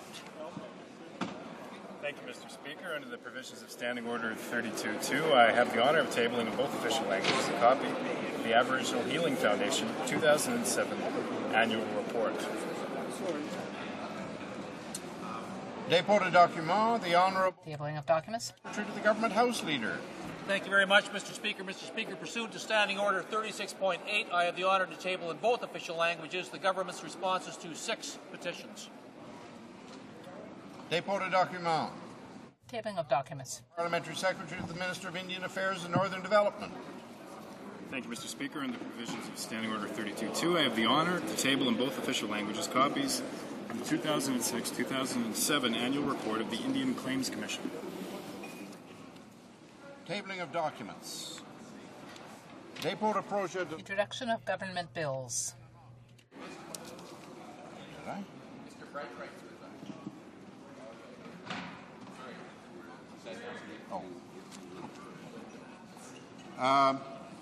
Introduction of government bills. Mr. Cannon, seconded by Ms. Finlay, moves for leave to introduce a bill entitled An Act to Amend the Air Canada Public Participation Act. This motion is deemed adopted. Monsieur Cannon, appuyez. Mr. Cannon, seconded by Ms. Finlay, moves that this bill be now read a first time and printed. The motion is deemed adopted. First reading of this bill, première lecture de ce projet de loi. When shall the bill be read a second time? At la prochaine séance de la Chambre. At the next sitting of the House. By Mr. Clement, moves for leave to introduce a bill entitled An Act to Amend the Citizenship Act. This motion is deemed adopted. Madame Finlay. Ms. Finlay, seconded by Mr. Clement, moves that the bill be now read first time and printed. Adopted. First reading of this bill, première lecture de ce projet de loi. When shall the bill be read a second time? At the next sitting of the House. Dépôt de projet de loi. Introduction of government bills. By ministers. Rapport de délégation and Reports from interparliamentary delegations. reports from committees. The Honourable Member for Yorkton Melville. Thank you, Mr. Speaker. I have the honour to present in both official languages the first report of the Standing Committee on Public Safety and National Security in relation to Bill C-3, an act to amend the Immigration and Refugee Protection Act, Certificate and Special Advocate, and to make a consequential amendment to another act. This bill incorporates the amendments required to make security certificates a tool that our officials can use to maintain Canada's safety. These changes were made necessary because of the ruling by the Supreme Court. C-3 needs to be dealt with in a timely fashion. Thank you, Mr. Speaker. The Honourable Member for Cambridge. Merci beaucoup, Monsieur le Président. Thank you, Mr. Speaker. I have the honour to present the sixth report of the Procedure and House Affairs Committee.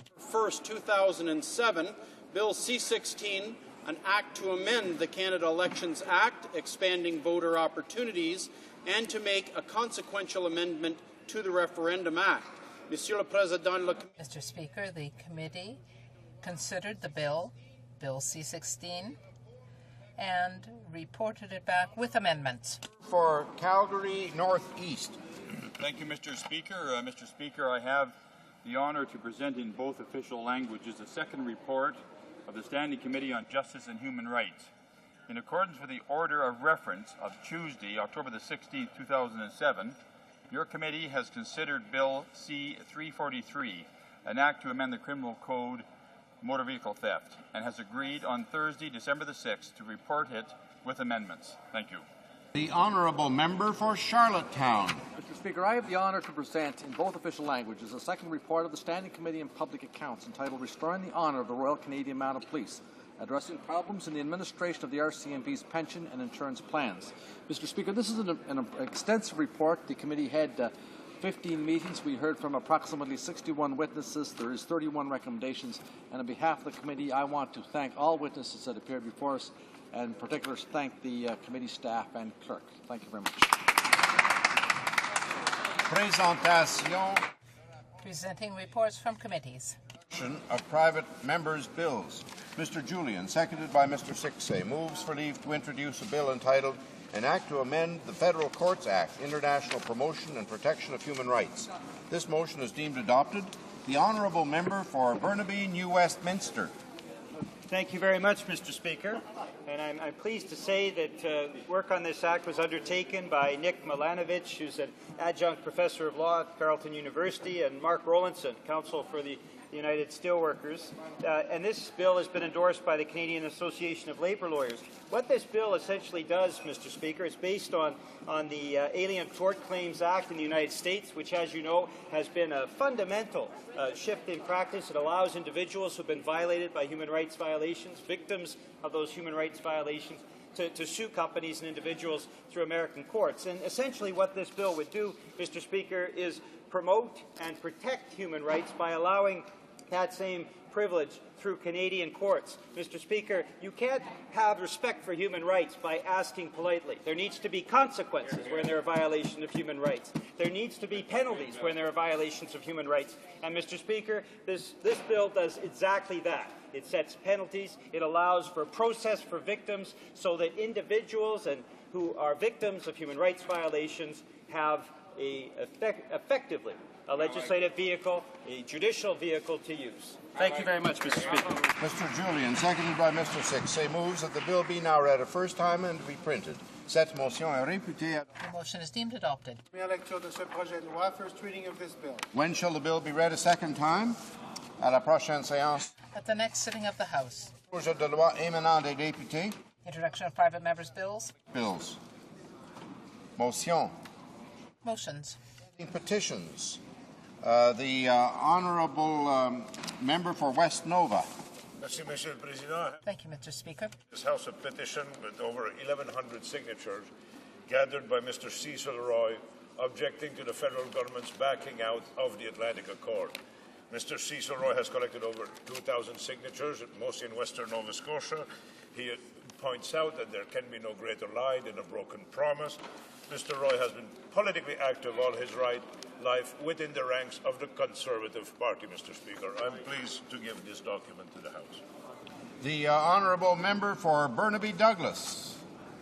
Thank you, Mr. Speaker. I'm pleased to table two petitions today. The first is signed by over 60 residents of British Columbia, the lower mainland of British Columbia, including Burnaby, and they call on Parliament to urge the government and the Prime Minister to call on the Parliament of Japan to pass a resolution in the Diet to formally apologize to women who were coerced into military sexual slavery during the Second World War and were euphemized as comfort women by the Japanese Imperial Army, and to provide a just and honourable compensation to these victims. The second petition, Mr. Speaker, is signed by over 225 individuals from Ontario and British Columbia, and they point out that contributing to the Canadian military through the payment of income taxes is an infringement of the freedom of conscience and or religion of those citizens who conscientiously object to participating in any way in the military and associate activities which train people to kill and use violence, produce and purchase lethal weapons, conduct military-related research, and prepare for war and killing and other activities which perpetuate violence. Therefore, they call for the establishment of peace tax legislation by passing a bill such as the Conscientious Objection Act, which recognizes the right of conscientious objectors to not pay for the military but apply that portion of their taxes that was to be used for military purposes towards peaceful, non-military purposes. Thank you, Mr. Speaker. The honourable member for Scarborough-Guildwood. Thank you, Mr. Speaker. I present this petition on behalf of Mr. Larry Hunter from Edmonton, Alberta, along with quite a number of others also from Edmonton, Alberta, a bastion of conservatism. And he reminds the Prime Minister of boasting about his apparent commitment to accountability when he said the greatest fraud is a promise not kept. Petitioners remind the Prime Minister that he promised never to tax income trusts, but he recklessly broke that promise by imposing a 31.5% punitive tax, which permanently wiped out $25 billion of hard-earned retirement savings of over 2 million Canadians, particularly seniors. The petitioners therefore call upon the Conservative minority government to admit that the decision to tax income trusts was based on flawed methodology and incorrect assumptions. Secondly, to apologize to those who are unfairly harmed by this broken promise.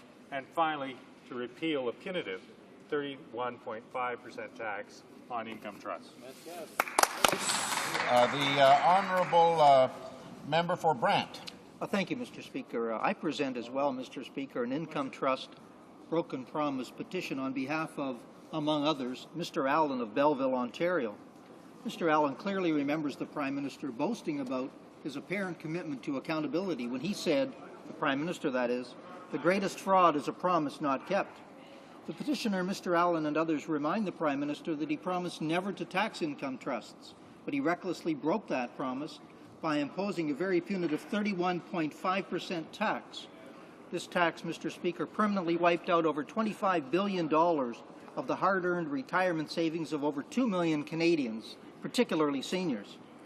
The petitioner therefore calls upon the Conservative minority government, firstly, to admit that its decision to tax income trusts was based on flawed methodology and incorrect assumptions. Secondly, to apologize to those who were unfairly harmed by this broken promise. And finally, to repeal the punitive 31.5% tax on the trusts. Thank you, Mr. Speaker. Presenting petitions. The honourable member for Burnaby Douglas is rising again. Yes, Mr.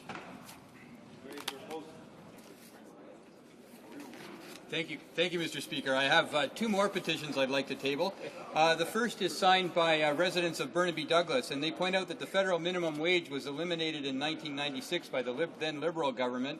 They note that a $10 an hour minimum wage just approaches the poverty level for single workers, and they say that this would establish a best practice for labor standards across the country, and therefore they call on Parliament to ensure that workers in federal jurisdiction are paid a fair minimum wage by passing Bill C-375, which was tabled by the member for Parkdale High Park, to establish a federal minimum wage and set it at $10 an hour.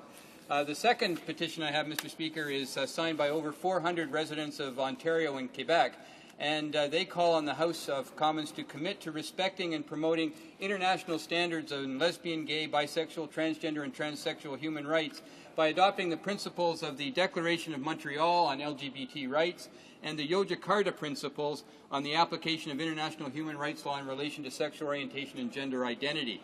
And they note that there are also motions tabled in this House by myself, Mr. Speaker, on these two important documents that they seek Parliament's approval. Thank you, Mr. Speaker. Présentation de pétition. Presenting petitions. It's on the order paper. The Honourable Parliamentary Secretary to the Government House Leader. Thank you, Mr. Speaker. Mr. Speaker, question number Q94 will be answered today.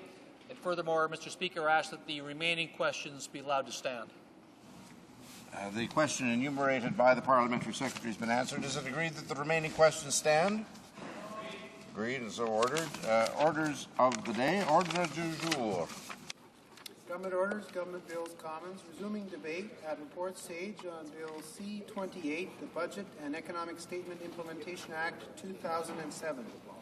Before the debate was interrupted, the Honourable Member for Sackville Eastern Shore had the floor, and he has 7 minutes remaining in the time allotted for his remarks. I therefore call upon the Honourable Member for Sackville Eastern Shore. Thank you very much, Mr. Speaker. Again, we're going back to the issue of the day, which is really the big difference between us and the NDP party, those in the Conservative Party, and of course those over in the Liberal Party. Mr. Speaker, we believe in the collective. We believe that the government can be a source of good for Canadians across this country from coast to coast to coast. We also believe that the resources of this country should go to benefit Canadians and then be able to share our expertise and our wealth with those around the world who are struggling to have human rights, to have human dignity, with the environment, education, health, etc., etc. But, Mr. Speaker, also within our own country, we have many people who are veterans, many people who are widows of veterans, who have been promised certain things by this government and been denied. As my colleagues used to say, no greater fraud than a promise that's been broken. Mr. Speaker, this was the government on June the 28th of 2005, when the current Prime Minister was then the opposition leader, promised Joyce Carter of Cape Breton that if the Conservatives form a government, they would immediately extend the VIP services for all widows and veterans of World War II and Korea immediately upon forming government. Mr. Speaker, 22 months later, still nothing. Mr. Speaker, this is also the Prime Minister, when he was in opposition, and the member who's now the Veterans Affairs Minister, who said in Gagetown and said publicly in 2005 and during the campaign that we will look after and compensate all those victims of defoliant spraying in Gagetown from 1956 to 1984. All of them, Mr. Speaker, all of them is what they said.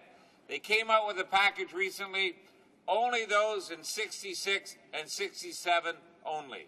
Exactly what the Liberals had proposed beforehand. And, Mr. Speaker, the Conservatives in New Brunswick were elected on that promise. And they broke that promise, Mr. Speaker. And it's unconscionable that a government that is like Scrooge McDuck, sitting on a pile of coins and loonies and toonies and cash, are not able to help those people who serve their country with such distinction and such honor.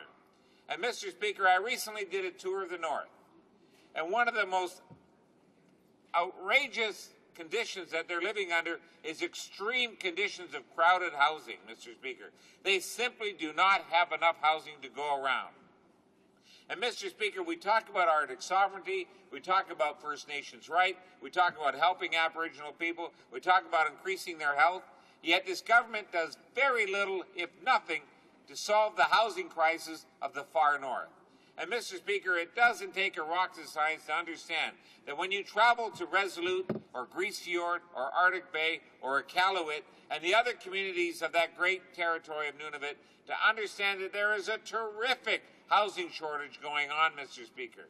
If the government is not going to do it when you have billions and billions of dollars of surplus, when are you going to do it? And, Mr. Speaker, as I said earlier, a colleague of mine who just got back from Afghanistan said the mission of Afghanistan will not end until the final soldier that serves in that country passes away. And what he meant by that, Mr. Speaker, was quite clear. A lot of these individuals coming back from Afghanistan are going to suffer from mental and physical disabilities. And, Mr. Speaker, a lot of them are going to require long-term care for the rest of their lives, for them and their families. And that's what he was referring to, Mr. Speaker, that the mission will continue in their lives. It's just like someone who loses someone in Afghanistan. For them, Remembrance Day is every day. But, Mr. Speaker, the government has billions of dollars for the mission in Afghanistan, and we can argue that point the other day. The reality is they're not hesitant to spend money on the actual mission itself. But when you ask the government what contingency funds are put aside to help with those mental and physical disabilities that the soldiers and their families may have down the road, the answer is zero. And, Mr. Speaker, again, I reiterate to the government, if you can't do it now when you have surpluses, when are you going to do it? And I advise the government, Mr. Speaker, to make sure that there's enough money put aside to ensure the proper care and treatment of those brave men and women who serve their country down the road, Mr. Speaker. Also, Mr. Speaker, one of the greatest opportunities we have for economic development in this country is in shipbuilding. And, Mr. Speaker, the Industry Committee unanimously adopted a resolution that the ACA proposal should go from 2 years to 5 years, the accelerated capital allowance. And yet the government still has not done that. Mr. Speaker, those in the shipbuilding industry would like the same considerations that the government has given to the aerospace industry in Quebec for a long time. And, Mr. Speaker, we have approximately $20 billion worth of construction to do on naval replacement vessels, Coast Guard replacement vessels, ferries, the Laker fleet, tugs, etc. We have 5 remaining yards in this country, Mr. Speaker, that could do that type of work. I would encourage this government to ensure that the domestic procurement process enables those workers and those industries in those yards across the country, in Victoria, Vancouver, into Port Welland, into Levy, into Halifax, and Marystown, and Newfoundland, Labrador, the opportunity for long-term sustainable growth. And that way, Mr. Speaker, especially in Atlantic Canada, people won't have to go down the road to find work.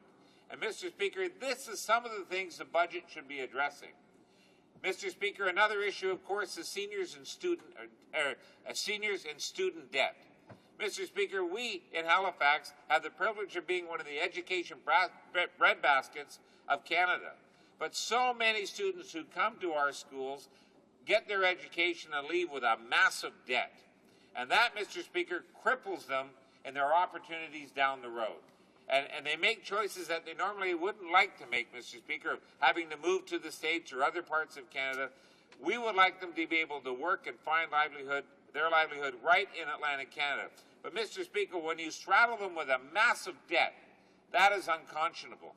And we were very proud in the NDP party to support in the last budget by to rewrite the last Prime Minister's budget of the Liberals when they turned around and we drafted up Bill C-48 and took away the corporate tax cuts and reinvested that into housing and public transit and student education. I was very pleased to see, Mr. Speaker, that the Premier of Nova Scotia authorizing a $400 rebate for students in our province just recently.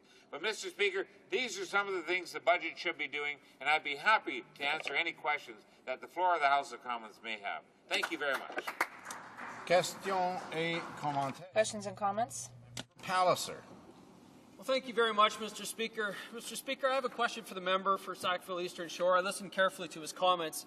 The member likes to paint himself as a champion of veterans and their families. But then how does he square this with the actions of the NDP caucus last Thursday evening when they stood in the House to vote against the supplementary estimates? They were the only party to oppose the supplementary estimates. Estimates that contained additional funds for ex gratia payments for victims of Agent Orange, the establishment of 5 clinics for operational stress injury, the Office of Veterans Ombudsman, the restoration of World War I monuments, the Vimy commemoration, and I can go on, Mr. Speaker. The NDP voted against $42.8 million for veterans and veteran services. How does the member square that with his regular efforts to paint himself as a champion of veterans? When will he start to walk the walk? I mean, the member takes hypocrisy to staggering new heights, Mr. Speaker. And how does he square the circle for the entire NDP as a party?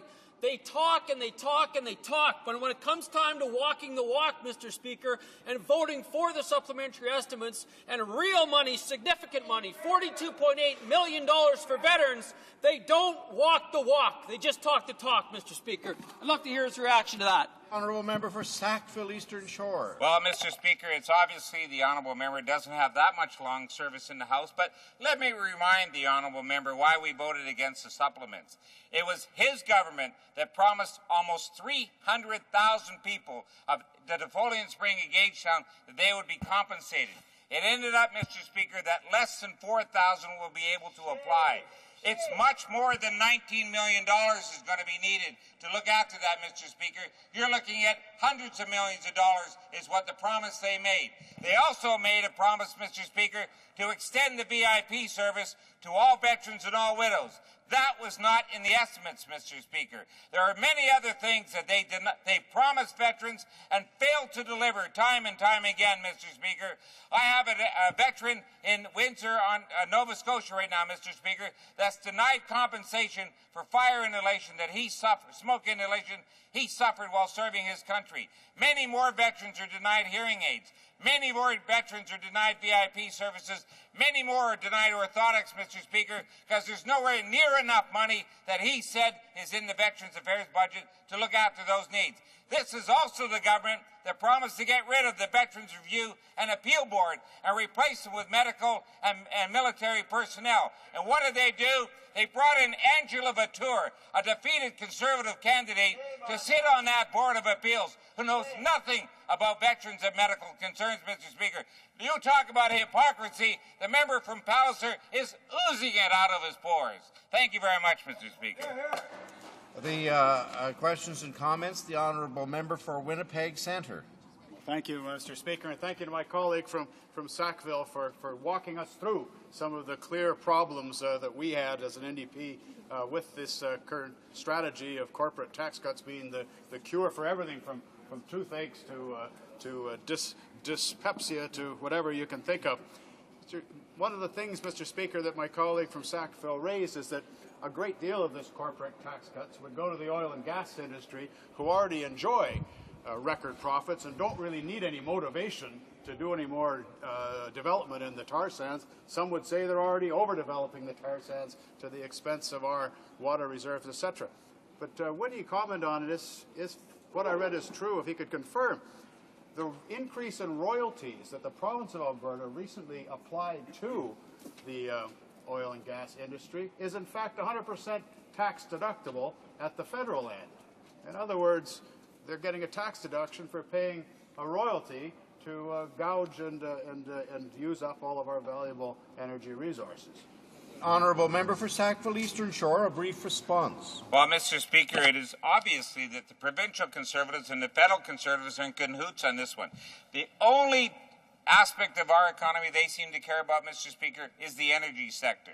But when it comes to individuals, those that lost their job in the manufacturing sector, in forestry, auto, shipbuilding, in the fishery, in farming, etc., they're told to get to the back of the line.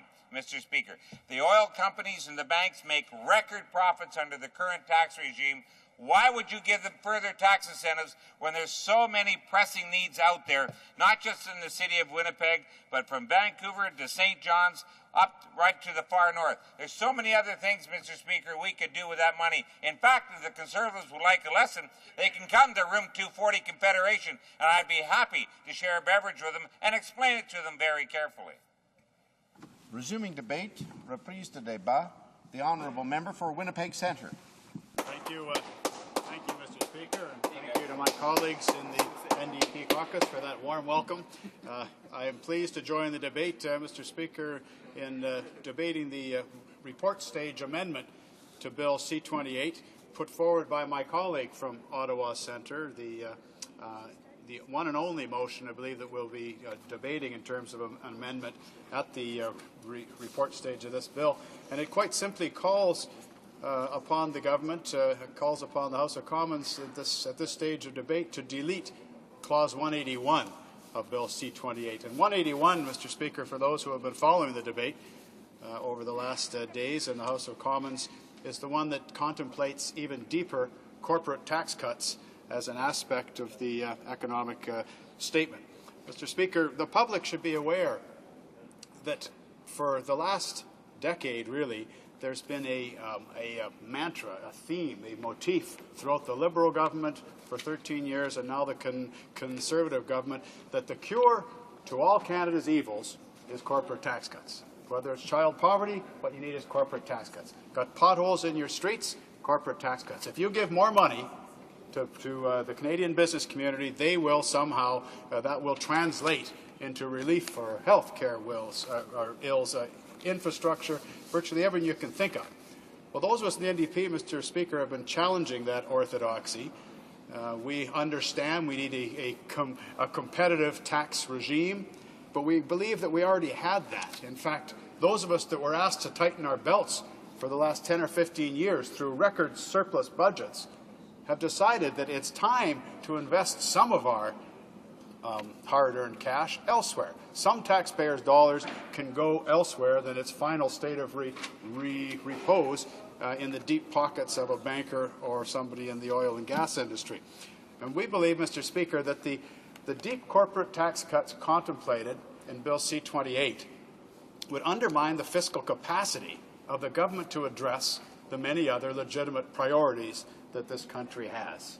Simply put, it would take $190 billion of fiscal capacity away from this government and future governments, because, God willing, this government may not last that long, and perhaps another government will take its place, but with a corporate tax structure, which would then be the lowest of developed nations, not in the middle of the pack, not in a competitive on par basis, but the lowest, we believe that we would lose the ability to address the many other pressing social deficits that have been created by years and years and years of what can only be described as an ideological crusade to eliminate taxes on business. It used to be not that long ago, Mr. Speaker, my father used to tell me that the tax system was structured in such a way that business tax would be about 50% of government's revenue, and the individual personal income tax would be approximately the other 50%. Systematically, incrementally, bit by bit, slowly over the last 20, 30 years, that has reversed dramatically.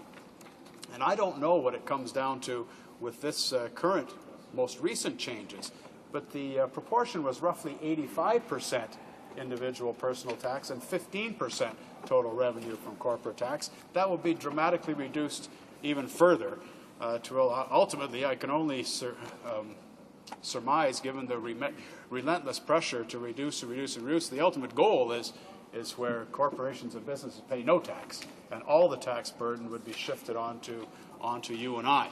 So, Mr. Speaker, in their race to the bottom that way, they've actually been in a competition almost between the Liberals and the current Conservative government, in that the current Conservative government said that they would reduce the corporate tax from, I believe it was 21.5 or 22% down to 18.5%. The reaction, the immediate reaction from the leader of the official opposition was, well, we would have gone even further. You know, we believe that's pretty good, but we can do better. Well, the Minister of Finance took them up on their challenge. And he said, well, you know, if we've got carte blanche to cut and hack and slash corporate taxes, we'll take you up on that game of chicken, and we'll reduce it to what, Mr. Speaker, down to 16.5% in 2011 and to just 15% by 2012. I mean, way, way, way below now the average of comparable developed nations, as if this in and of itself would be the answer to all of the shortcomings and the social deficits and the spending that we all recognize is in fact necessary. There's this theory, Mr. Speaker, that a rising tide lifts all boats, and that when the economy's cooking, we all benefit. In actual fact, we've changed that cliche that a rising tide raises all yachts, but it fails to lift a lot of the boats of the people that I know and the boats of the people that I represent. Mr. Speaker, my colleague from Sackville Eastern Shore, I thank him for pointing this out, about the only social spending that's occurred in the last 15 years, 13 years of Liberal rule and 2 years now of Conservative, has been when the NDP managed, through their balance of power, to thwart and put a stop to contemplated corporate tax cuts put forward by the Liberal government of the day, and use our influence, trade our support to that minority Liberal government in exchange for significant social spending in Bill C-48. So we did manage to interrupt another planned gift to Bay Street, another completely unnecessary and secretive gift to Bay Street, because certainly the Liberal government didn't run on that, and they certainly didn't give the Canadian people a chance to have any say on whether they would have another $4.8 billion shoveled dutifully to their friends in corporate Canada. Fortunately, we intervened. That resulted in $4.8 billion worth of social spending that, in fact, I thank you to my colleague from New Westminster, because I think the Canadian public deserves to be made aware that some of the social spending that the Conservative government is now announcing is, in fact, that money that was booked and earmarked 2 years ago now in Bill C-48, when the NDP used its minority influence, or its balance of power in a minority government, to trigger some much-needed social spending in social housing, post-secondary education. My colleagues can remind me what else that spending was for. Transit, I believe. Transit, foreign aid. So some of the very necessary, some of the shortfalls. We were asked to tighten our belts for 10 surplus budgets in a row, saying, well, you know, your turn will come. That social spending that you're calling for will come, but first we have to take care of some necessary priorities. Pay down the debt, and these massive corporate tax cuts to our buddies on Bay Street. It seems they always come first. And without the NDP there with sufficient numbers to provide a balance of power in a minority situation, they will always come first, because when a right-wing corporate organization elects a right-wing corporate government to serve their interests, it's not surprising when budgets are crafted in such a way that they benefit those right-wing corporate interests and forget about all the rest of us. So, Mr. Speaker, I represent the riding of Winnipeg Centre, which off and on is the poorest riding in Canada, depending on what measurements that you use, or what Statistics Canada details that you use. What I can say is that when the Liberals were ruling the day and telling us that we all had to tighten our belts, and then cutting and hacking and slashing at every social program by which we define ourselves as Canadians, it was marginalized groups, low-income groups, like in the riding that I represent, that suffered the most. Let me give one example. When they cut back eligibility for UIC, or EI as they call it today, those cutbacks in my riding alone amounted to $20.8 million worth of income revenue to just the riding of Winnipeg Centre. A similar amount to my colleague in Winnipeg North's riding, even more to some of the ridings in Atlantic Canada. $20.8 million worth of income that was coming from the federal government into my low-income community not only pushed more people off EI and onto welfare, but that's like taking a payroll of a company with 2,000 employees right out of the heart of my riding. That's ripping federal government revenue right out of the heart of my riding and putting it where? More tax cuts for corporations. So we've just about had it with this ideology, Mr. Speaker. We will oppose at every opportunity that we get these further gratuitous wheelbarrows full of money gifts to corporate Canada, where every time you put the Conservatives in charge of the budget, they give the money away, they squander their money. They're the most reckless, foolhardy, wasteful party in Canadian history. The way they shovel money to Bay Street with no expected return. It's like Jack and the Beanstalk, Mr. Speaker, where you trade the family. With regret that I must interrupt the honourable member for Winnipeg Centre, but we'll now have questions and comments. And the honourable member for Abbotsford has the floor. Well, thank you, Mr. Speaker, and I thank the member for his intervention. I did hear, however, that he has this fixation for corporate taxes.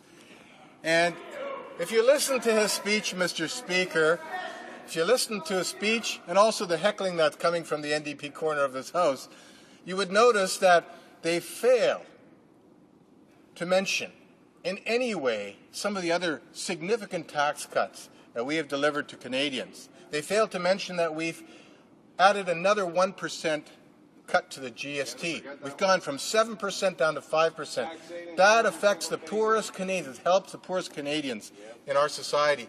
We've also reduced income taxes, taxes upon hard-working, ordinary Canadian families, providing them with a bit of a help in raising their families. We've also reduced the taxation on small businesses. And yet all of those tax reductions the NDP votes against. So my question to the member is, despite the fact that he focused very much on reductions in corporate taxation, my question to him is, why does he oppose the reduction of taxes on hardworking Canadians, reduction of GST, reduction on small business people across this country? Why is that? The honourable member for Winnipeg Centre. Mr. Speaker, this sort of what my colleagues' comments are a graphic illustration of how out of touch they are with low-income Canadians.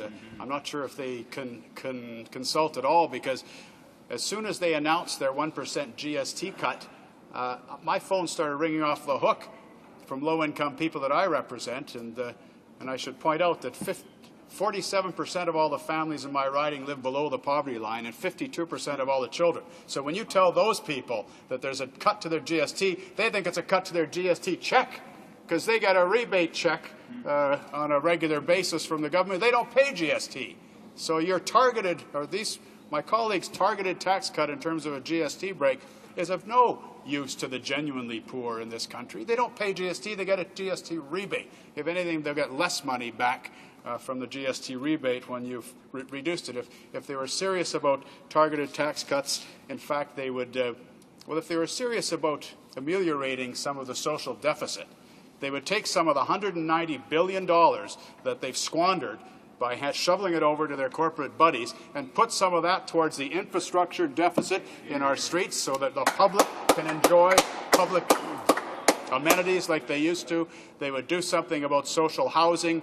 Mr. Speaker, the Mulroney government eliminated all of the social housing programs except for one in 1993. And the first thing the Liberal government did when they took over in 1993 is kill that too.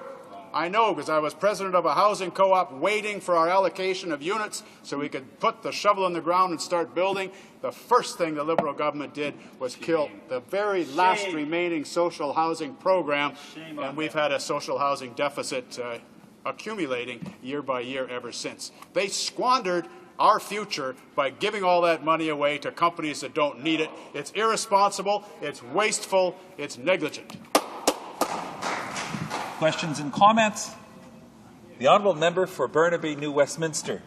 Thank you very much, Mr. Speaker. And I'd like to thank the member from Winnipeg Centre for his terrific presentation on what the Conservatives are doing around this fiscal update. It's certainly not in the interests of ordinary working families from coast to coast to coast. But I know that he has a great deal of experience around ethics. He serves on the Ethics Committee. And I'd like to ask him about the ethical difference between the Conservatives and their budgets and the former Liberal government and their budgets that also just shoveled money out of the back of a truck to the corporate sector. Does he see any ethical difference how these two same old parties approach fiscal management? The honourable member for Winnipeg Centre has 40 seconds to respond. Thank you, Mr. Speaker. I will be brief then, and thank you to my colleague from New Westminster for the question. It is morally and ethically reprehensible to prioritize gratuitous gifts to your buddies at the expense of much-needed social spending. The only difference I can see between the way the Liberals used to do it and the way the Conservatives used to do it is the quid pro quo. The Liberals used to shovel money to their corporate buddies in exchange for massive donations of financial campaign, political donations. The Conservatives have now, at the request of the NDP, banned corporate donations so that they don't really have to shovel money to Bay Street anymore. They're not going to get anything back for it anyway. It's just purely ideological.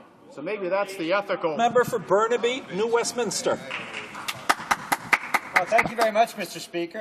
I am pleased to follow the member for Winnipeg Centre because I think it's a good segue into what this budget update actually reflects and what's actually happening in the main streets of this country. Mr. Speaker, when I arrived in Parliament Hill three and a half years ago, I suddenly realized, like my other NDP colleagues, what a bubble Conservative and Liberal members of Parliament live under. They come here and corporate lobbyists are around and they read from the corporate media that everything is just rosy in Canada, and so they believe it because they are profoundly isolated from what's actually really going on, Mr. Speaker. And I think it's important just to provide that context of reality, this dose of reality as we look at this economic statement.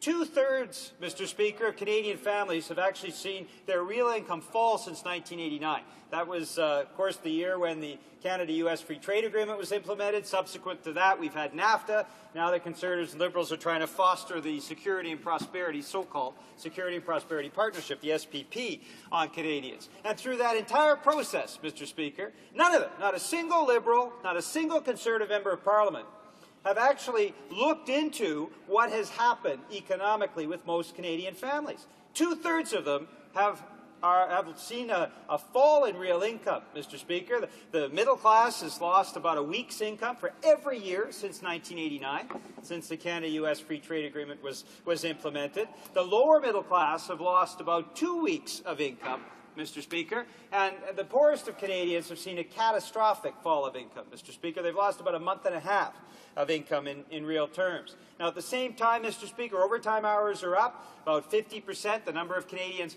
working overtime is up considerably.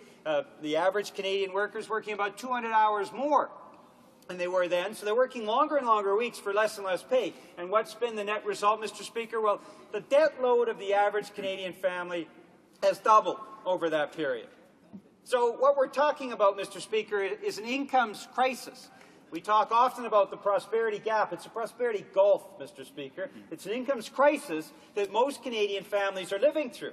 And yet Liberals and Conservatives seem to take their direction from corporate CEOs and corporate lawyers because in talking to those folks, life's rosy.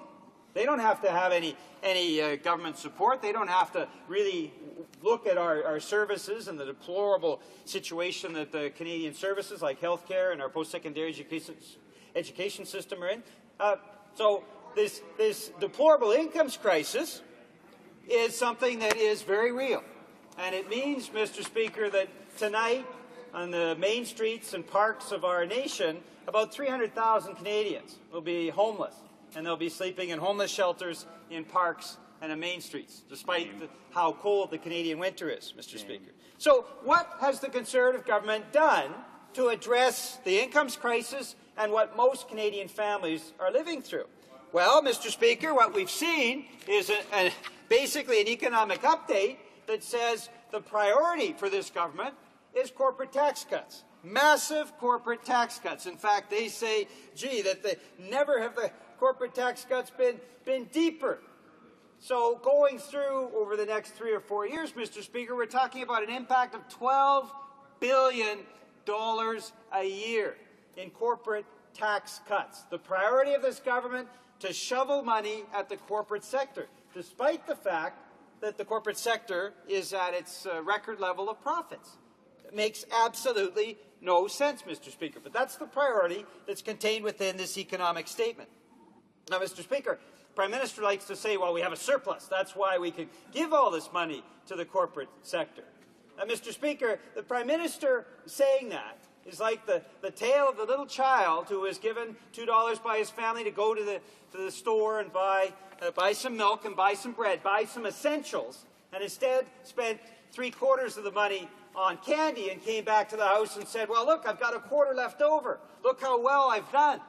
Mr. Speaker, the Prime Minister's taken care of absolutely none of the essentials that the Canadian families, the Finance Minister, none of the essentials that Canadian families need, and instead he's spending money on candy, which is corporate tax cuts, and then saying that there's a surplus. Well, Mr. Speaker, we know that we can put the lie to the surplus argument, the Canadian Federation of Municipalities has said that the annual deficit now in infrastructure, making sure that our waste is carried away, making sure we have clean water for our communities from coast to coast to coast, making sure that our highway overpasses aren't collapsing, that our highways are kept in good shape, making sure that there is social and recreational facilities for Canadians across this country, that deficit of what needs to be invested and what's actually being invested is about $18 billion a year. So, Mr. Speaker, for this government to say there's a surplus and we're going to shovel money at the corporate sector makes absolutely no sense. Now, Mr. Speaker, we know some of the other issues that have been the NDP has brought to this House. Now, we know that the Liberals have said that essentially they're giving the Conservatives a majority. They're not going to do anything to stop the Conservative agenda. So essentially right now we have this government operating as if it had a majority. But let's look at some of the issues that this government should have dealt with. We have seniors who've been ripped off by a bad calculation on the GIS. Nothing to deal with that. And our member from Hamilton Mountain has been raising that substantially and effectively in this House of Commons. But the Conservatives have refused to give seniors their due part. And in a very real sense, has been ripping off Canada's seniors. We have Canadians with disabilities.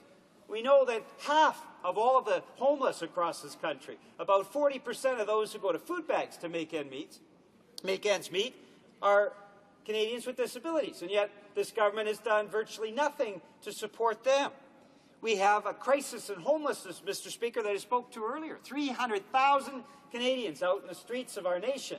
And yet this government does nothing except invest and talk about the NDP money that came from the NDP budget. Beside that, they've done absolutely nothing. We have Canadians who are crippled by the cost of drugs, and yet there's no pharmacare program, despite the fact that the NDP has said that that has to be a government priority. And they have done absolutely nothing for the environment. Worse, Mr. Speaker, I mean, the Liberals had a deplorable record on the environment, but at least they didn't try to sabotage international meetings. And that's what we're seeing now from this Conservative government. Mr. Speaker, these are all issues that need to be dealt with by the government. And they haven't dealt with any of them. Instead, their priority, very clearly announced, is that they will shovel money off the back of a truck to the corporate sector, to their friends in the corporate sector. That is their priority.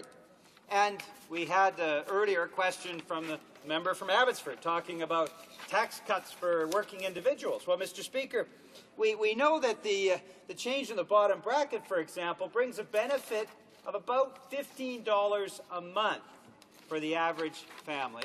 $15 a month. Now, this comes at a time, Mr. Speaker, when the incomes crisis means that essentially those families are earning about $2,000 less per year than they were earning back in 1989. So, Mr. Speaker, a $15 benefit when, on the one hand, those incomes have fallen catastrophically, and on the other hand, we know that the net impact will be an increase in service fees and users' fees for the services that actually help those families, makes no sense, Mr. Speaker. We're seeing underfunding in the healthcare sector. And in British Columbia, where I come from, Mr. Speaker, we saw Gordon Campbell bring in similar tax cuts, a few dollars a month for most families in British Columbia. It turned out, Mr. Speaker, that because of all of the increases in users' fees for those families, any family earning less than $80,000 a year ended up paying more under the Gordon Campbell tax cuts than they were before. They got a few dollars off on their income tax, and they had healthy hikes in the cost of the services that they depend on. So, Mr. Speaker, that's why the NDP is speaking against this budget update. The Liberals have capitulated, they abstain, they will let the Conservatives do anything they want, but in this corner of the House, we believe that the real needs of working families need to be addressed, Mr. Speaker. And I'd like to finish with one final point, Mr. Speaker. The NDP has the best fiscal record in the country. Now, the Ministry of Finance is the one that tells us that. They did a longitudinal study over 20 years. They compared Liberal governments, Conservative governments, NDP governments, and the best fiscal managers, the ones that actually turned out balancing the budget or with a surplus, most often were NDP governments. The worst records were the Conservatives and Liberals. And the reality is, Mr. Speaker, they just don't know how to handle money, because the only way to handle money is shoveling it out the back of a truck to the corporate sector. That's not what Canadians need, Mr. Speaker, and that's why we oppose this economic update. Thank you, Mr. Speaker. Bravo. Questions and comments? The honourable member for Hamilton East, Stony Creek. Well, thank you, Mr. Speaker, and I want to thank the previous speaker for his comments and his passion on this particular file. It just strikes me as ironic as we're listening to people talking about how great a GST cut is. You know, it's a consumer tax, and how much that's supposed to help the poor. How can it help the poor when they don't have the money to consume in the first place? And I find it despicable to have our government of the day standing here putting forward failed Reaganomics, the trickle-down Reaganomics that we all know failed. And how can that possibly, to the Speaker, how can that possibly help poor people? The honourable member for Burnaby, New Westminster. Well, thank you very much. I thank the member for Hamilton East, Stony Creek, for his question. And he knows, Hamilton and Southern Ontario, that what we've seen is a manufacturing crisis, a loss of hundreds of thousands of manufacturing jobs, which is why most Canadian families are earning less now than they were 20 years ago, because we've had good family-sustaining jobs replaced through the horribly irresponsible policies of the Conservatives and the Liberals, and those good manufacturing jobs are replaced now by part-time jobs at Walmart. And essentially, that means that we have more and more working poor than we've had in this country in the past. In fact, Mr. Speaker, the clock has been turned back, according to some indications of income inequality, back to the 1930s, when the CCF was born and when we fought to put in place employment assurance, when we fought to put in place pensions and medical care. Without the CCF and the NDP, Canadians would be much worse off, because it's our battles that have advanced the cause and the quality of life of ordinary working families. There is nothing, as the member knows, nothing in this so-called fiscal update that makes any substantive change in the lives of most Canadian working families, and nothing that deals with that fundamental falling of income that has taken place over the last 20 years. Questions and comments? The honourable member for Hamilton Mountain. Speaker, I was really interested in my colleague's comments, particularly as he was describing, having lived through this once, through Premier Gordon Campbell in British Columbia, and indicating what the net effect of those tax cuts and the tax cut agenda was on constituents in British Columbia. I, of course, come from Ontario, and we all remember very well the record of the Mike Harris government there. Mike Harris, who was the self-proclaimed tax fighter. Well, that agenda not only took millions and millions of dollars out of communities and impoverished families in our communities, but the downloading side and the impact of those tax cuts on our municipalities has also left our community, the city of Hamilton, in desperate need of money for infrastructure reinvestments. We've had a number of water and sewer main breaks. Our roads, of course, are in terrible shape, and this government says, well, we're not in the business of dealing with potholes. Well, the government ought to be, because as a senior level of government, our municipalities need our help to deal with those fundamental infrastructure deficits. And I wonder whether my colleague could reflect on whether the same experience is true in BC. I'm not as familiar with what's happening to municipalities out there, but certainly from my perspective as an Ontarian and first and foremost as a Hamiltonian, I had hoped that this mini-budget would actually reinvest in our cities and give places like Hamilton an opportunity to rebuild our crumbling infrastructure. The honourable member for Burnaby, New Westminster. Thank you very much, Mr. Speaker. And I'd like to compliment the member for Hamilton Mountain, as well as the member from Hamilton East, Stony Creek, and the member for Hamilton Centre, because they have a very strong and solid representation from Hamilton. They've been bringing the concerns of Hamiltonians here into the front and centre of the nation in the House of Commons. And this problem with infrastructure is one that's shared with Hamilton and cities across the country. Mr. Speaker, what we are seeing here is absolutely irresponsible, because what this government is doing with its sleight of hand, putting a few $1 billion in when they know that the infrastructure deficit is $20 billion a year. It's $125 billion now. It's growing by $20 billion a year. And they know that the net result will be that water will be of poor quality, and we may see other Walkertons, that highway overpasses may well collapse, as we saw in Minnesota. These are not academic exercises or philosophical discussions. They have a very real impact on the lives of ordinary working families from coast to coast to coast. And this government is being profoundly irresponsible by choosing the corporate community and corporate tax cuts rather than support for Canadian communities across the country that desperately need those resources. Resuming debate, the honourable member for Burnaby Douglas. Thank you, Mr. Speaker, and it's a pleasure to be able to participate again in this debate on Bill C-28, the Budget and Economic Statement Implementation Act. And, Mr. Speaker, in my the first time I spoke on this bill back at second reading, there was a lot of discussion about what exactly the government's direction was and how they dealt with financial planning. Mr. Speaker, we've seen, and colleagues today have been stressing the fact that the measures that are included in this act and in the government's other economic measures are gutting the fiscal capacity of the federal government. They're gutting it by a total of $190 billion over the next 6 years. That's money that's taken away from Canadians, taken away from the ability of the government and Canadians collectively to address the problems that face our society, the needs in our communities, the important aspirations of our families. And when we don't have that money, when we take that money out of the capacity of government to respond, well, it's very, very hard to get it back, if it at all possible. And we need to pay attention to the direction of the government when it comes to gutting the fiscal capacity of government. We also need to pay attention to the way that surpluses have been dealt with, both by the Conservative government and by the Liberal government before them.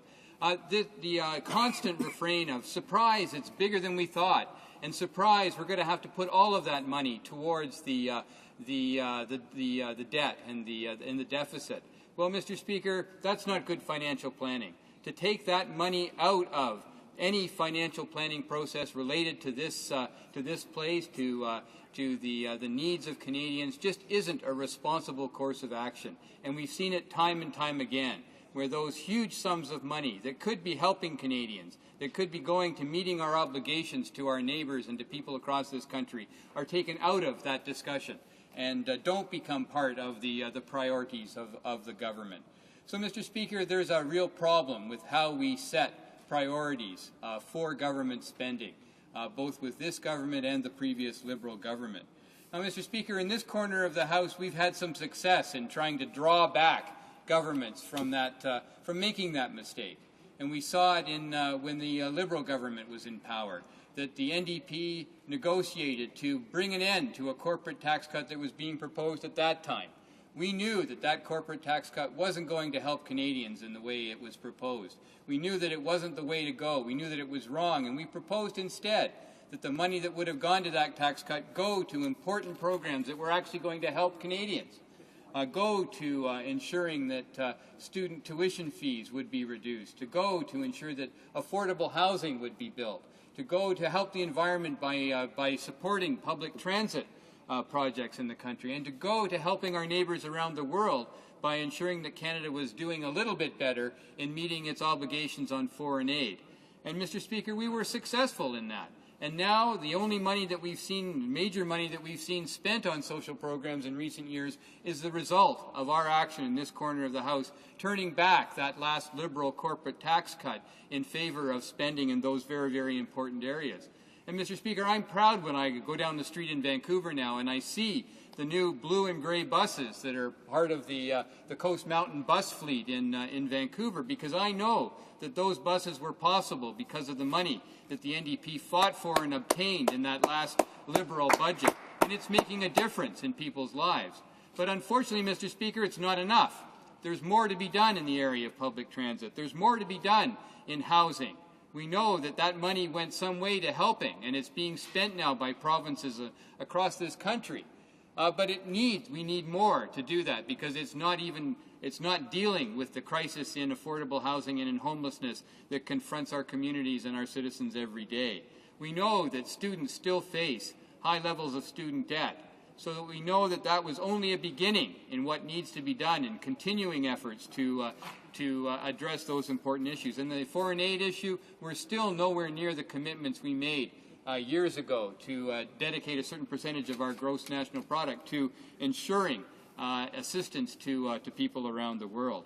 So, Mr. Speaker, we've got a record in this corner of the House of showing what we would do when confronted with corporate tax cuts, when we're confronted with the high levels of profit that are made by corporations that don't need our assistance right now. We know that big oil companies, big gas companies, the big banks don't need our assistance because they have profit rates that are sky high and they're doing very, very well, thank you very much. So they don't need the kind of assistance that this government is putting forward.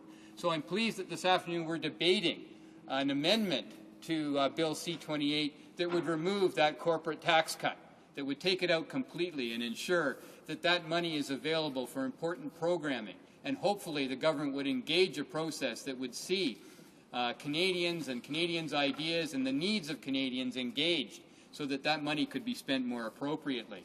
So, Mr. Speaker, what are those areas that we would see some spending happening? And one of the areas that I want to talk about is the need to deal with the levels of child poverty in Canada. Now, we know that this place back in 1989 made a commitment to the elimination of child poverty by the year 2000, and we know how miserably the Conservative government, the Liberal governments of the day failed in even approaching that. In fact, child poverty has gone up in Canada over that same period of time. So we know that that was a failed process, that didn't work, that didn't happen because nobody paid attention in the governments of the day to that commitment. And it's still an issue, Mr. Speaker. Last week, First Call, which is a cross-sectoral, nonpartisan coalition in British Columbia made up of 79 provincial organizations, anti-poverty and community organizations, and 25 mobilizing communities, of which I'm happy to say the city of Burnaby is one. Last week, First Call released its annual report card dealing with the issue of child poverty. And sadly, Mr. Speaker, British Columbia has the worst record on child poverty in Canada. Shame. Almost 21% of BC children live in poverty. That's a 2005 statistic. Mr. Speaker, that's absolutely shameful in a country as wealthy as Canada and a province as prosperous as British Columbia. And what First Call has proposed in their report card last week of actually setting targets that can be met and where governments can be held accountable for the reduction of child poverty. And we know the importance of setting those kinds of targets. We often do it in other areas, but for some reason we can't seem to bring ourselves to do it in important areas of social policy.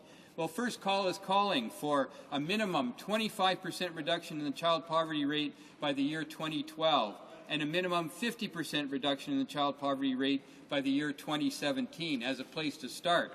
They have some suggestions about how that could happen and what kind of policies would go towards dealing with that.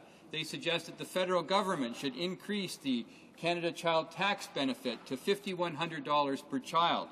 They say that the cuts to unemployment insurance should be rescinded. And they say that we should be working with the provinces to provide universally accessible, affordable, and high-quality child care. And, Mr. Speaker, I'm proud to say that New Democrats have all of those things on our agenda.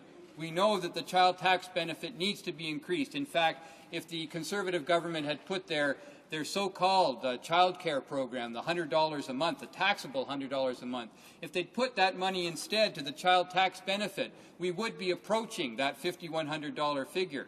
Would have put it up into the high $4,000 range, which is where it needs to be to provide real assistance and significant assistance to families and to children. We know that the NDP has fought long and hard. Our colleague from Acadie Bathurst has been prime figure in terms of restoring EI. We know that the NDP, our bill to establish a national child care program, does exactly what First Call is calling for, Mr. Speaker. So that's something that we're on track with, and we will continue to push because we know what a difference that will make to children and families and communities in Canada.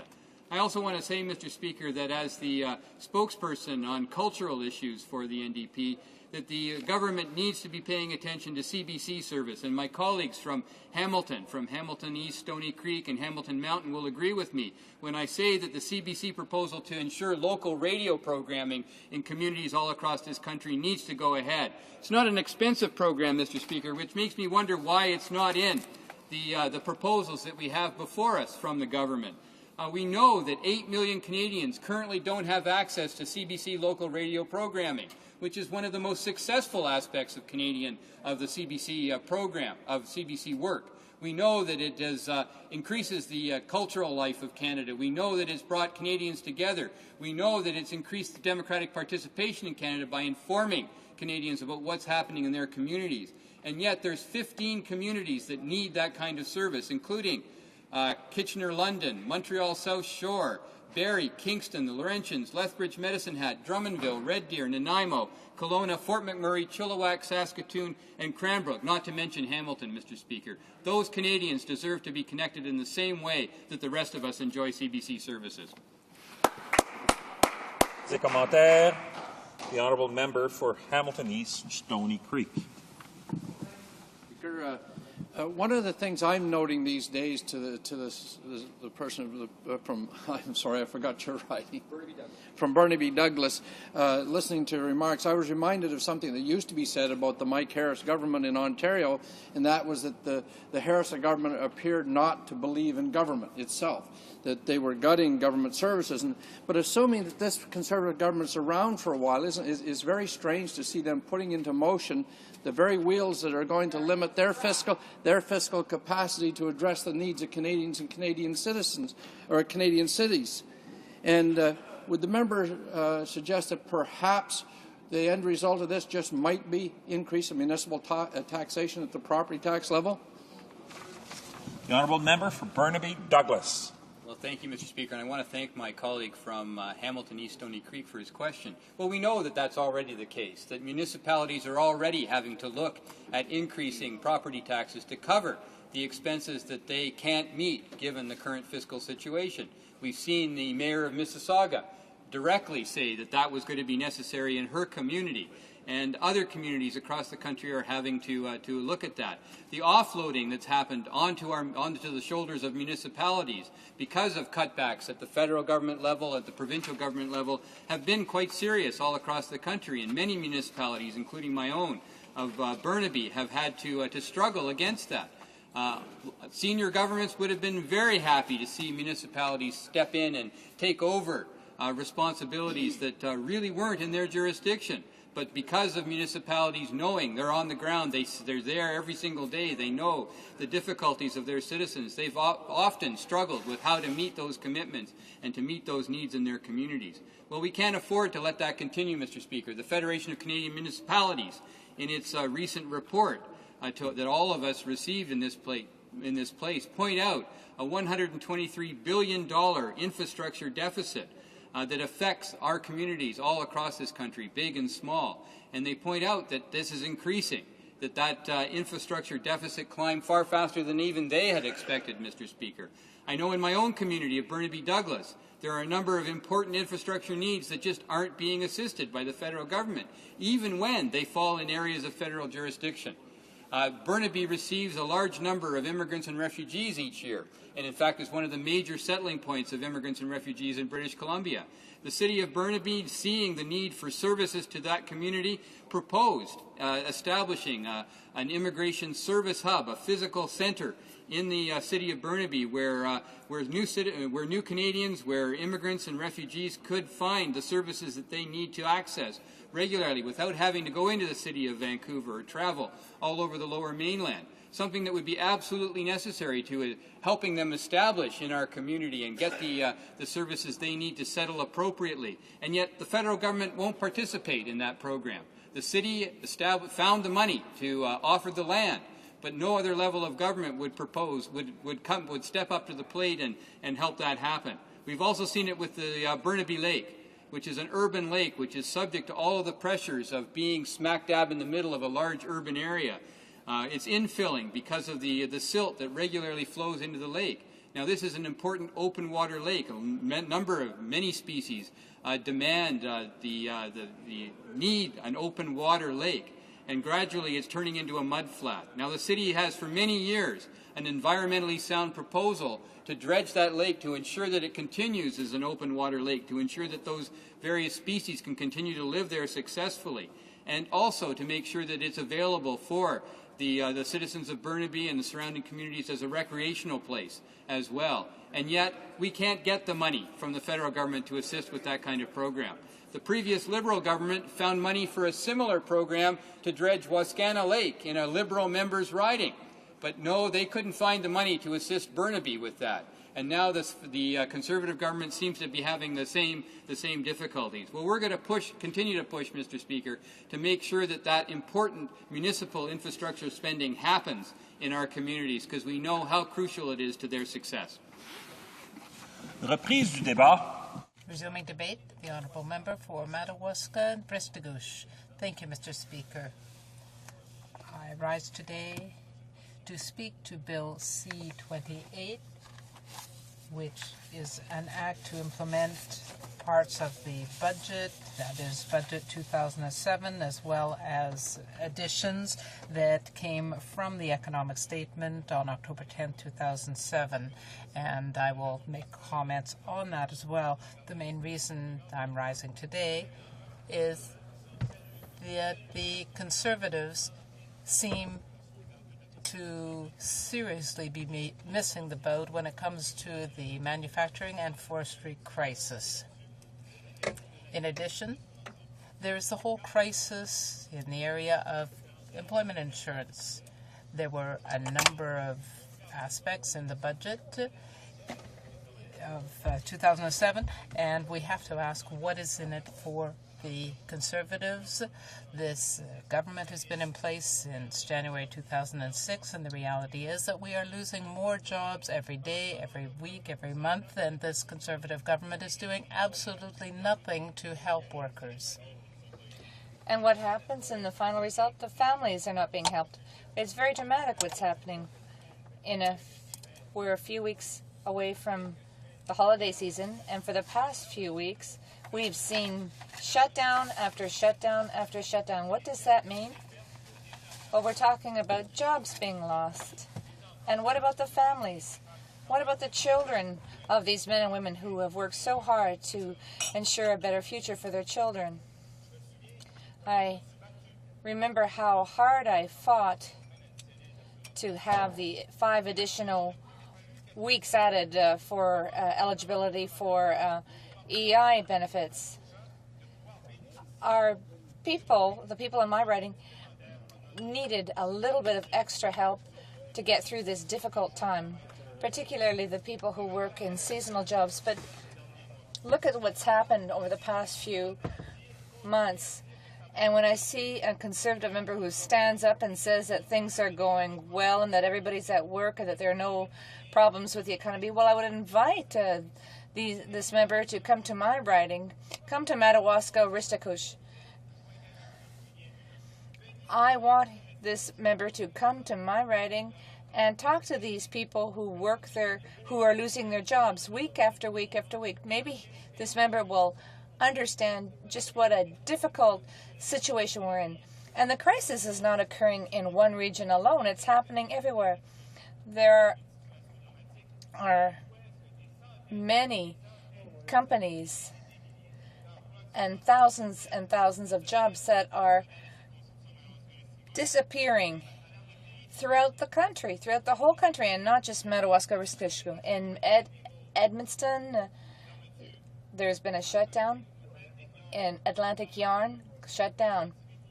Abitibi, Bowater, pulp and paper industry, shut down. Today, a new piece of news. Another catastrophe has occurred in the manufacturing sector. Shermag in Edmonton has just announced that it will be closing down its mill. It's unacceptable to see such a situation, but we've been telling the Conservative government to take action. Since the government has been in power, we've been saying, do something. Help our workers. We have to be able to keep our jobs. We have to keep our plants and mills open. But that doesn't mean simply reducing taxes. For a company that's not paying taxes because it's in a precarious situation, well, what does a tax cut mean to them? Well, they're not paying taxes to begin with. They're not paying anything. Help us keep what we have so that our workers can keep their jobs. today, tomorrow, and 10 years. But what are we seeing under the Conservatives? Well, a company shuts down. They say, oh, that's not serious, and they continue telling the people that things are going well. Another shutdown, and the Conservatives keep telling the people that the economy is doing well. But in Madawaska, Restigouche, the people understand that things aren't going well. And when someone comes and tells us that the economy is doing well, that it's flourishing, well, I'd like to see the reaction that this person gets, because the reality is we have to help people. And when I say people need help everywhere, let's say Abitibi Bowater shuts down a mill in Shawinigan. Well, the minister of ACOA isn't able to come up with one red cent to help the plant in the regions. It's a disgrace. It's an absolute disgrace to see similar situations. It's a disgrace. Perhaps in other regions where the Conservatives are trying to buy votes, well, they try and buy votes by providing some assistance. But why can't the Conservative government help everybody throughout the country? But Atlantic Canada, and we remember the Prime Minister's comments with respect to Atlantic Canada. He said that we were defeatists before he became Prime Minister. Is that why the Atlantic provinces are going through such tough times? Is it because of the attitude of the Conservative governments? And what about the manufacturing sector and the forestry sector? Well, I've just described the reality that we're experiencing today. And now we have surpluses. We have exorbitant surpluses, but the government can't help. $11.6 billion for the first 6 months of the year. I think people understand this figure quite easily, but the government, the Conservative government, can't give one red cent to help out the forestry and manufacturing sectors. And when I take a look at this, when I hear some ministers, including the Minister of Labour and the Minister of Finance, say, don't be worried, assistance is forthcoming, we'll have a budget, you'll see what we do. I can tell you that this will be too late. Today, Bill C-28, in its title, says Budget and Economic Statement Implementation Act, and certain amendments. We're in December, and we're still dealing with issues that the government has grappling with since last March. So the next budget, even if things are presented or things are contained in this budget, how long will it take before we actually get help in the regions? Will it take 2 years, 3 years, 10 years? These sectors need help right now, and that's the attitude of the current government. They always are big on words, but when it comes to tangible action, where is the government? Well, the proof is right here. The Conservatives, Mr. Speaker, say one thing and do another. We're in December, and we're dealing with issues that the Conservatives had dealt with back in March. But our people need assistance, not in 10 years' time. And right now, that's what we're experiencing. We have a Conservative government that can't take action. We have people throughout the ridings, including my riding, and they're dealing with shutdowns. And what about all the other jobs that I didn't even mention? What about all the jobs that we'll lose in the future because of the inaction of the Conservative government right now? Just think of all the indirect jobs, because the reality is that we're talking about direct job loss now, but generally speaking, Mr. Speaker, we can actually double the amount of jobs lost, because there are the other businesses that provide services to these plants and mills that have just shut down, and they too will be affected. So we need assistance right now. Direct assistance to workers, to their families, ensure that the equipment and buildings that we have can remain in operation, so that they will be able to come up with so that these companies can look at other alternatives. Obviously, the Conservatives can't come up with alternatives, but perhaps the citizenry can. And another aspect that's important is that the government has to put community assistance in place. I'll give you an example. The HoC. Restigouche is going to suffer as well. The cutbacks in Shermeg is going to have an impact on all of Madawaska. So we need to get assistance to help us get through this experience. But if the government had listened, all this would have not happened. Questions and comments? Spadina. Mr. Speaker, I remember in this House there was a vote.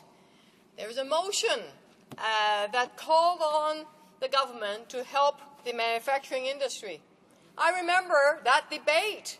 I remember that vote because I was that motion was very clear. It talked about the crisis the manufacturing industry is facing. And I remember the date. It was November 14th. I want to know where is that member of parliament in terms of voting. Why did the member of parliament decide not to support the motion to ask for help for a manufacturing industry? Will this member actually have the courage of his conviction? He spoke with a lot of passion. He talked about the importance of the manufacturing industry. Will he have the courage of his conviction and actually vote against the bill that is in front of us that actually gives nothing for the manufacturing industry? The honourable member for Madawaska Restigouche. Merci, Monsieur le Président. Thank you, Mr. Speaker. And I'd like to thank my colleague opposite for her question. However, Mr. Speaker, we have to look at reality. Today, in 2007, soon to be 2008, we have an incredible mess because of the Conservative government. Everybody knows this. When we look at the situation, even the people in Tim Hortons, sitting at Tim Hortons, are starting to say things are not going so well since the Conservatives got in power. And I think, well, the member from the NDP, when she talks about courage, we have to look at reality. Why are we in this mess today in December 2007? Why? It's because one fine day, the NDP decided to support the Conservatives who were in opposition. Why? To defeat the Liberal government. And the reality is that today we're dealing with a Conservative government.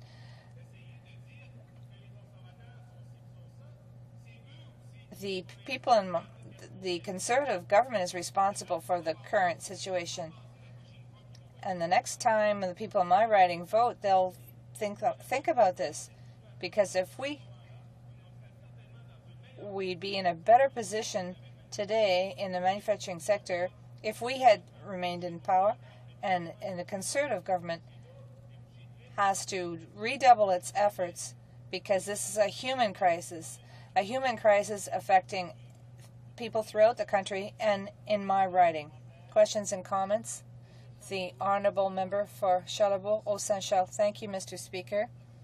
I'd like to ask my honourable colleague a question. I would like to ask the following question. When we resolved the financial crisis problem, the softwood lumber crisis, I must say the Liberals were in power for 7 years. They let the large forestry companies suffer, and now they're paying for that. We managed to save the furniture, but the other party destroyed the major forestry companies.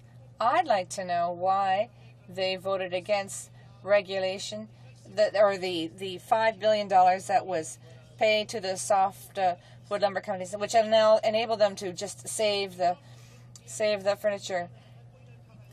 Today, the Honourable Member for Madawaska Restigouche. Mr. Speaker, it's incredible when you listen to the comments.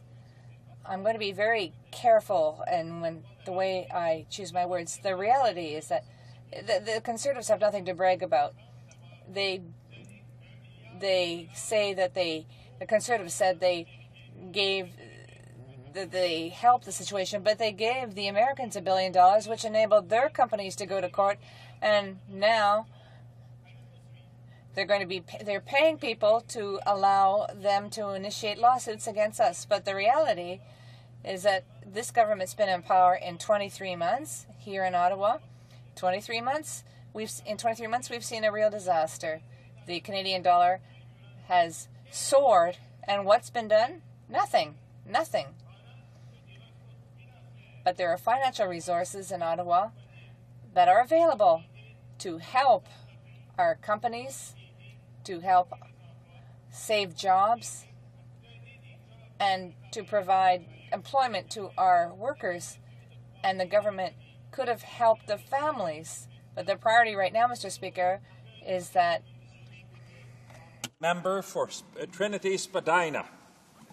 Mr. Speaker, recently the shares in Suncor Energy gained 53 cents because they are producing 266,000 barrels a day, above the target average. And on the 2nd of this month, the Canadian Oil Sands Trust rose 3.6% to $1.27. So obviously, the oil companies are doing quite well. What they don't need is more corporate tax cuts and more tax subsidies. Right now, in this budget, there is a $1.5 billion subsidies for big oil and gas companies. And on top of that, there is, in the upcoming 5 years, a total of $14 billion of corporate tax cuts to all profitable organizations and companies. And if you're looking at by year 2012, you're looking at just 1 year alone, $6 billion. That's a whole lot of money to a very profitable industry. And I know that we are in the middle of a discussion in Bali about the Kyoto and beyond, about greenhouse gas emission.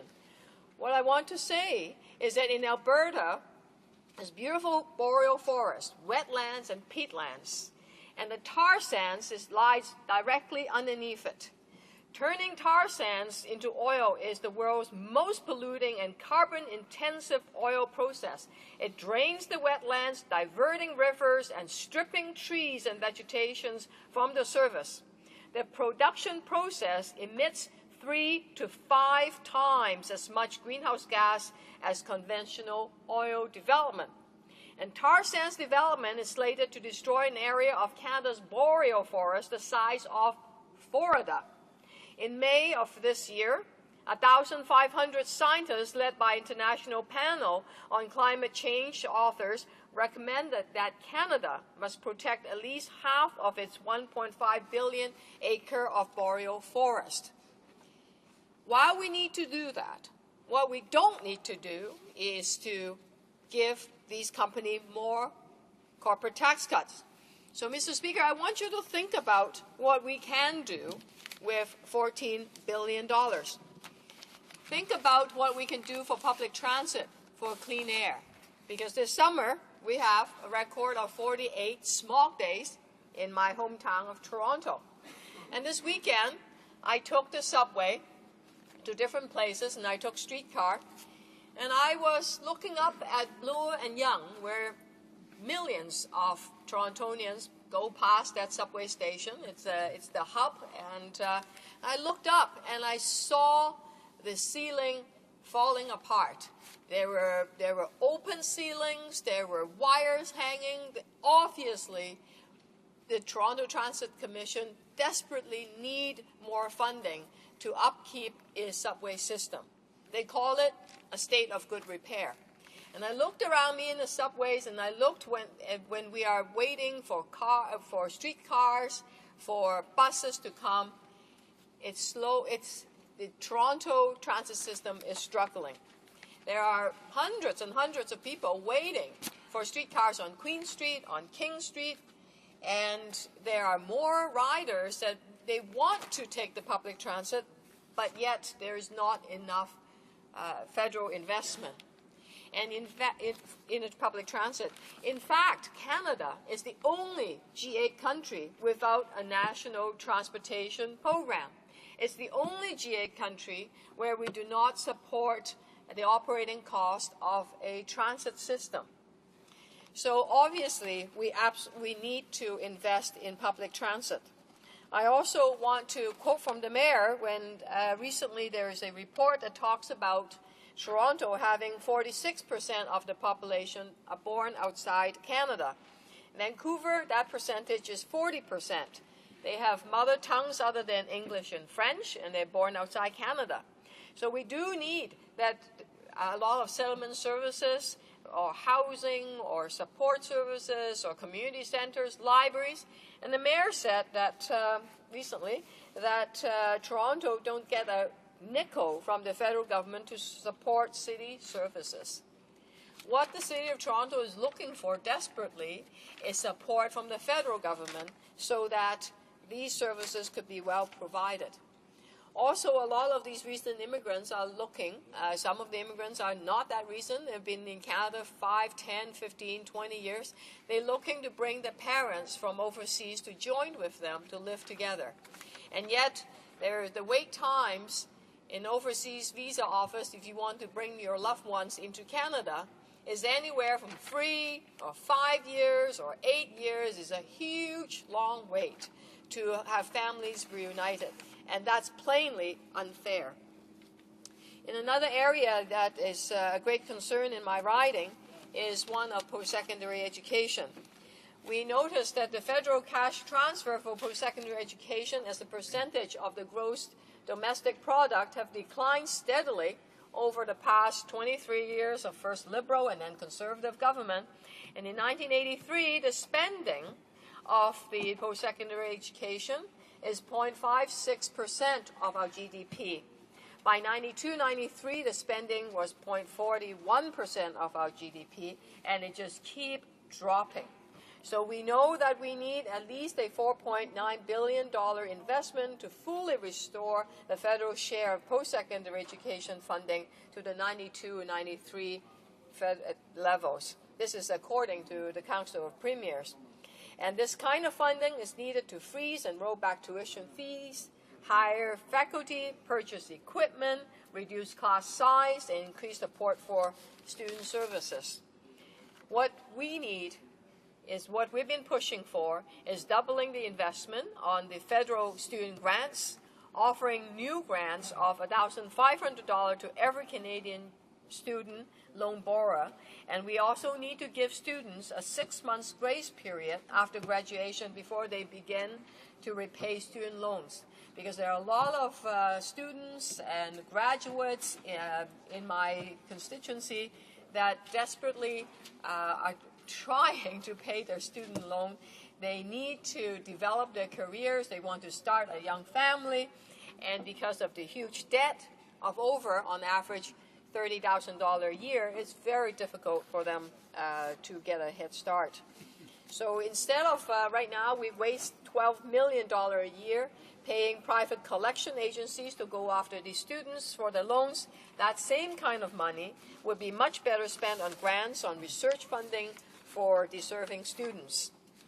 Recently, there's been a lot of talk, and there is a bill in front of us talking about drugs, the war on drugs. And we noticed that the U.S.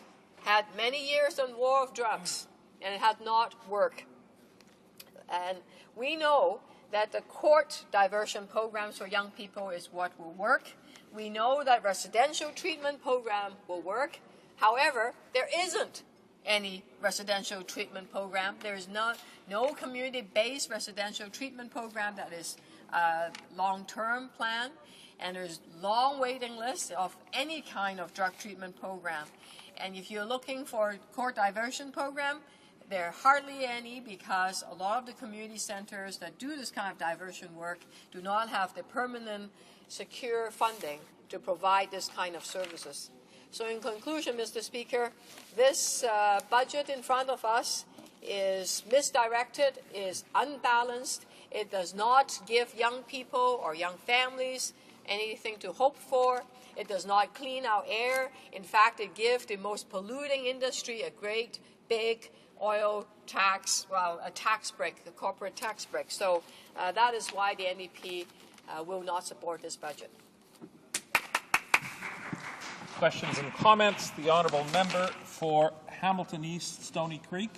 Well, thank you, Mr. Speaker. To the member from Trinity Spadina, earlier in this debate, we heard the member from Madawaska Restigouche talking about how somehow the NDP had brought about the defeat of the former Liberal government. And as I recall, at that time, in around 2005, is when they were promising the same type of large corporate tax breaks, which that combined with their need for power opened the door for the NDP to come along and propose the changes to which later became called the NDP budget. And it just strikes me as so ironic that we hear these stories from across the way of what the NDP did, when in fact it was the Canadian people that gave these birds the boot. Would you agree that it's just further evidence, at least to my mind, is further evidence that the Liberals have yet to take ownership of their disgraceful record and the abuses that Gomery uncovered? The honourable member for Trinity Spadina.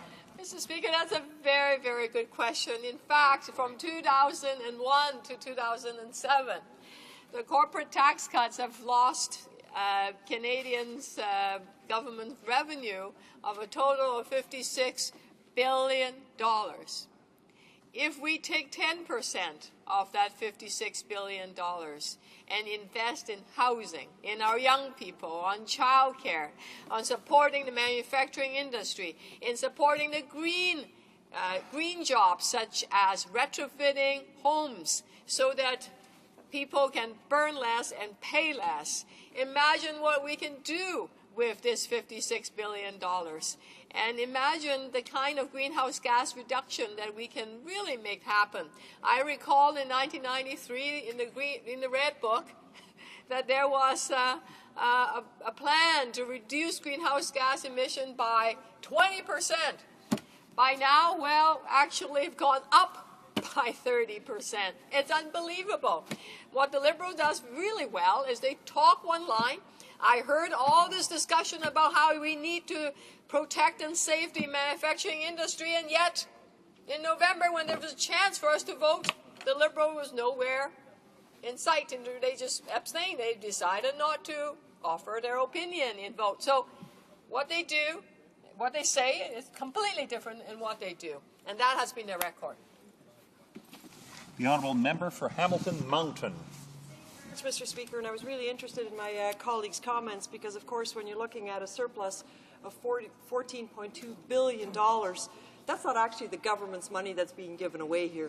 That's revenue that's been generated through the hardworking families of this country, and many of those, of course, over the years are those exact hardworking families who are now living and heading up seniors' households. And I want to talk about seniors specifically because I've had the opportunity as the NDP seniors critic to talk to seniors right across the country, and what they're telling me, what they're looking for, is some investment in things like safe, affordable housing, public transportation, and of course my colleague just touched on that. They want to have access to doctors. You've probably heard the stories about the long, long waiting lists in communities like mine in Hamilton. Pharmacare, adequate nursing home standards, and adequate long-term care. Lifelong learning opportunities. You know, we almost caricature seniors as being beyond their prime when so many of them can play really, really important roles in intergenerational learning, for example. But above all, what seniors are looking for is some help with their income supports. They need increases to the OAS, to the CPP, to the GIS, so that they can make ends meet. They've played by the rules all their lives. They've worked hard. And now all they want to be able to do is pay the bills that are arriving at their door. So while this government has chosen to give just truckloads of cash to the oil and gas industry, we're leaving seniors at a point where they have to choose between heating and eating. So I'd like to ask my colleague from Trinity Spadina, would she agree that what we really need to do in this House is start to undertake a review of income supports for seniors, make sure that we look ahead for 10 years so that seniors will have the money that they need to live a retirement with dignity and respect? The honourable member for Trinity Spadina has 45 seconds to respond to this comment. Mr. Speaker, the seniors have served our country really well, and they deserve to live in dignity. They deserve to actually get the money that's owed to them because the pension that they have, whether it's Canada Pension or Social Security, it's calculated by a rate of inflation because it's indexed. However, the government made some mistakes a few years ago, and they own at least $1 billion. Do you think the government is willing to, first the Liberal government, now the Conservative government, do you think that because they made a mistake, they're willing to say sorry and return that money to them? No. So what I think we should do is, aside from all the investment that the Honourable Speaker talked about, we should really increase these... À l'ordre, conformément à la... Pursuant to Standing Order 38, it is my duty to inform the House that the questions to be raised tonight at the time of adjournment are as follows. The Honourable Member for Hull-Aylmer, Government Appointments. The Honourable Member for Rimouski-Neigette, Témiscouata-les-Basques, Human Resources and Social Development. Debate on Bill C-28. The Honourable Member for Sault Ste. Marie. Well, thank you very much, Mr. Speaker, and I'd appreciate the opportunity this afternoon, however short it is time-wise, to give voice to a growing number of people out across this country who are increasingly anxious about their state in life, their ability to look after themselves and their families, and more of them falling into poverty. They want somebody to speak in this House on their behalf, the homeless in our communities, and to challenge this government in terms of its priorities and what it has set out in its budget, and now this mini-budget that we've seen come before this House, and C-28, the bill that we're speaking about here tonight. Many of us were expecting, given what we're hearing and seeing and feeling out there across the country, the unease, the dis-ease, the anxiety, the anxiousness in people as they look at their future, as they look and experience their ability to look after themselves, to buy food, put it on the table, pay the rent, and look after their families. As the economy evolves and globalization takes hold, and the very foundation of our industry and industrial sector gets shook to its core. There was a time, Mr. Speaker, in this country when people could, if they worked hard and made the investment and got the education that they needed, could look ahead and expect that that kind of investment of time and energy would produce progress for them, would put them in a place where they would be able to earn a few more dollars and be able to afford a few more things, to look after their children in a different way. But we're now at a time, Mr. Speaker, in our history when that's not the case anymore.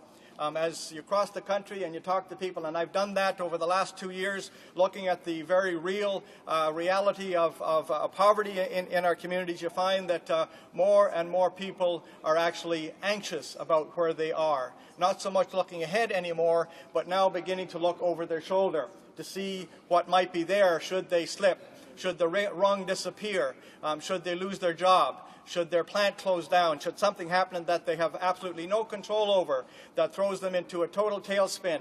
What is there for them?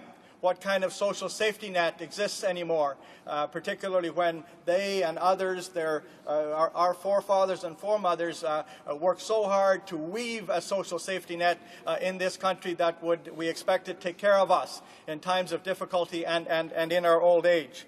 Well, I say to you, Mr. Speaker, that more and more we're beginning to see the edge of this fabric fray and people dropping into poverty. We have levels of poverty like we've never seen in our communities, in our society, in our country today. And the poor themselves are a major challenge, and we need to be doing something about that. And we're disappointed over in this corner of the House that there was nothing in either the budget or this mini statement on the budget and C-28 to address that. But even more importantly, or as importantly, is what it says about the rest of society. Thomas Walkham, in an article just recently in the Toronto Star, said it most, I think, eloquently in my view. He said, the poor are the canaries in the coal mine. The deliberate attempts to reconfigure Canada over the past 30 years by gutting social programs, dismantling national institutions, and insisting that market forces alone can solve every problem have affected everyone. But they've hit the poor the first and the hardest. We shouldn't care, he says, about poverty just to be nice. We should care about poverty because in the end, this story isn't about the 11 or the 16% of the population, depending on your statistical source, officially designated as low income.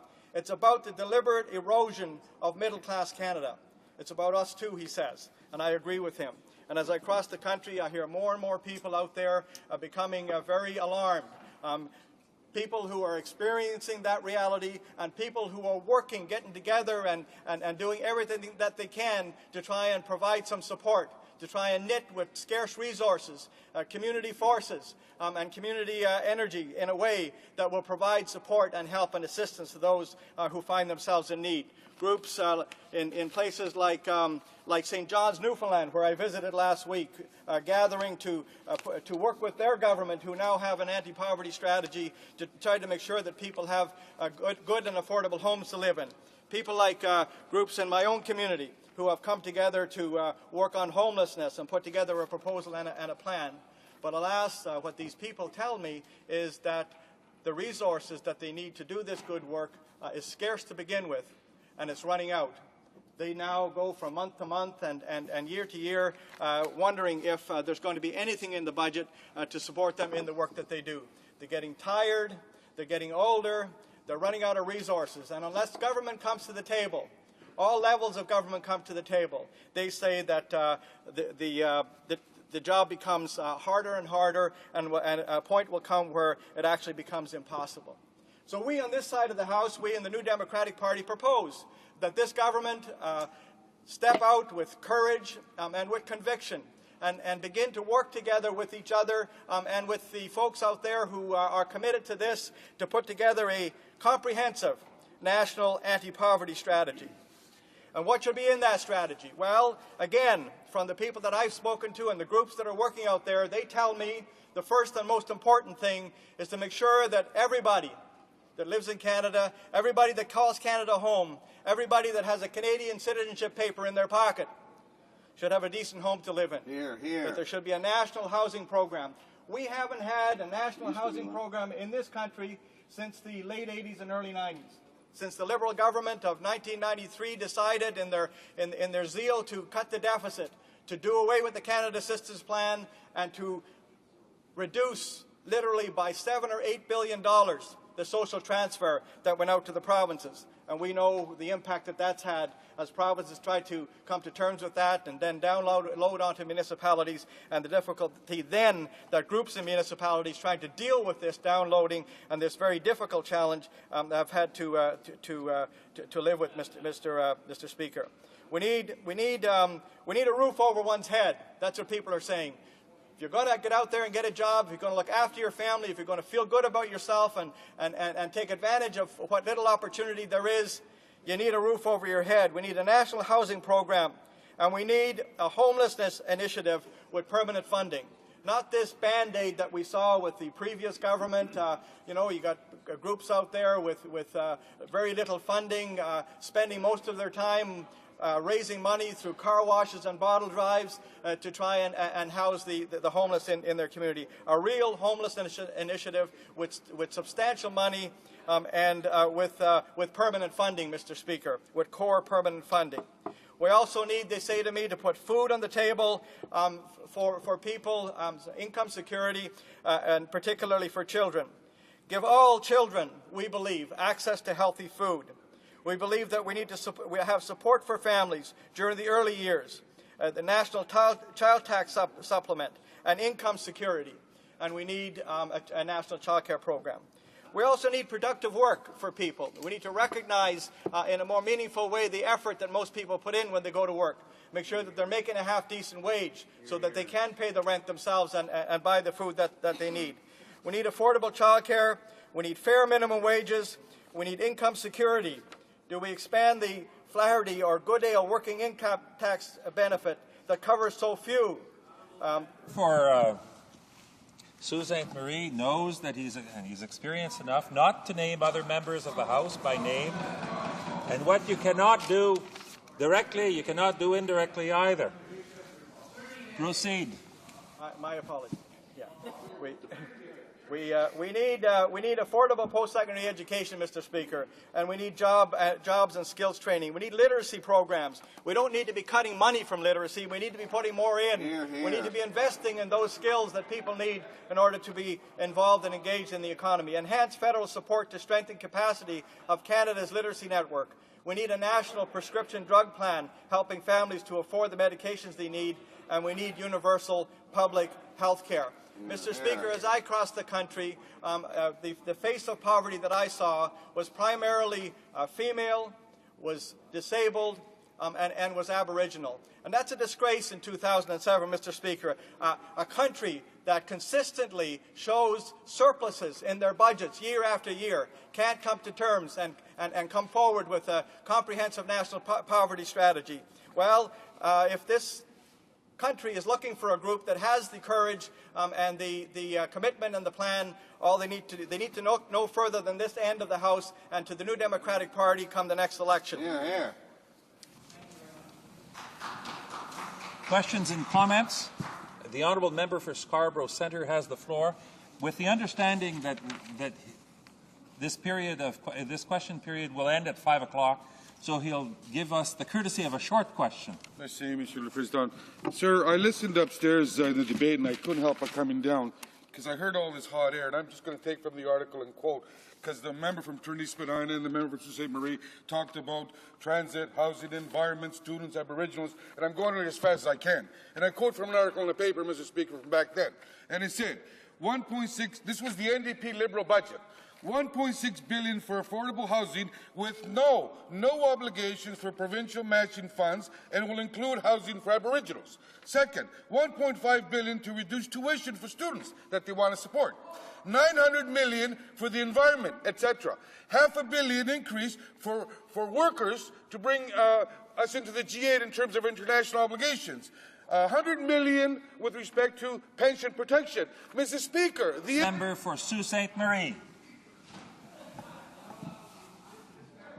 Speaker is absolutely right. And every penny of that money that he spoke about was going into corporate tax breaks before Jack Layton met with Paul Martin and convinced him to actually spend that money on those programs. I can't interrupt. I don't have my papers.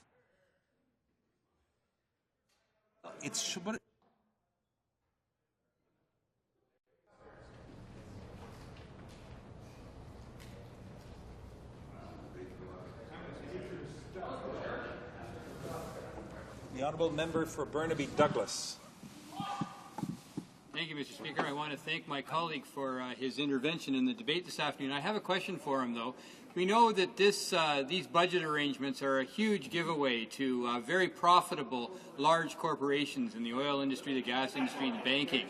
And we also know that there's a group of Canadians who get the guaranteed income supplement who were cheated out of about a reasonable payment because of an error that was made in calculating their income, their benefit.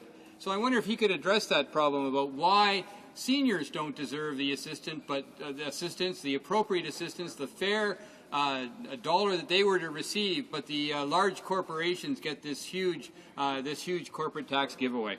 The advice I'm given. The honourable member for Sault Ste. Marie. Well, thank you very much. I appreciate that question because that's exactly the point that we in this end of the House are trying to make, is that there is a choice to be made here.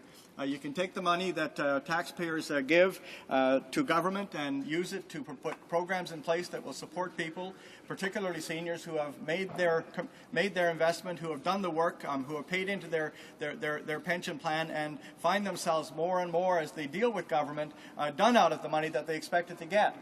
The indexing is only one example. Not getting automatically their GIS is another example.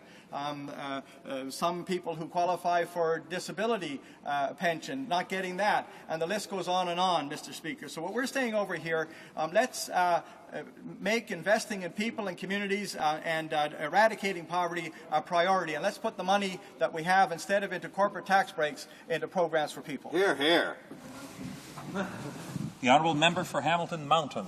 Thank you very much, Mr. Speaker. And I have more of a comment than a question because I don't think anybody in this House doubts that one of the most passionate advocates, not just for the reduction of poverty, but rather for the eradication of poverty, is the member for Sault Ste. Marie. So I welcome his comments, and in particular, I just want to focus in on child poverty, because the reality is that there's no such thing as a poor child in Canada. It's that child's parents who are poor. And yet we're putting kids further and further behind the 8 ball precisely because of the kinds of things that my colleague from the Sioux was just mentioning. When we don't have safe and affordable housing, we don't have adequate health care, we don't give kids the benefit of education and literacy training, skills training, or youth employment. So I just want to say to the member from the Sioux, who the member for Hamilton Centre, Hamilton East, Stony Creek, and I had the privilege of hosting in Hamilton. His message was taken to heart there. Our community has adopted the motto that Hamilton should be the best place to raise a child, and I just want to say kudos for taking a leadership role right across the country in fighting poverty.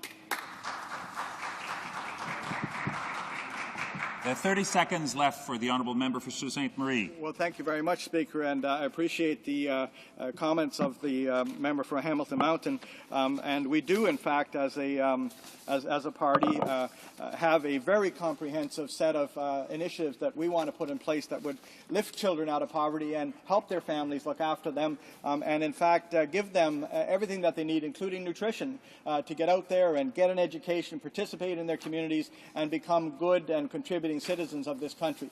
Thank you very much. Resuming debate, the honourable member for Hamilton Centre. Thank you very much, Speaker. I appreciate the opportunity to speak to this, and I want to thank my colleague from Sault Ste. Marie for raising the issue of poverty, because had the budget measures that we're voting on in another hour or so contained a poverty reduction, let alone eradication strategy, we'd be debating the merits of that. Now, being opposition, we'd probably say it's not good enough, that's our job. But as it is, Speaker, there's nothing for us to talk about on the issue of poverty because there's no money at all in here that's going to poverty. That's right. That's not what this is about. What we're talking about here, make no mistake, is about tax cuts. And for the most part, yeah, the government can stand up and talk about a few dollars, a little bit's going here and there. At the end of the day, the average Canadian is going to see a couple of bucks here and there if they're lucky. But if you're one of the close friends of this government and you're already making mega bucks, you're going to love this bill because it gives you more mega bucks. So why wouldn't they vote for the Conservatives? What leaves me a little bit confused is those who don't benefit from this supporting the Conservatives when they're pretty much laughing up their sleeve at those who do support them, because the best of what they have to offer, meaning all that Canada has to offer, goes to their friends. And believe me, the friends they hang around with every day are not the same folks that the member from Sault Ste. Marie hangs around with every day. So not only is there not a poverty plan here to deal with poverty, there's nothing here about infrastructure. And every one of our communities has a dire need for infrastructure. I mean, Speaker, we have a finance minister who is on the record as saying, and I don't have the exact quote, but it's pretty close, that the federal government's not in the business of fixing potholes. Well, Speaker, somebody better do it. And somebody better do something about our sewage systems and our water treatment systems and our bridges and our roads.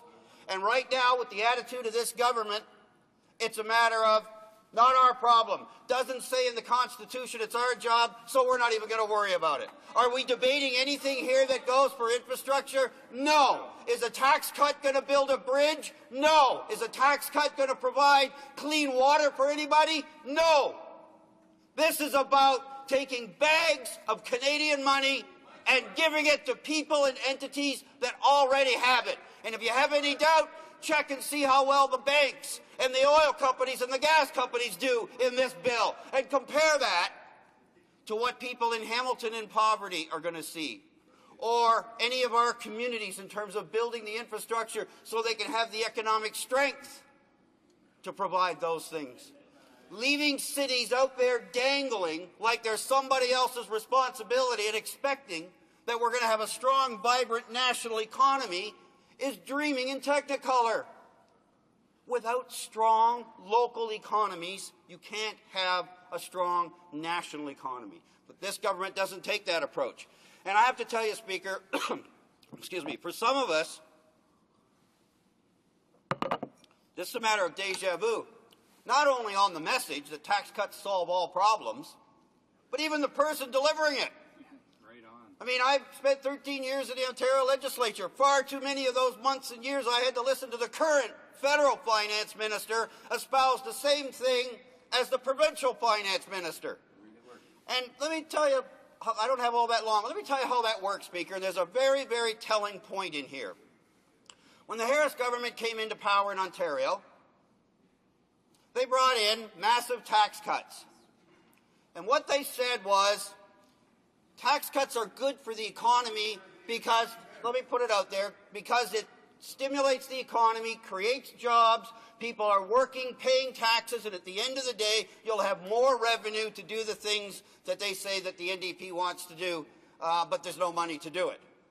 So, come up with massive tax cuts in 95, 96, I believe it carried on into 97. At the same time, Canada and most of the world was just coming out of a recession. 89 to about 93, 94, 95, things started to, the indicators were there, but it didn't really take hold until about 96, 97, 98, which coincides with when the Harris government came into power. So, they were able, at the end of their fiscal year, to stand up and say, see, we were right. We cut taxes, and our revenue is up. And the next year, they stood up and said, we were right again. There's the tax cuts, there's the increase in revenue. Both facts were true. There were tax cuts, and there was an increase in revenue. But it had far more to do with the overall world economy, particularly the North American economy, particularly the U.S., picking up and generating economic activity that then put demand on the services and products that we produce. And the telling point, Speaker, is this. When, as happens in a cyclical economy, when it started to edge down a bit, after we had this rather strong rise in the going into the late 90s, there was a bit of a turn. The finance minister, I'm not sure it was the one we have now or his successor, but it was the same message. And it was certainly this finance minister's plans to do the tax cuts. But what happened on the road, on the way to to Nirvana, as conservatives see it, is that the economy was going down. And we all knew it. The indicators were there. Nobody was hiding it. It was a known fact. The economy is about to get a little bit soft. Guess what happened? You would think if you had this magical formula of tax cuts creating more income, that the more trouble you're in, the deeper the tax cuts should be, because the greater the reward in terms of revenue would be. Makes sense. If it happened in good times, then it's a magic solution you want to grab onto in the bad times. Well, Speaker, that's not the way it happened, because the finance minister of the day postponed the tax cuts for the coming year. Why? Because the economy and the Ontario budget couldn't afford it. I mean, there was no better example than a group who said tax cuts work miracles and pointed to the revenue increase and said, see, we cut taxes, we get more money. We cut taxes, we get more money. We're incredibly smart, we are. Except that when the economy was turning down and the next round of tax cuts was ready to take hold and provide its next phase of the miracle, they postponed it. And so this argument that tax cuts alone are a savior is so untrue and does so much damage to this country's ability to rise to all that we can be. And that's why we're so upset about this, Speaker, is because this bill is all about taking care of those who already have. And any argument that somehow a working stiff somewhere else in Canada is going to benefit because the gas and oil companies got a bigger tax break is a bad, bad joke. Deadly in some cases when you talk about the circumstances people find themselves in. Speaker, we're losing thousands and thousands of jobs in Hamilton, tens of thousands of jobs in Ontario, and hundreds of thousands of jobs across Canada in our manufacturing sector alone. What is this bill going to do for that? I have no doubt we're going to hear from Conservatives, as we have before, that the tax cuts are going to step in and solve it. You know, it's the old Reagan trickle-down theory. You take care of the big corporations and the well-off, and, you know, the little people will get the crumbs that fall down. And you trickle-down theory. Remember that when that came back around, Reaganomics? And I'm down to my last minute here. And I remember what everybody would say to one another that time. The trickle-down theory was, have you been trickled on lately? We've had all the trickling that we need in this country, Speaker.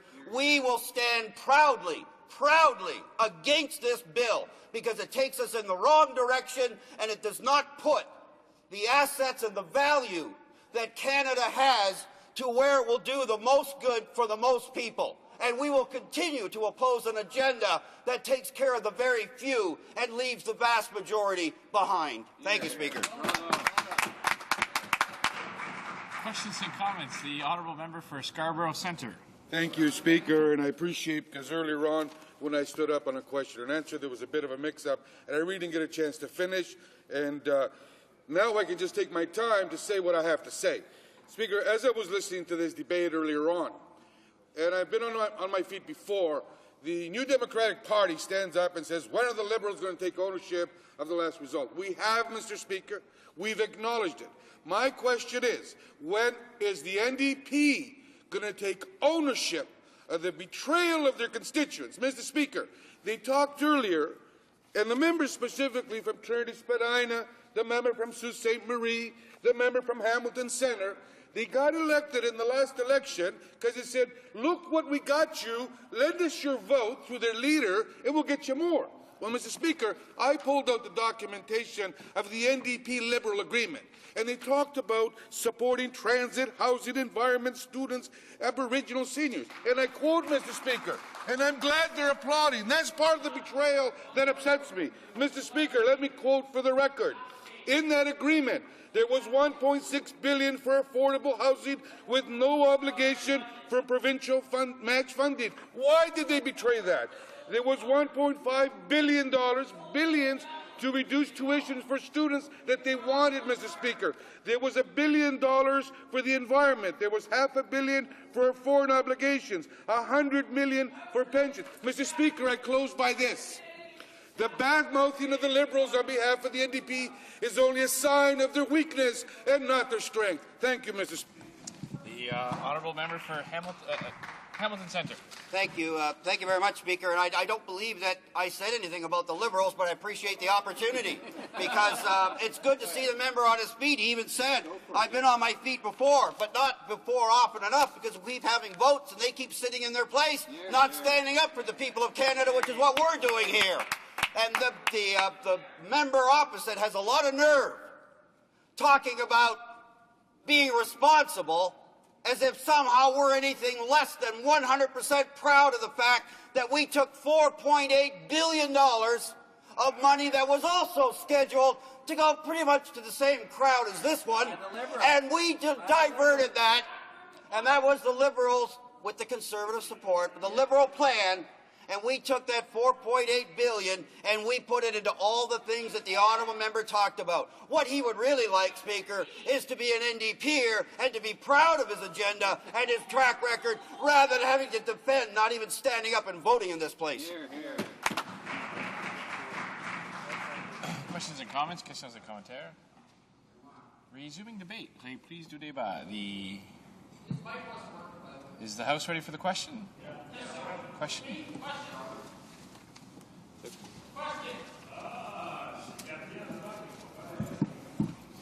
The question is as follows. Mr. Dewar, seconded by Mr. Marston, moved the following amendment, that Bill C-28 be amended by deleting Clause 181. Is it the pleasure of the House to adopt the motion? No! All All those in favor will please say yay. Yay! All those opposed will please say nay. Nay! My opinion, the nays have it. Call in the members.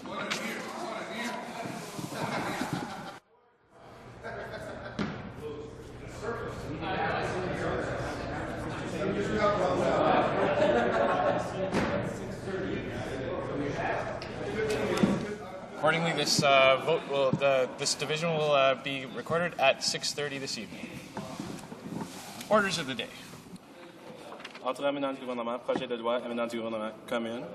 Government bills, Commons. Of Bill C-30, Specific Claims Tribunal Act.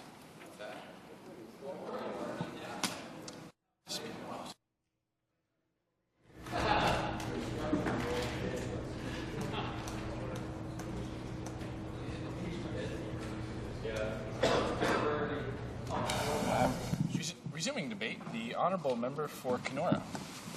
Thank you, Mr. Speaker, and thank you for this opportunity to speak on this bill that can be so important for someone that serves a large riding like the riding of Kenora that I do. And we'd like to acknowledge right at the very start that this bill isn't new. This bill has been around for quite a few, or this idea has been around since the late 40s, more than 6 decades.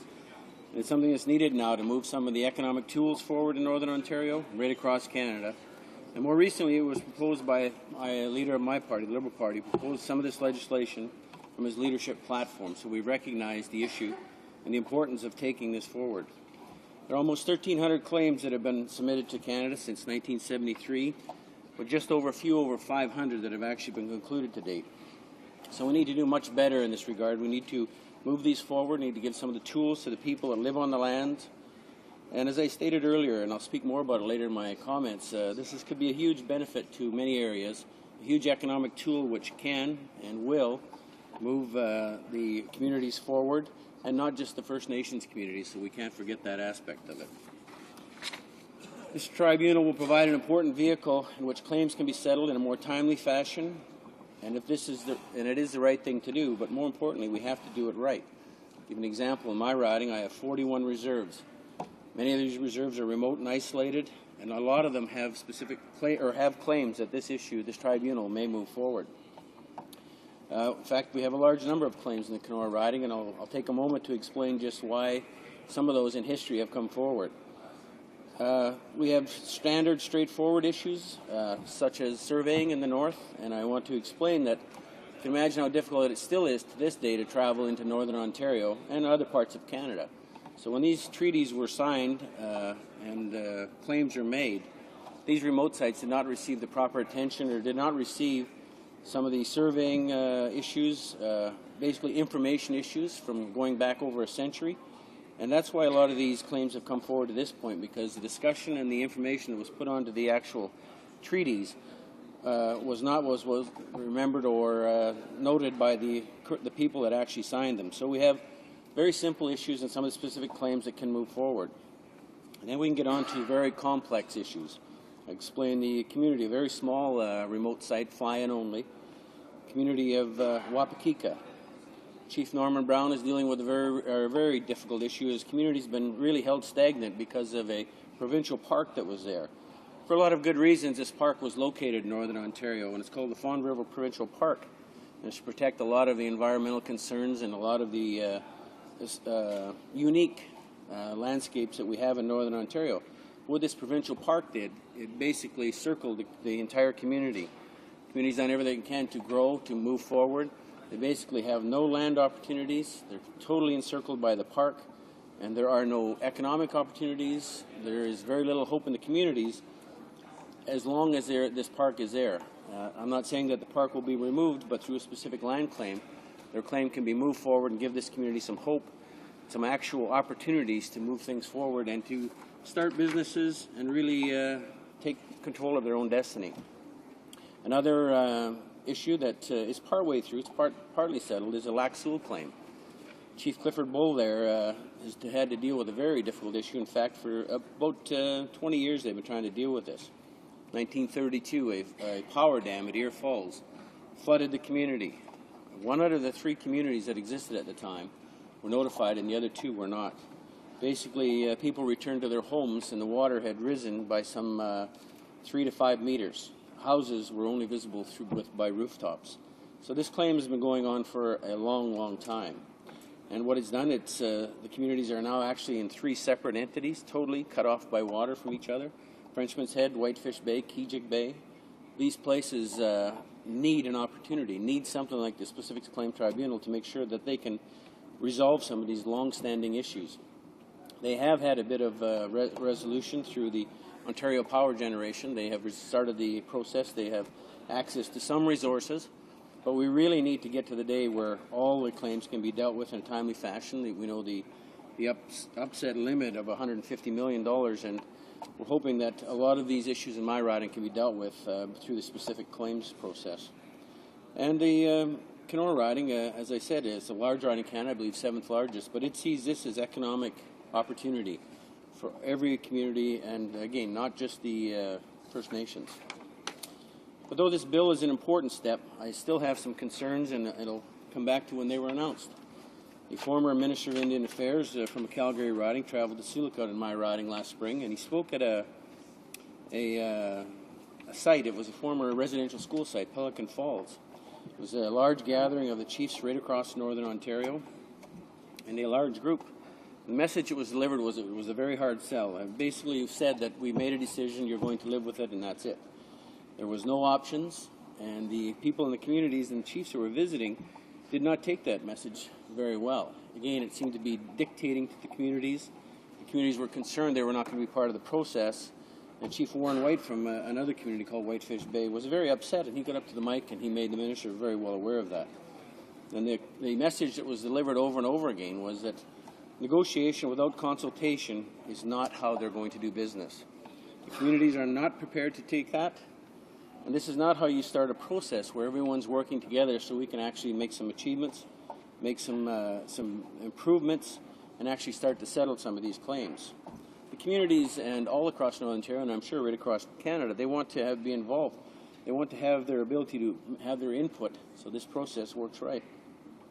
This is their future we're talking about. This is just simply not getting something off the books. This is about how their future is going to be planned out. Quite often, I've noticed in my riding and many rural areas of Canada, the people that actually live there have a lot of the answers. They know the information. These are people from the land, and they have traditional memories of some of these treaties. So when we're talking about setting up legislation, setting up a tribunal, it's very important that we get this right, because this is their opportunity to improve their lot in Canada. And what do we do with the claims from different jurisdictions? Grassy Narrows, I'll give you an example. In my riding, has a federal land claims. They have a huge dispute with the provincial government over some logging practices, and a lot of this holds back any economic activity. If given the chance, and if the specific claims tribunal works in the proper fashion, we still have to figure out how we're going to draw federal and provincial governments to respond to these claims, because dealing with the provinces is going to be part of the challenge of this. This tribunal is designed to overcome that, but we have to make sure that actually happens. Grassy Narrows has a long history of difficulty. It's been in the news far too often for some of the disputes and some of the roadblocks and blockades. And it's simply the people in the communities trying to achieve what they see as is really handling their own future and being part of their own destiny. Going back to the claim for the Grassy Narrows area, this harms some industry opportunities for the Kenora forest products in the area. Albie Prendeville has a operation there, and one of the few bright spots in Northern Ontario is a logging operation that actually looks to expand. They have the opportunity to provide more jobs in Northern Ontario, to provide better jobs, and to build a stronger future for a faltering industry in Northern Ontario. We won't go into now why the forestry industry is suffering and why they're having the difficulty they do have, but I do have a couple of operations that are willing to expand in Northern Ontario to provide new jobs. And these are all being held up by some of the land claims that are in the process now. So this is what I meant earlier when I talked about this is a huge economic driver that could assist Northern Ontario and many other places in Canada. This is something that we need to get it done right, and so other opportunities can come along. You can imagine a community like Kenora is about 16,000 people. They lost their mill is closed, it's actually being torn down at this point. The day they closed it, there was 450 jobs lost in Kenora, direct jobs. but at one point there were more than double that. More than 1,000 people worked at that facility. So this was a huge loss to them in the forestry sector. We now have a tool before us, the specific land claims, which could help speed up the process, which could put some confidence back in to the forestry operations in a couple of specific communities. And I see that as extremely positive and an extremely good tool for all communities, again, not alone First Nations.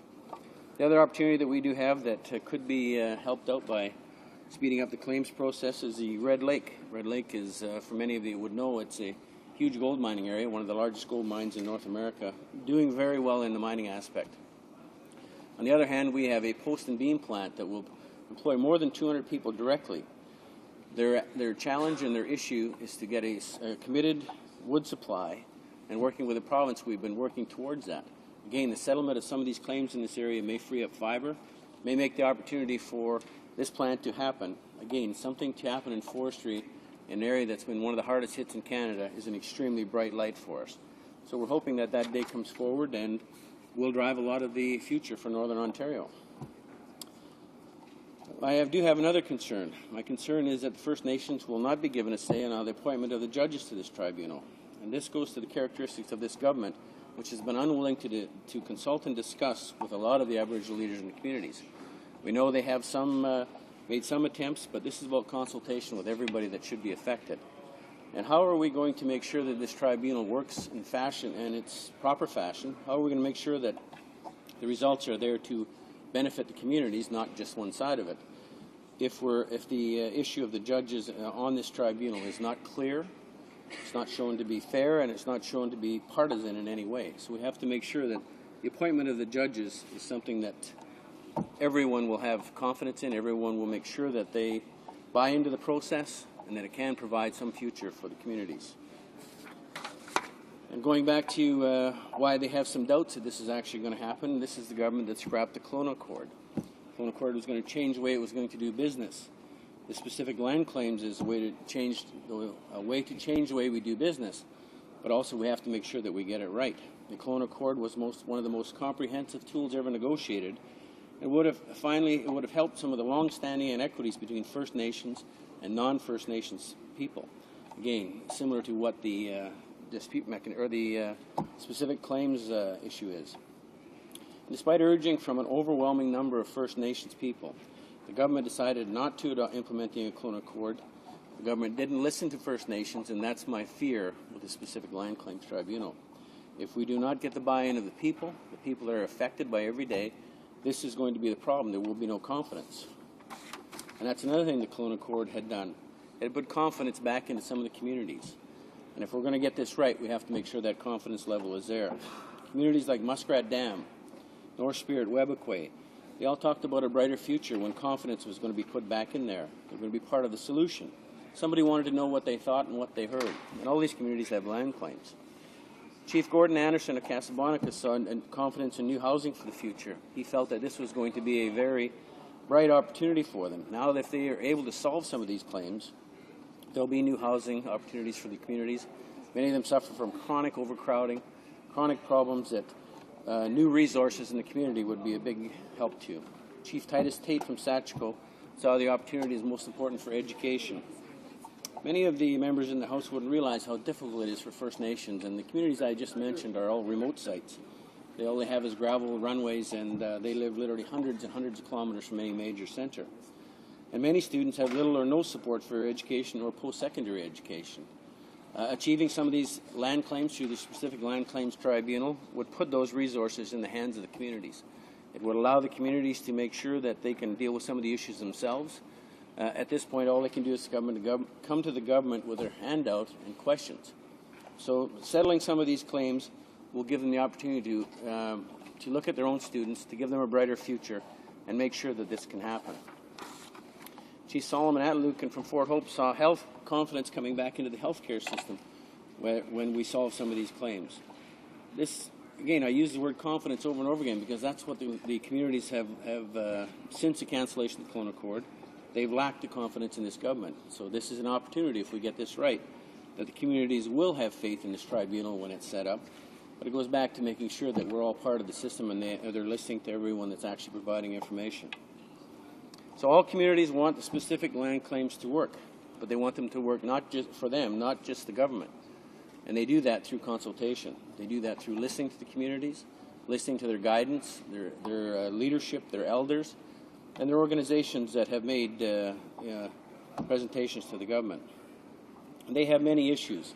That's one thing I think it's important for the House to recognize, that all the problems and all the difficulties that we discuss in this House, when we talk about the problems faced in modern municipalities, large cities, anywhere in Canada, these First Nation communities all have these same issues. But they have a lot more to add to them. They have remote sites, they have cultural differences, a lot of them have language differences. So all these problems that everyone suffers under and struggles under, and how we try to maintain standard of life in Canada and how we try to improve the standard of life in Canada, all these things are faced with inside the First Nations communities. If Chief Solomon Atlukin was able to go to the specific claims tribunal, had confidence that it would work, it would make things in his community increasingly better. It would provide a quality of life that most Canadians take for granted, and it would be something that he could take to his people and say, we are working together, because that's the important part. But we do have a number of instances right before us where it shows the government doesn't listen. When it comes to, we'll go to water, we'll talk about some of the water in some of the communities. Several communities, not several, many communities in my riding have water advisories on a regular basis. A lot of these deal with the issue that the regulations are something they can't meet coming from a remote site. Technology in the future will clean up some of these issues, technology they'll be able to afford when specific land claims actually works and the tribunal is actually in place. Recently there was a community in my riding has made a lot of the news, and it's Pakanjigam First Nations. And the government's approach to problems on First Nations when it's been water is that they tend to establish drinking water standards, but no resources to the communities. Again, resources are what's lacking, and if the specific claims tribunal works, it's something they will have and they'll be able to do themselves. But when you establish drinking water standards and you don't put resources into the community, you lose the confidence of the community, you lose the ability of the people to actually get the job done, and it doesn't solve any of the healthcare issues when having unsafe water. But the government created an advisory board. The problem I had with the advisory board, Mr. Speaker, is that it traveled across Canada, did not bother going to any of the remote sites, did not go to where the problems are the most prevalent, where the people suffer under some of the long-standing issues, and they simply didn't attend to where they needed to be heard. Again, a government with an idea that seemed to be fine, we're going to go to the people. They didn't go to the people right across Canada, not in the remote sites and not in any location in my riding, which has 41 reserves. So there's no confidence in that. The government did not provide any infrastructure funding for the First Nations to reach these legislated standards. Again, a great idea, and simply did not move forward with it in a way that was practical and helpful to the communities. So communities still exist on boiled water advisories and will for some time. There's no guaranteed safe drinking water, which is unacceptable in Canada right now. So what do? We have to make sure the resources are theirs so they can deal with some of these issues, and specific claims may move it forward in a timely manner. But on the water issue, it's the same as with specific claims. The government hasn't consulted to a great deal. We need the government to listen if we're actually going to make sure this works.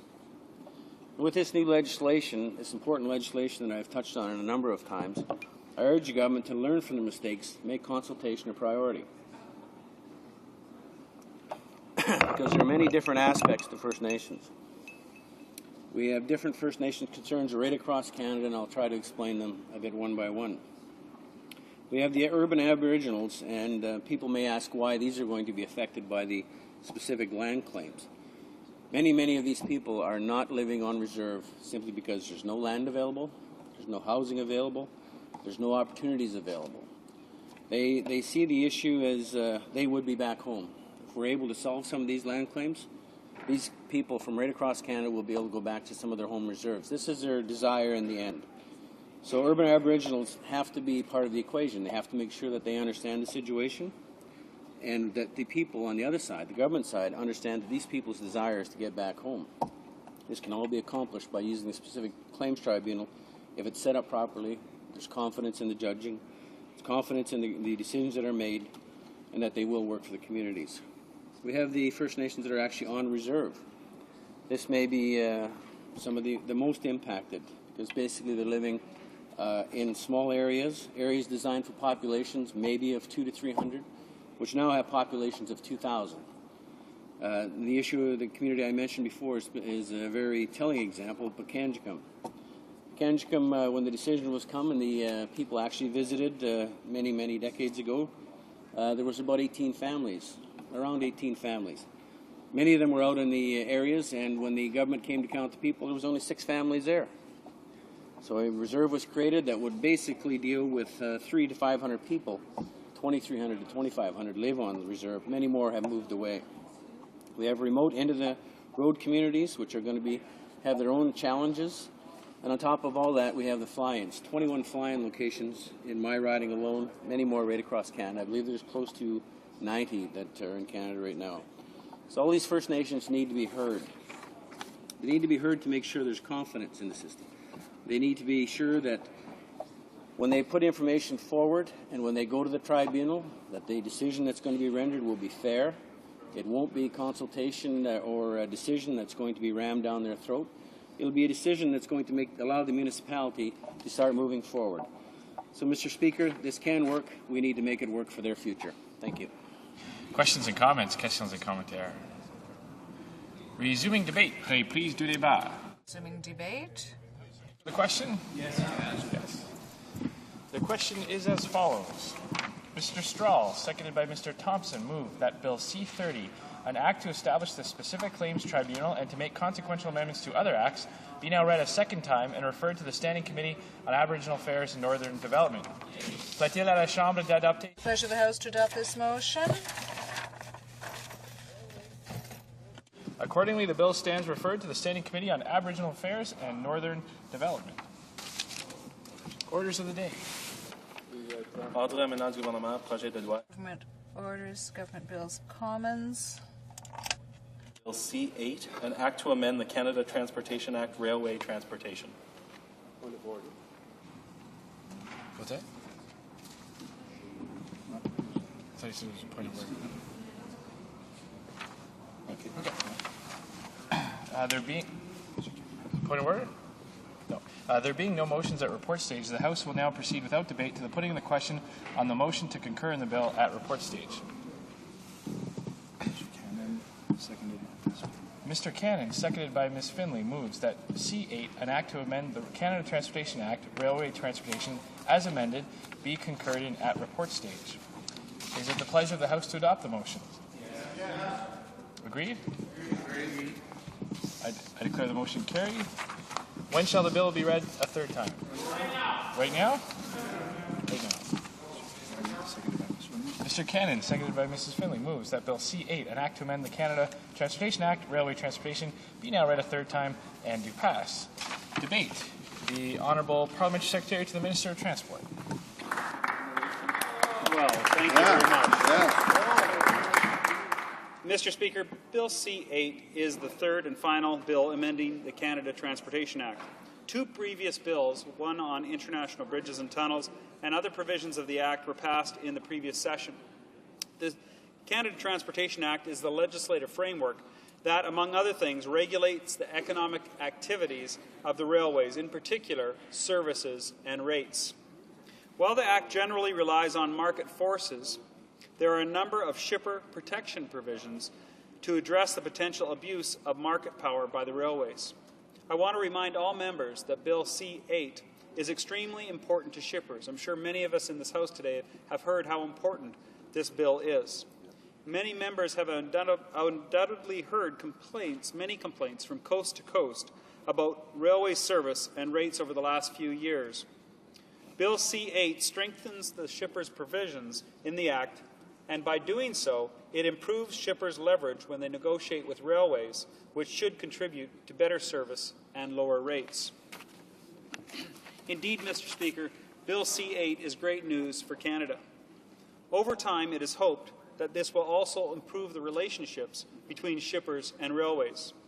I also wish to remind members that Bill C-8 is the result of extensive consultations dating back to the statutory review of the Canada Transportation Act that took place in 2000 and 2001. This provided an opportunity for shippers to develop a very strong consensus in support of this bill. As a matter of fact, A couple of the members of the Standing Committee on Transport, Infrastructure and Communities, on which I sit, commented on how unique it was to see such a strong, solid consensus from an industry sector, such as the shippers in this particular case. I ask members to keep this in mind during third reading debate. Shippers like this bill. Shippers want this bill to be passed as soon as possible. Let's not disappoint them. The bill is also important to railways, Mr. Speaker, and their investors because it gives them certainty, it gives them regulatory stability, and they know this. Providing regulatory stability will improve the investment climate and facilitate investments by the railways in their networks, equipment, and crews so that they can maintain and even expand their operations. Mr. Speaker, Canada is a trading nation, and railways are important to our future growth in our economy. This, in turn, will help shippers compete in domestic, continental, and international markets. It will also facilitate the achievement of government objectives to improve the transportation gateways and corridors in Western, Central, and Eastern Canada. What this government is doing, Mr. Speaker, is making us an even stronger trading nation and making sure we have all the inventory and assets necessary in order to become that strong, strong nation. When asked at committee stage whether Bill C-8 would cause the railways to cancel any investment plans, Mr. Cliff McKay, President of the Railway Association of Canada, replied, and I quote, "The short answer is no. We will invest. We need to invest. It's part of our business. It's very important." End quote. Mr. Speaker, I believe that Bill C-8 rebalances the regulatory framework in an appropriate manner. Shippers are clearly looking forward to the new provisions. At the same time, however, there should not be a significant impact on railway investments. This bill is necessary for our future, Mr. Speaker, and this government is going to pass it. During the consultative process in the summer of 2006, the Minister encouraged the railways to look at potential commercial solutions to address shippers' concerns. The intention was that improved commercial mechanisms would complement amendments to the shipper provisions. The railways discussed a commercial dispute resolution proposal with shippers. Indeed, for some period of time we heard at committee they discussed this. Good progress was made, but discussions eventually broke down as both sides could not find a solution that was satisfactory to both sides. The government is hopeful that the discussions will resume once this bill is passed and sets a framework for those. An effective commercial dispute resolution process is preferable to regulated remedies. A commercial approach would be more expeditious, less costly, and less confrontational, and better for long-term relations. I would like to briefly discuss the main provisions in the bill that have been endorsed by the committee, Mr. Speaker. Under the existing Section 27 of the Act, the agency must be satisfied that a shipper would suffer and I quote, substantial commercial harm, end quote, before granting a remedy. Shippers have long objected to this particular test, Mr. Speaker. As you can imagine, it would be quite onerous.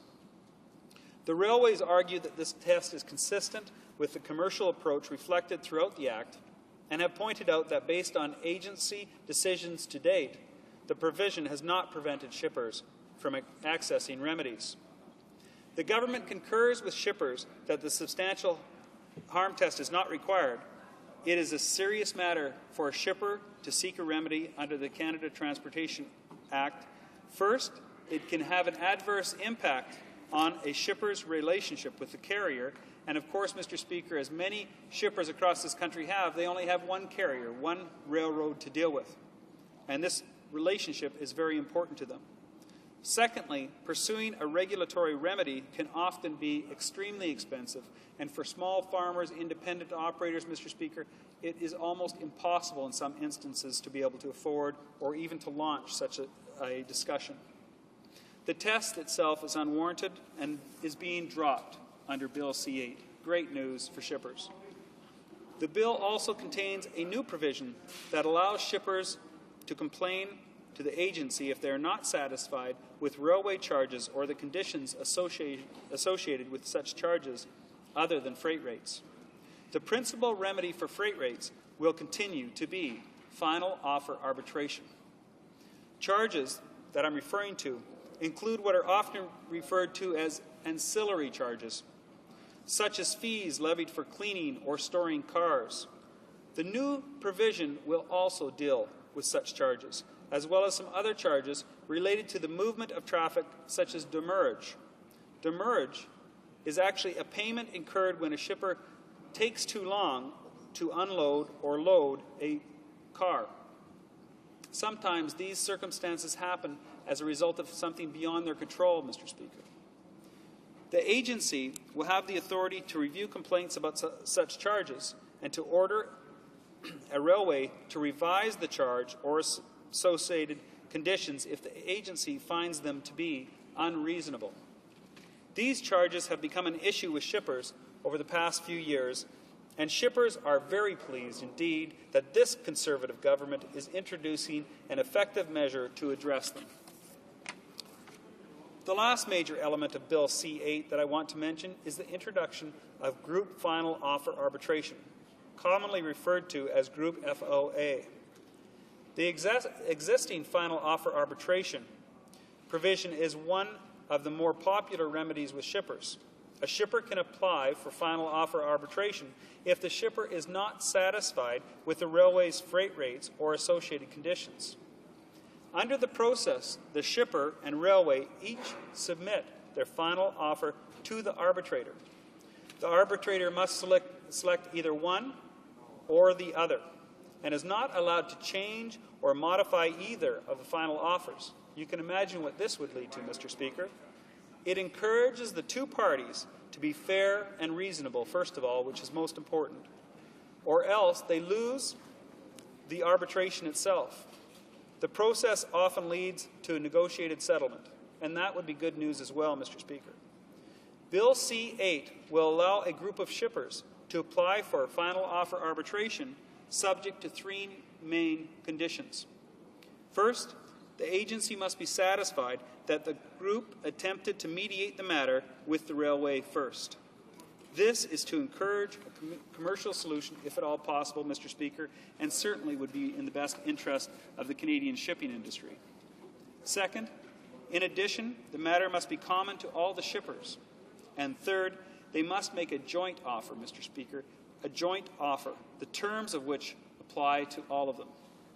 The concept of commonality in terms of both the matter and the offer is essential to group final offer arbitration. Otherwise, it just simply wouldn't work, Mr. Speaker, and we would all be wasting our time. In this case, it will, Mr. Speaker, and it's again great news for shippers around this country. The former Bill C-58, which was reinstated as Bill C-8, was tabled May 30th of this year. At that time, the minister announced that there would be a review of railway service. This would commence within 30 days after the bill itself is passed. Mr. Speaker, it's important to note that shippers strongly endorse the proposed review and are looking forward to it. The review will focus on solutions to railway service issues, including commercial solutions. Transport Canada officials have had some preliminary discussions with shippers on the terms of reference for this study. More consultations, Mr. Speaker, will take place before recommendations are submitted to the minister and before any final decision is made. But again, Mr. Speaker, great news for Canadians. Mr. Speaker, there is a widespread support for Bill C-8 among all political parties. As I mentioned, the former Bill C-58 was tabled in the House on May 30th of this year. Second reading debate was concluded in one day, Mr. Speaker, on June 14th. It was moving very, very quickly indeed, with all party support, for the most part, of all sections of the Act before the session was prorogued. The Standing Committee on Transport, Infrastructure and Communities heard witnesses at 3 meetings last month. The witnesses included the Minister, the railways, and the shippers. We have heard from stakeholders. The committee did hear a clear desire for the bill to be passed expeditiously without amendments. And I can tell you, Mr. Speaker, that I heard and saw many emails and heard many phone calls from people, from shippers across this country who want this bill passed as quickly as possible. The Standing Committee was able to conclude clause-by-clause review in less than, listen to this, Mr. Speaker, in less than 30 minutes. The committee approved one technical amendment to clarify that the new power being given to the agency to address complaints about railway charges does not apply to freight rates. It was simply an amendment to make sure and to clarify that we have less litigation, Mr. Speaker, in essence what it was. In conclusion, this bill is extremely important to shippers from coast to coast to coast, from all types of industry, Mr. Speaker, who have been waiting for results since 2001.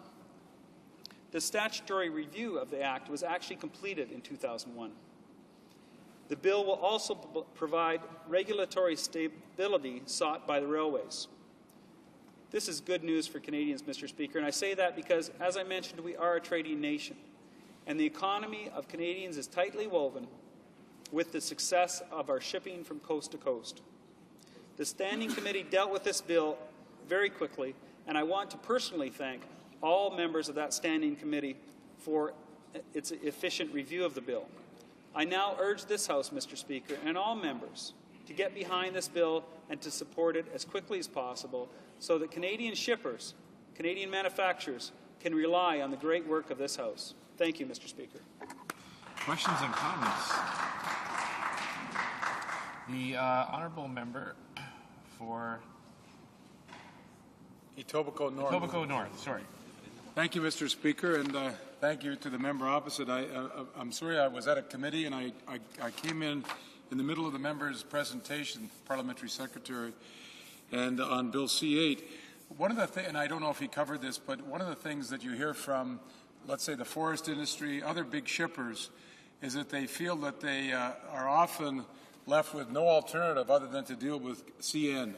And I know in my experience in the forest industry, many of our mills in the company that I worked for, we didn't have any options. It was CN or that was it. And so the shippers feel that in some cases they're gouged in terms of the rates. Is there something in Bill C-8 that deals with this particular issue, something like final offer arbitration, or some way of arbitrating these differences where CN has a monopoly position and there are no reasonable alternatives? The Honourable Parliamentary Secretary, the Minister of Transport. Indeed, I thank the member for the question, and this is the very crux of the issue itself and the very crux of C-8. There is group final offer arbitration, which was asked for by many groups around this country that are shippers. And indeed, if the member wants some more personal information for his own constituents, I'd be more than happy to meet with him and provide that. But that's exactly what the crux of this bill is. It's to help shippers. It's to help out with what we call a duopoly situation or a duomonopoly situation, where the railways have, in some instances, had the opportunity to have excessive fees or similar type complaints from farmers or other shippers across the country, and indeed this bill is exactly to that. Questions and comments, questions and commentaires. Resuming debate, reprise du débat, the honourable member for Eglinton Lawrence. Well, thank you, Mr. Speaker, for giving me the opportunity to voice the position of the Liberal Party, former Government of Canada, on this bill. I want to thank the Parliamentary Secretary for having had the elegance of thought to acknowledge that this is a bill that was presented by the government of which I was a member, and which saw another reincarnation as Bill C-58. I thank him for that, and I think the other members of both parties are probably equally thankful that the bill has seen its way not only through this House but also through committee. Witness, of course, the fact that the report stage went through without comment and that we received, to all intents and purposes, the unanimous consent of all members of this House so that this bill could receive its third and final reading, and be voted upon, go through this House into the Senate, and be proclaimed. Why would something like that happen? Well, Mr. Speaker, I think you've already noted that all members of Parliament have a special interest in ensuring that there is a rebalancing of the relationship between the railway companies and the shippers, be they large or small. But more than anything else, I think that members of Parliament, at least from my party, Mr. Speaker, that's the Liberal Party, the one immediately to your left on this side, and the official opposition, has always looked for a balance in the relationship between those who need a particular service and those who provide that service. The parliamentary secretary said a few moments ago, and I thank him for doing it, he used the word to reintroduce balance. I thank him for thinking in terms of what needed to be done, and that is to restructure the relationship that had started to develop in a counterproductive way between the railway companies and the shippers. Now, he noted in establishing that interest of balance that all the shippers want this. And he's probably right. Those that came before the committee, those that lobbied him, that lobbied me, lobbied our members on the block, all said exactly the same thing. It's time that the relationship that has evolved between us needs to have the hand of the agency and, through the agency, the Government of Canada, to establish something, a relationship that will regenerate the competitiveness of our industry, the shipping industry, and, of course, all of those who buy our product. What he really meant, I guess, is that without this bill, we could see the competitiveness of many of our producing companies and those industries, be they agricultural, lumber, mining, that they would all suffer at the hands of the negative impacts of a monopoly behavior that had been established by the two monopolies in the railway industry. Monopolies that are, well, essentially that put the shippers at their mercy. It wasn't always this way. You know, there have been obviously difficulties between the supplier of the service, the railway companies, and the shippers who need that service in order to get their product to the markets that are emerging, that require Canadian produce and commodities. Well, what has happened, of course, over the passage of time, is that the railways, as the parliamentary secretary has indicated, have established their position of predominance over the shippers that they serve. And what's resulted? Well, what's resulted is the following. First of all, there has been an inconsistency of the predictability of the service required by the shippers so that they, in turn, can provide for their own marketplace a guarantee that their product will be delivered on time as prescribed by the contractual arrangement between the buyer of that commodity, usually abroad, i.e. in the Pacific or even in the United States, but primarily in the Pacific emerging markets. And secondly, that the price that was agreed to initially would suffer as a result of the delay, the ancillary services, and the other penalties that occur as a result of the railways not providing, as agreed, the kinds of services that had been contracted. So we've heard a lot of stories on committee, a lot of anecdotes that have angered the shippers, and in turn, the small producers that feed into the shipping companies, as I say, whether they're farmers or the lumber companies, all of them have faced great difficulties. They can't guarantee a price because they can't guarantee a time of delivery to the markets that they want to penetrate or, in fact, that they've already developed. And so the kind of relationship that the railways had established and imposed, in fact, upon the very people they purport to serve and they propose to serve, people for whom they've made investments to serve, has turned out to be counterproductive. Counterproductive from a Canadian point of view, from a macro Canadian interest point of view, from the point of view of a Canadian economy that needs to grow and provide assurance for all of its markets that it is capable of producing a timely product at a timely delivery, and at a price that's competitive worldwide. They've been unable to do that. And so the parliamentary secretary calls this a shipper's bill. That it's more important than that.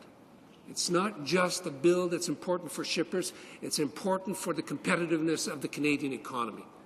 And so as a result, we see that there are provisions in this bill to ensure that the monopolistic behavior of the railway companies is moderated to the point that it is capable of delivering what shippers and what Canadians through them must have: the guarantee of service at a predetermined price, and a guarantee of service in a timely fashion that will allow for a revenue stream to come back to the shippers and to the producers so that they can then access the financing they in turn require in order to make investments in the production of said products. It doesn't take much in terms of rocket sciences, Mr. Speaker, to appreciate then that the bill is not a shipper's bill. It's a bill for you. It's a bill for all of us. To make sure that that which produces great wealth for Canada, that contributes to the positive side of the ledger in international trade, is guaranteed. We cannot put in jeopardy either our producers or our shippers, the very people, the very production systems, the very industries that ensure that we will be able to generate wealth. We cannot put them in a precarious position and at the mercy of those who deliver their product from point A to point B.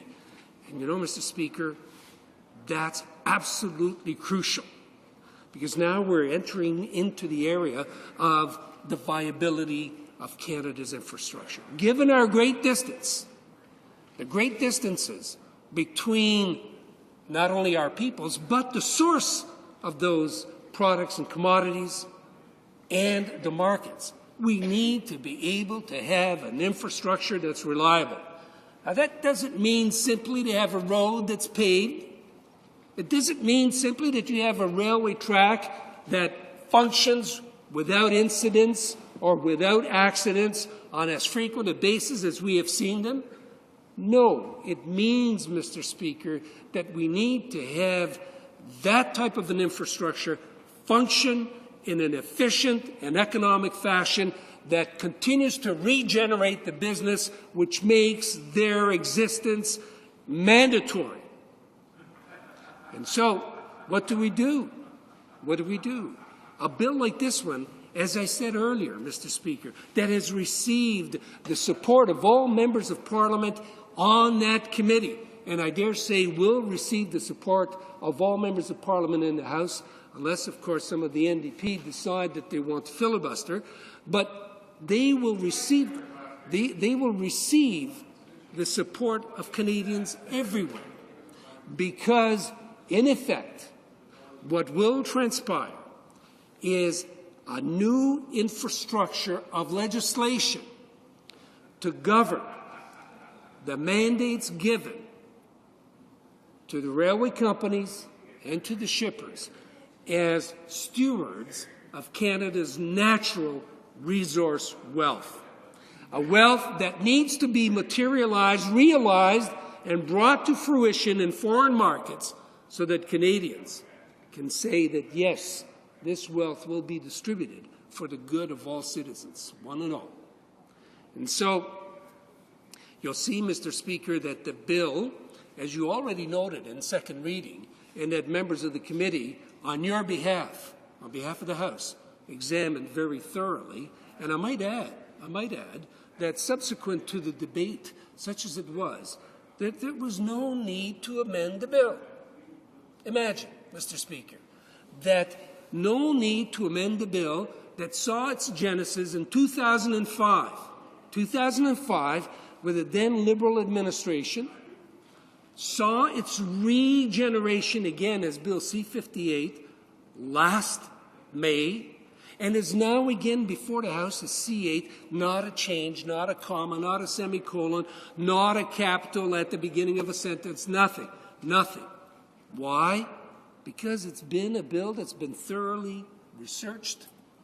The consultation has taken place with all of the stakeholders, and even the railways have not objected as strenuously as one might expect from those that are compelled to do something with which they are, at least in recent past, not familiar, and that is equitable behavior.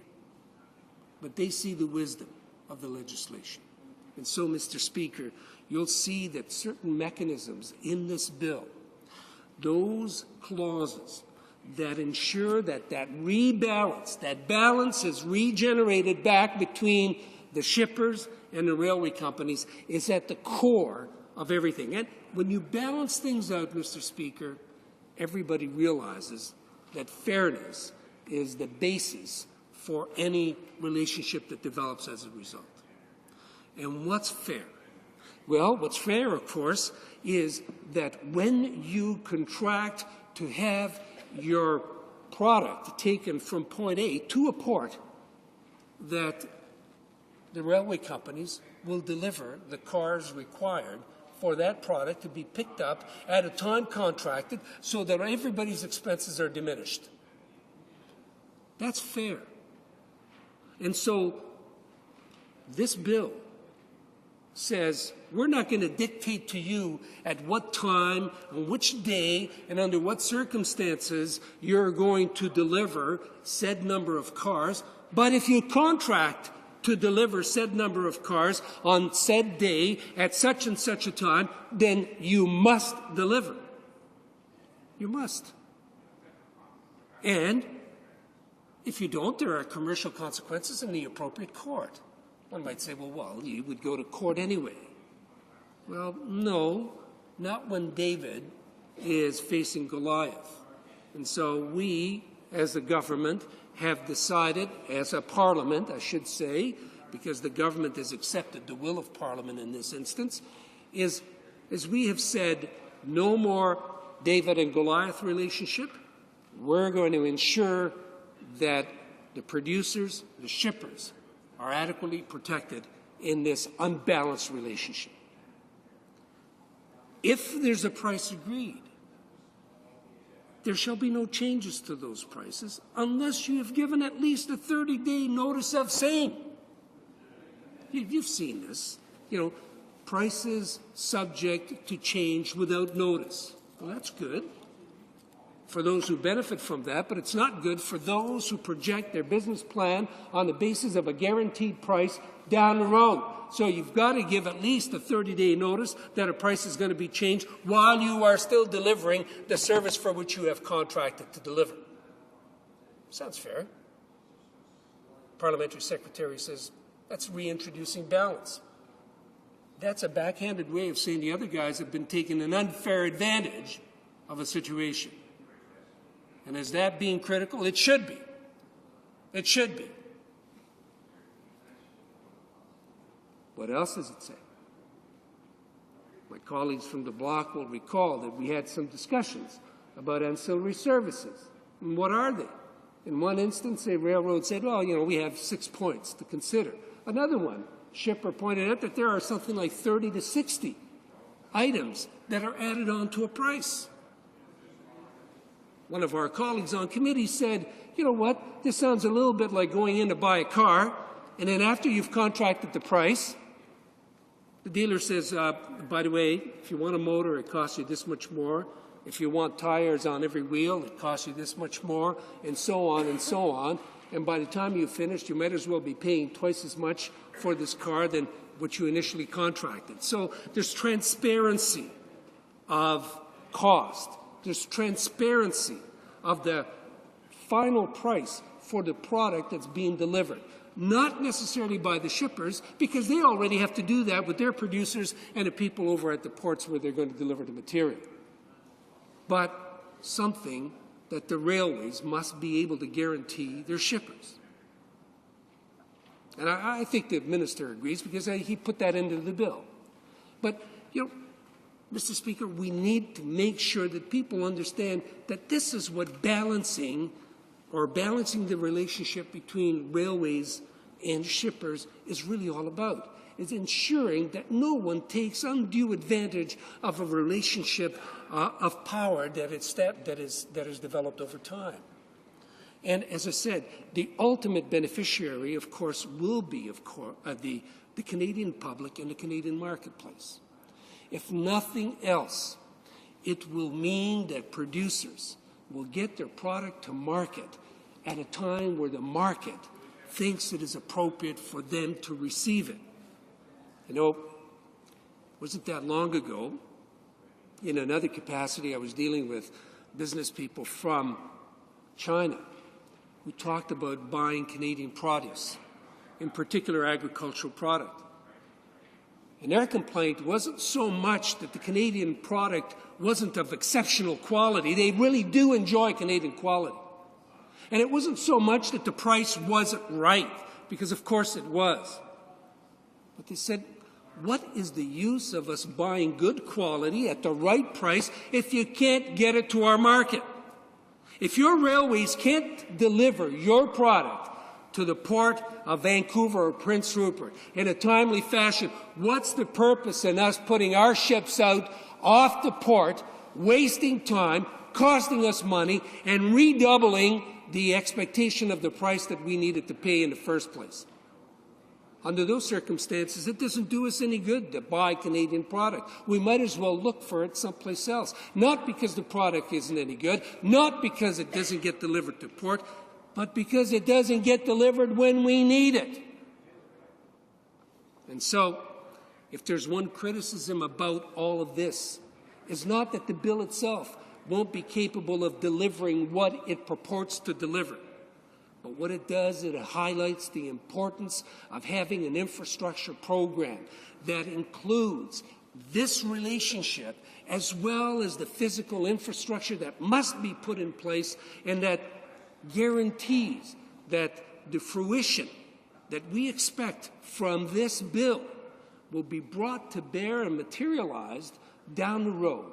Whether it's in the Pacific Gateway, as we have come to know, the development of an infrastructure for delivery outside of Canadian borders out west, whether it's an Atlantic Gateway in the event that we have minerals and other products that need to go through the Great Lakes and out through the Maritimes, or whether it's in fact the gateway to the central part of the continent through Ontario, Quebec, and the Great Lakes, we need to have an extension of this bill and the principles which it tries to address through the physical infrastructure that can only result in the continued growth of the Canadian economy.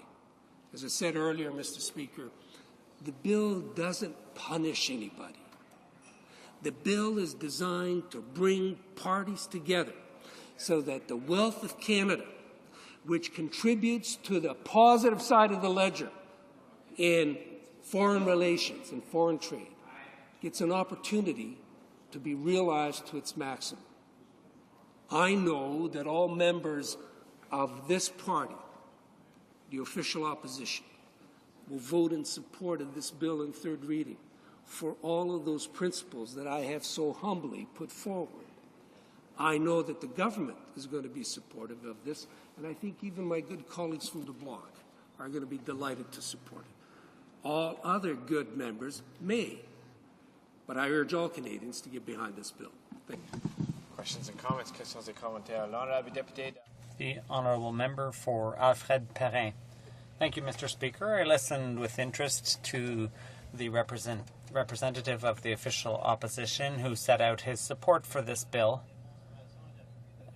And in support of that argument, he talked about the importance of having a balance between shippers and railway companies, owners.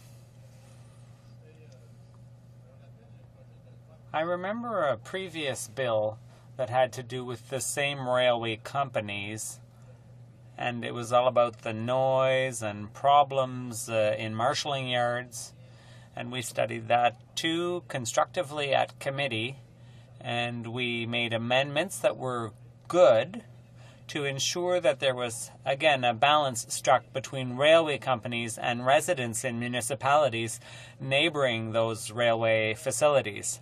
However, it was our experience after that bill was enacted. There were a number of amendments to enrich the bill, but the same railway companies that weren't necessarily in agreement with the balance we wished to restore, they put pressure on the Senate, and the result was, ultimately, that they canceled the significant amendments we'd made, and when it came back to the House, the official opposition and the government bowed down to the decision, the supreme decision of the Senate. So I'm wondering if the same thing is going to happen. The same situation with this bill. Because it's the same lobby, the same railway lobby. What's his party's attitude going to be when the amendments are struck down and they throw off balance our lovely bill? I'd like to thank the honourable colleague for his intervention because he wanted to underscore the relationship between members on committee that want to make things better, either from a trade perspective or a social perspective. So he's hearkening back to a different bill, and the situation was completely different from this one. As a member of the House and of the committee, I never bowed down to any other authority. I think the House's authority is the highest authority in the whole country. And so the will of the country is found here in the House of Commons. That, to my mind, is the voice of the people, as opposed to the voice of God. So here we're talking here about the voice of God. So this is the only chamber in which jurisdiction is always respected. So I'd like to thank the member from the bloc for pointing out that the committee members worked together in order to come up with legislation that's truly universally supportable. And so thanks to him and for the good work he's done. Honourable member for Sackville Eastern Shore. Thank you very much, Mr. Speaker. Just a quick question for my old colleague, because I remember a few years ago I asked him the same question when he was on the government side. In my riding, we, for example, have trains going through, and the odd crossing will have bars and lights go across, and the others do not. In order to get full bars and have silent runnings through the community, we keep hearing that it's up to the municipality to pay for that additional cost of anywhere from $60,000 to $80,000. And would he not think that it would be a good idea for the federal government, along with the railways, to assist the municipality in paying for that? So not only could we have enhanced security, but we can also have a good night's sleep for all those members of my community. The honourable member for Eglinton Lawrence. Well, I thank the member for the memory that he had about us being in government. Those were good days. I gather that's what he was dying to say, but he hasn't said it because we had a really good relationship at the time. And I recall at the time I said to him, yes, when we're dealing with oranges, we will deal with oranges, and when we're dealing with apples, we will slice apples. And so today we're in the business of slicing apples because we're talking about a commercial relationship between shippers/producers and railways. And on the other issue, we're talking about programs that had to do with the enhancement of local communities. For that, we had a different program, and I'm glad that he was at least being attentive enough to be able to highlight through me to the minister and the government that there is another need that still is looking for an address. And people don't, good governments aren't in the habit of washing their hands and deferring off to somebody else. What they do is they typically say, thank you for raising that issue. And if you want it dealt with properly, all I can ask the member to do is to encourage all of his colleagues and all of those who would associate themselves with his party to do the right thing in the next election and to vote for all of those who are associated with the member of Eglinton Lawrence. And they will see that good things will happen. Questions and comments, questions et commentaires. Veuillez please du débat. Resuming debate, the honourable member for Alfred de Pellan. The honourable member should know that I will have to interrupt him at 6:30 for the bells, but the honourable member has about 8 minutes before that happens. Thank you, Mr. Speaker. I'm happy to speak to third reading of Bill C8, and it was C58 before prorogation, and it came in at second reading. So following the work that was done in the current session, and I'm referring to committee work, we are now at the third reading stage.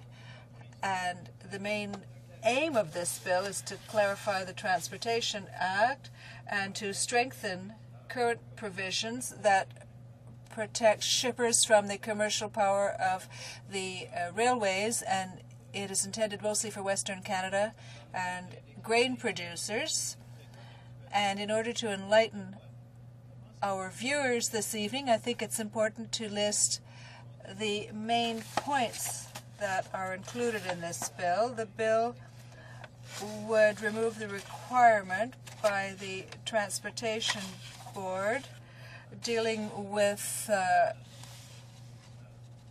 commercial problems, which would be given undesirable effect. Also extend the arbitration of disputes relating to the transportation of goods, as long as the arbitration issues be common to all shippers, and as long as there is a single offer that applies to everyone.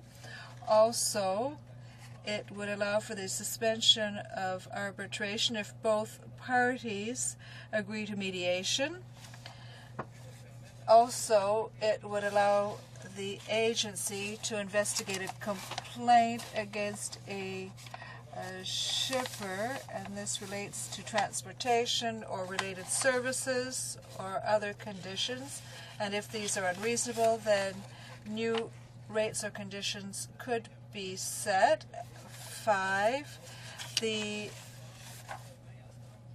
notice for any increase in rates would go from 20 to 30 days so that shippers would have enough notice of the increase, and then require the railways to list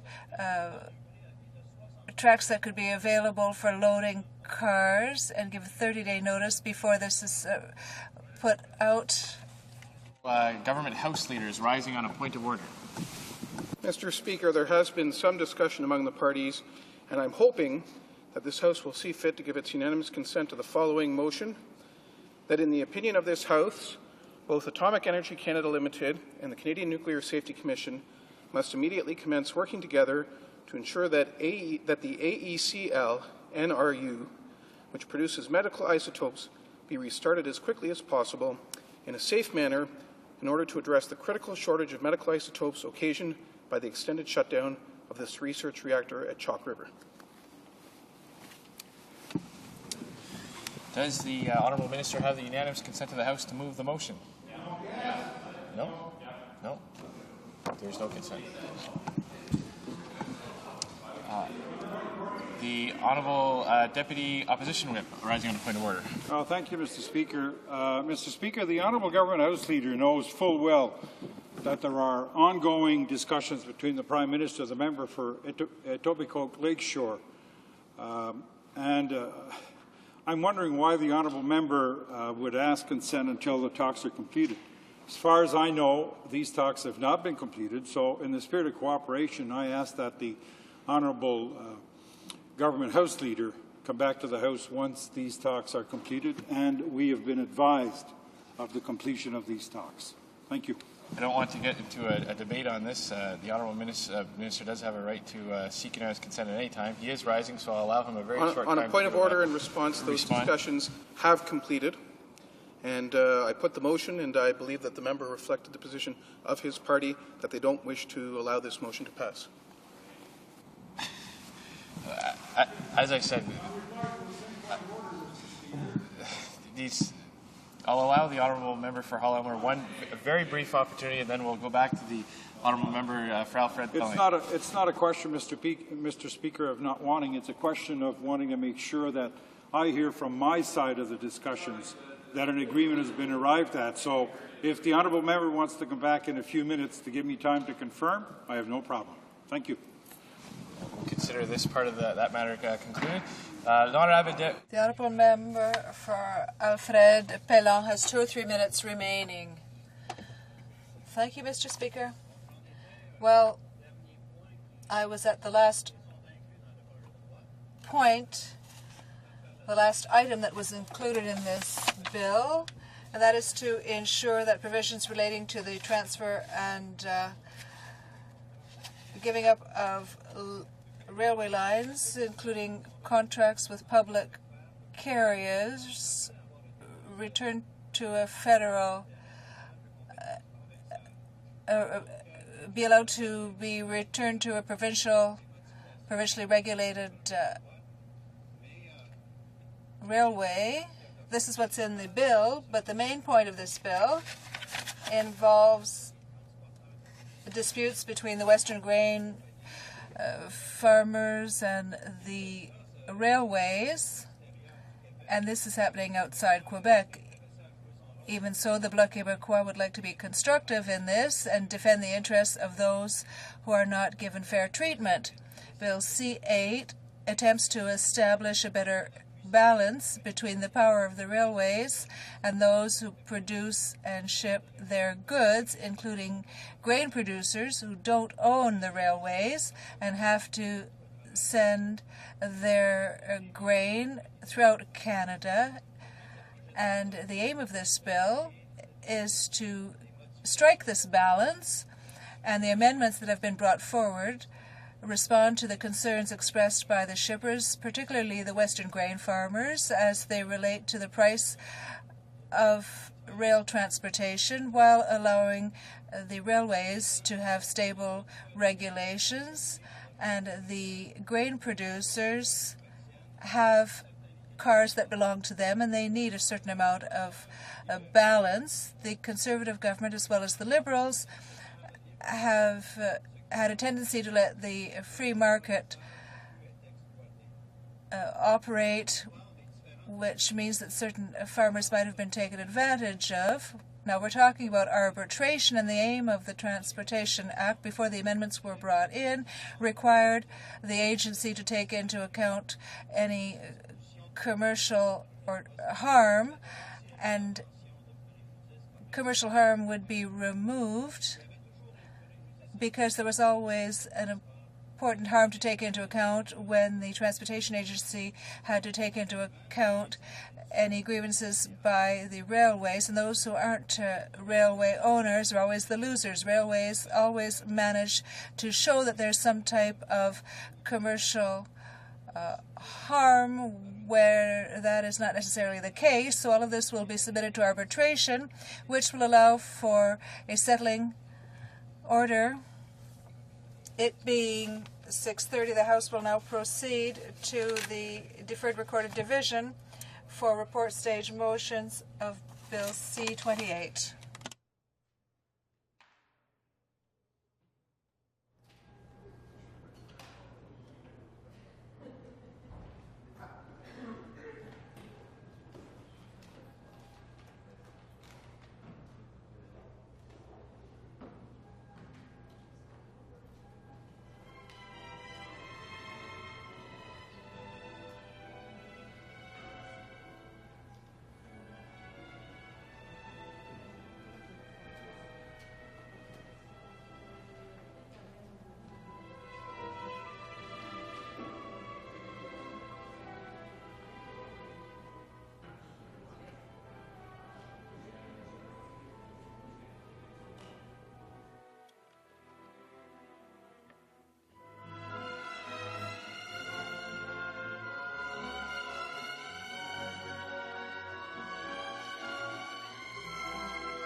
please. Question. The question is the following one. Order, please. Order. Mr. Dewar, seconded by Mr. Marston, move the following amendment, that Bill C-28 be amended by deleting Clause 181. All those in favor of the motion will please rise. Mr. Layton. Mr. Layton. Monsieur Mulcair. Mr. Mulcair. Ms. McDonough. Ms. McDonough. Mr. Martin, Winnipeg Centre. Mr. Martin, Winnipeg Centre. Mr. Massey. Mr. Massey. Monsieur Godin. Mr. Godin. Mr. Comartin. Mr. Comartin. Ms. Black. Ms. Black. Mr. Christopherson. Mr. Christopherson. Mr. Martin, Sault Ste. Marie. Mr. Martin, Sault Ste. Marie. Ms. Crowder. Ms. Crowder. Ms. Charlton. Ms. Charlton. Mr. Angus. Mr. Angus. Mr. Julian. Mr. Julian. Mr. Sixay. Mr. Sixay. Ms. Pretty. Ms. Pretty. Mrs. Matheson. Mrs. Matheson. Madame Savoie. Madame Savoie. Ms. Bell, Vancouver Island North. Ms. Bell, Vancouver Island North. Mr. Bevington. Mr. Bevington. Ms. Chow. Ms. Chow. Mr. Dewar. Mr. Dewar. Mr. Marston. Mr. Marston. Ms. Nash. Ms. Nash. Mr. Adamanenko. Mr. Adamanenko. Mr. Stauffer. Mr. Stauffer. Mr. Blakey. Mr. Blakey. Madame Thibault, Rimouski-Neigette, Témiscouata-les-Basses. Madame Thibault, Rimouski-Neigette, Témiscouata-les-Basses. All those opposed to the motion will please rise. Mr. Harper. Mr. Harper. Mr. Camusi. Mr. Camusi. Mr. Skelton. Mrs. Skelton. Ms. Oda. Ms. Oda. Mr. O'Connor. Mr. O'Connor. Mr. Taves. Mr. Taves. Mr. Day. Mr. Day. Mr. Nicholson. Mr. Nicholson. Mr. McKay, Central Nova. Mr. McKay, Central Nova. Mr. Prentice. Mr. Prentice. Monsieur Cannon Pontiac. Mr. Cannon Pontiac. Mr. Flaherty. Mr. Flaherty. Mr. Clement. Mr. Clement. Mr. Strahl. Mr. Strahl. Mr. Solberg. Mr. Solberg. Mr. Emerson. Mr. Emerson. Mr. Ritz. Mr. Ritz. Mr. Hearn. Mr. Hearn. Mr. Lund. Mr. Lund. Mr. Moore, Port Moody, Westwood, Port Coquitlam. Mr. Moore, Port Moody, Westwood, Port Coquitlam. Mr. Fletcher. Mr. Fletcher. Mr. Cummins. Mr. Cummins. Mr. Richardson. Mr. Richardson. Mr. Chong. Mr. Chong. Mr. Abbott. Mr. Abbott. Mr. Pallister. Mr. Pallister. Mr. Moore, Fundy Royal. Mr. Moore, Fundy Royal. Monsieur Bernier. Mr. Bernier. Monsieur Blackburn. Mr. Blackburn. Madame Bernard. Madame Bernard. Mr. Van Loan. Mr. Van Loan. Mr. Hill. Mr. Hill. Ms. Ambrose. Ms. Ambrose. Ms. Finley. Ms. Finley. Mrs. Abloncy. Mrs. Abloncy. Ms. Georges. Ms. Georges. Monsieur Paradis. Mr. Paradis. Monsieur Lauzon. Mr. Lauzon. Mr. Camp, Pitt Meadows, Maple Ridge Mission. Mr. Camp, Pitt Meadows, Maple Ridge. Mr. Anderson. Mr. Anderson. Mr. O'Brien. Mr. O'Brien. Mr. Benoit. Mr. Benoit. Mr. Brightcrest. Mr. Brightcrest. Mr. Hanger. Mr. Hanger. Mr. Harris. Mr. Harris. Mr. Mills. Mr. Mills. Mr. Thompson Wild Rose. Mr. Thompson Wild Rose. Mr. Williams. Mr. Williams. Mr. Poliev. Mr. Poliev. Mr. Carey. Mr. Carey. Mr. McKenzie. Mr. McKenzie. Mr. Warawa. Mr. Warawa. Mr. Hahn. Mr. Hahn. Monsieur Gould. Monsieur Gould. Madame Boucher. Madame Boucher. Mr. Lukiski. Mr. Lukiski. Mr. Reed. Mr. Reed. Mr. Menzies. Mr. Menzies. Mr. Bernews. Mr. Bernews. Mrs. Yelich. Mrs. Yelich. Mr. Jean. Mr. Jean. Mr. Hebert. Mr. Hebert. Mr. Anders. Mr. Anders. Mr. Casson. Mr. Casson. Mr. Doyle. Mr. Doyle. Monsieur Galipeau. Mr. Galipeau. Mr. Fitzpatrick. Mr. Fitzpatrick. Mrs. Gallant. Mrs. Gallant. Mr. Goldring. Mr. Goldring. Mr. Lunny. Mr. Lunny. Mr. Merrifield. Mr. Merrifield. Mr. Rajat. Mr. Rajat. Mr. Sorensen. Mr. Sorensen. Mr. Velicott. Mr. Velicott. Mr. Schellenberger. Mr. Schellenberger. Mr. Allison. Mr. Allison. Mr. Jaffer. Mr. Jaffer. Mr. Batters. Mr. Batters. Mr. Bazan. Mr. Bazan. Mr. Brown leads Grenville. Mr. Brown leads Grenville. Mr. DeVolin. Mr. DeVolin. Mr. Goodyear. Mr. Goodyear. Mr. Cramp, Prince Edward Hastings. Mr. Cramp, Prince Edward Hastings. Mr. Miller. Mr. Miller. Mr. Preston. Mr. Preston. Mrs. Graywall. Mrs. Graywall. Mrs. Smith. Mrs. Smith. Mr. Tilson. Mr. Tilson. Mr. Trost. Mr. Trost. Mr. Albrecht. Mr. Albrecht. Mr. Allen. Mr. Allen. Mr. Brown Berry. Mr. Brown Berry. Mr. Calkins. Mr. Calkins. Mr. Cannon Kelowna Lake Country. Mr. Cannon Kelowna Lake Country. Mrs. Davidson. Mrs. Davidson. Mr. Manning. Mr. Manning. Mr. Mays. Mr. Mays. Mr. Norloff. Mr. Norloff. Monsieur Petit. Monsieur Petit. Mr. Shipley. Mr. Shipley. Mr. Epp. Mr. Epp. Mr. Stanton. Mr. Stanton. Mr. Storsett. Mr. Storsett. Mr. Sweet. Mr. Sweet. Mr. Van Kesteren. Mr. Van Kesteren. Mr. Wallace. Mr. Wallace. Mr. Workington. Mr. Workington. Mr. Watson. Mr. Watson. Mr. Tweed. Mr. Tweed. Monsieur Blany. Monsieur Blany. Mr. Dalmastro. Mr. Dalmastro. Mr. Dykstra. Mr. Dykstra. Mr. Fass. Mr. Fass. Mr. Alvey. Mr. Alvey. Mr. Lake. Mr. Lake. Mr. Bryson. Mr. Bryson. Mr. Regan. Mr. Regan. Mr. Mr. Monsieur Thibault West Nova. Mr. Thibault West Nova. Mr. Matthews. Mr. Matthews. Mr. Eichen. Mr. Eichen. Mr. Savage. Mr. Savage. Mr. Sims. Mr. Sims. Mr. Cosmo. Mr. Cousin. Mr. Russell. Mr. Russell. Monsieur Giuseppe. Monsieur Giuseppe. Monsieur Paquette. Monsieur Paquette. Madame Lalonde. Madame Lalonde. Madame Gagnon. Madame Gagnon. Monsieur Laframboise. Monsieur Laframboise. Monsieur Guimont. Monsieur Guimont. Monsieur Plamondon. Monsieur Plamondon. Madame Brunel. Madame Brunel. Madame Saint-Hilaire. Madame Saint-Hilaire. Monsieur Roy. Monsieur Roy. Madame Bourgeois. Madame Bourgeois. Madame Demers. Madame Demers. Monsieur Lessard. Monsieur Lessard. Monsieur Cardin. Monsieur Cardin. Monsieur Bellavance. Monsieur Bellavance. Monsieur Coteau. Monsieur Coteau. Madame Lavallée. Madame Lavallée. Monsieur Lemay. Monsieur Lemay. Monsieur Nadeau. Monsieur Nadeau. Monsieur Godet. Monsieur Godet. Madame Bonsan. Madame Bonsan. Madame Deschamps. Madame Deschamps. Madame Freeman. Madame Freeman. Monsieur Blais. Monsieur Blais. Monsieur Laforêt. Monsieur Laforêt. Monsieur Vincent. Monsieur Vincent. Madame Tillac. Madame Tillac. Monsieur Carrier. Monsieur Carrier. Monsieur Lévesque. Monsieur Lévesque. Monsieur Saint-Cyr. Monsieur Saint-Cyr. Monsieur Wallet. Monsieur Wallet.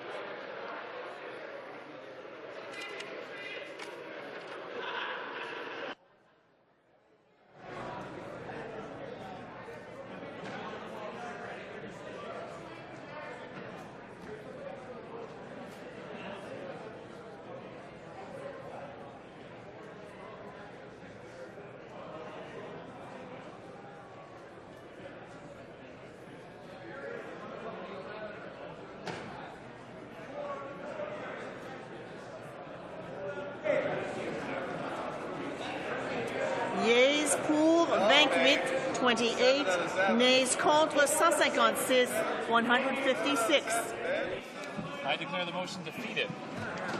Mr. Flaherty, seconded by Mr. Cannon, moves that Bill C-28, an act to implement certain provisions of the budget tabled in Parliament on March 19, 2007, and to implement certain provisions of the economic statement tabled in Parliament on October 30, 2007, be concurred in at report stage. Is it the pleasure of the House to adopt the motion? All those in favor will please say yay. All those opposed will please say nay. In my opinion, the yeas have it.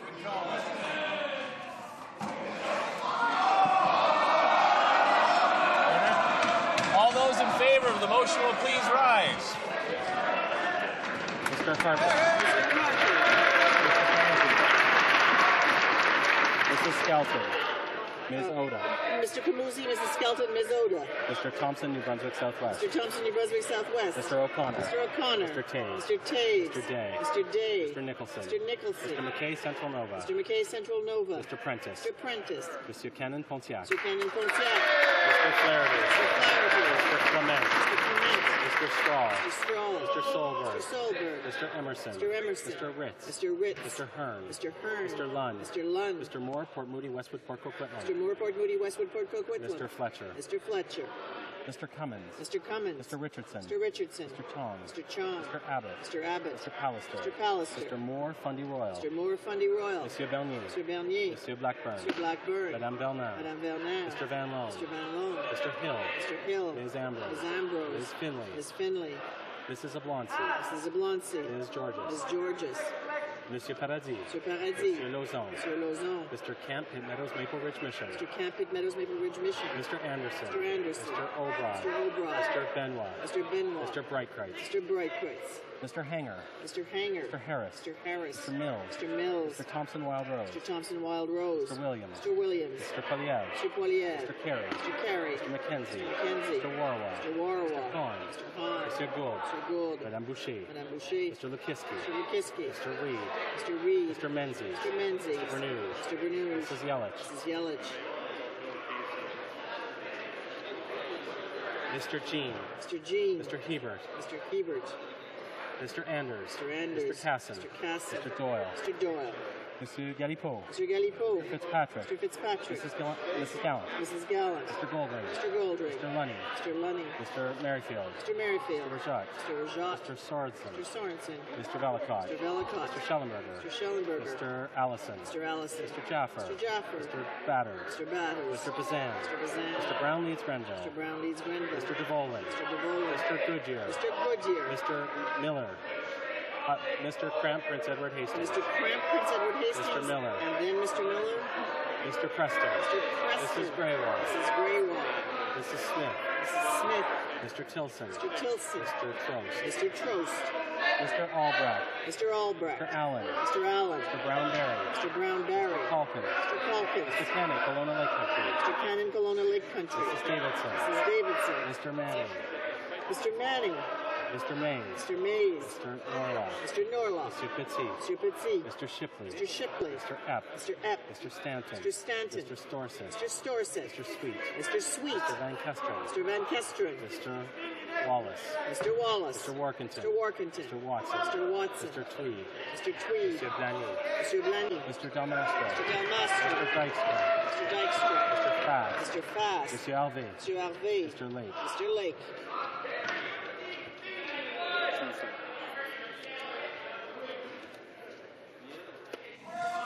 All those opposed to the motion will please rise. Mr. Bryson. Mr. Bryson. Mr. Regan. Mr. Regan. Mr. Byrne. Mr. Byrne. Mr. Thibault Westnova. Mr. Thibault Westnova. Mr. Matthews. Mr. Matthews. Mr. Eiking. Mr. Eiking. Mr. Savage. Mr. Savage. Mr. Sims. Mr. Sims. Mr. Presner. Mr. Presner. Mr. Russell. Mr. Russell. Monsieur Duceppe. Monsieur Duceppe. Monsieur Paquette. Monsieur Paquette. Madame Lalonde. Madame Lalonde. Madame Gagnon. Madame Gagnon. Monsieur Laframboise. Monsieur Laframboise. Monsieur Guimont. Monsieur Guimont. Monsieur Plamondon. Monsieur Plamondon. Madame Brunel. Madame Brunel. Madame Saint-Hilaire. Madame Saint-Hilaire. Monsieur Roy. Monsieur Roy. Madame Bourgeois. Madame Bourgeois. Madame Demers. Madame Demers. Monsieur Lessard. Monsieur Lessard. Monsieur Cardin. Monsieur Cardin. Monsieur Bellavance. Monsieur Bellavance. Monsieur Coteau. Monsieur Coteau. Madame Lavallée. Madame Lavallée. Monsieur Lemay. Monsieur Lemay. Monsieur Nadeau. Monsieur Nadeau. Monsieur Godet. Monsieur Godet. Madame Bonson. Madame Bonson. Madame Deschamps. Madame Deschamps. Madame Freeman. Madame Freeman. Monsieur Blais. Monsieur Blais. Monsieur Laforêt. Monsieur Laforêt. Monsieur Vincent. Monsieur Vincent. Madame Tillac. Madame Tillac. Monsieur Carrier. Monsieur Carrier. Monsieur Lévesque. Monsieur Lévesque. Monsieur Saint-Cyr. Monsieur Saint-Cyr. Monsieur Wallet. Monsieur Wallet. Mr. Layton. Mr. Layton. Monsieur Mulcair. Monsieur Mulcair. Ms. McDonough. Ms. McDonough. Mr. Martin, Winnipeg Centre. Mr. Martin, Winnipeg Centre. Mr. Massey. Mr. Massey. Monsieur Godin. Mr. Godin. Mr. Comartin. Mr. Comartin. Ms. Black. Ms. Black. Mr. Christopherson. Mr. Christopherson. Mr. Martin, Sault Ste. Marie. Mr. Martin, Sault Ste. Marie. Ms. Crowder. Ms. Crowder. Ms. Charlton. Ms. Charlton. Mr. Angus. Mr. Angus. Mr. Julian. Mr. Julian. Mr. Sixay. Mr. Sixay. Ms. Pretty. Ms. Pretty. Mrs. Matheson. Mrs. Matheson. Madame Savoie. Madame Savoie. Ms. Bell, Vancouver Island North. Ms. Bell, Vancouver Island North. Mr. Bevington. Mr. Bevington. Ms. Chow. Ms. Chow. Mr. Dewar. Mr. Dewar. Mr. Marston. Mr. Marston. Ms. Nash. Ms. Nash. Mr. Adamanenko. Mr. Adamanenko. Mr. Stauffer. Mr. Stauffer. Mr. Blakey. Mr. Blakey. Madame Thibault Rimouski Jette Témiscouata les Basses. Madame Thibault Rimouski Jette Témiscouata les Basses.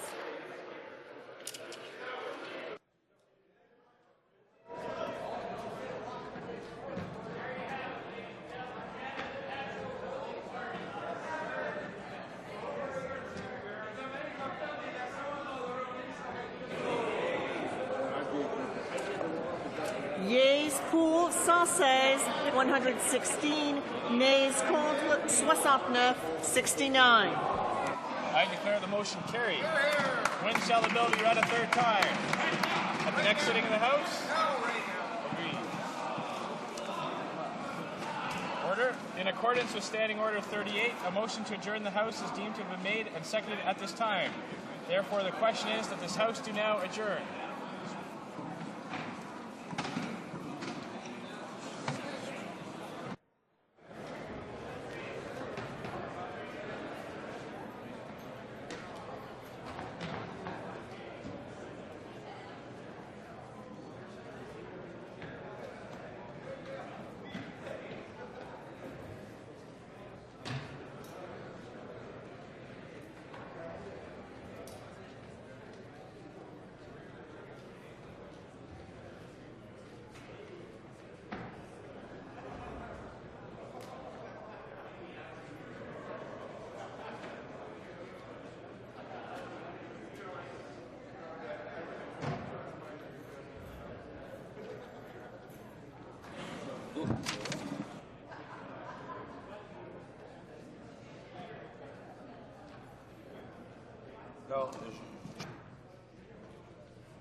The Hull-Aylmer.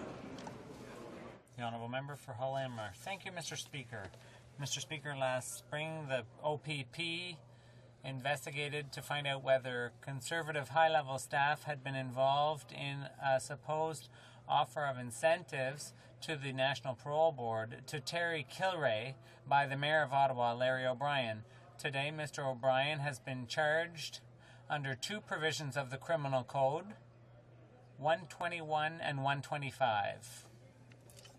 Both charges have to do with an offer of a federal appointment in exchange for which Mr. Kilrea would withdraw from the mayor's race. Sworn that he turned Mr. O'Brien's offer down. The issue is whether an offer was negotiated. And for this government, the issue is whether or not they knew about these negotiations. And if they knew, why they refused to step in to prevent them from continuing or report these illicit discussions to the authorities. Voici quelques informations. Here's some background information. The Minister of the Environment was supported by Mr. Kilrea in the last federal election campaign, and the Minister and his parliamentary secretary agreed to raise funds for Mr. Kilrea's bid for the mayoralty.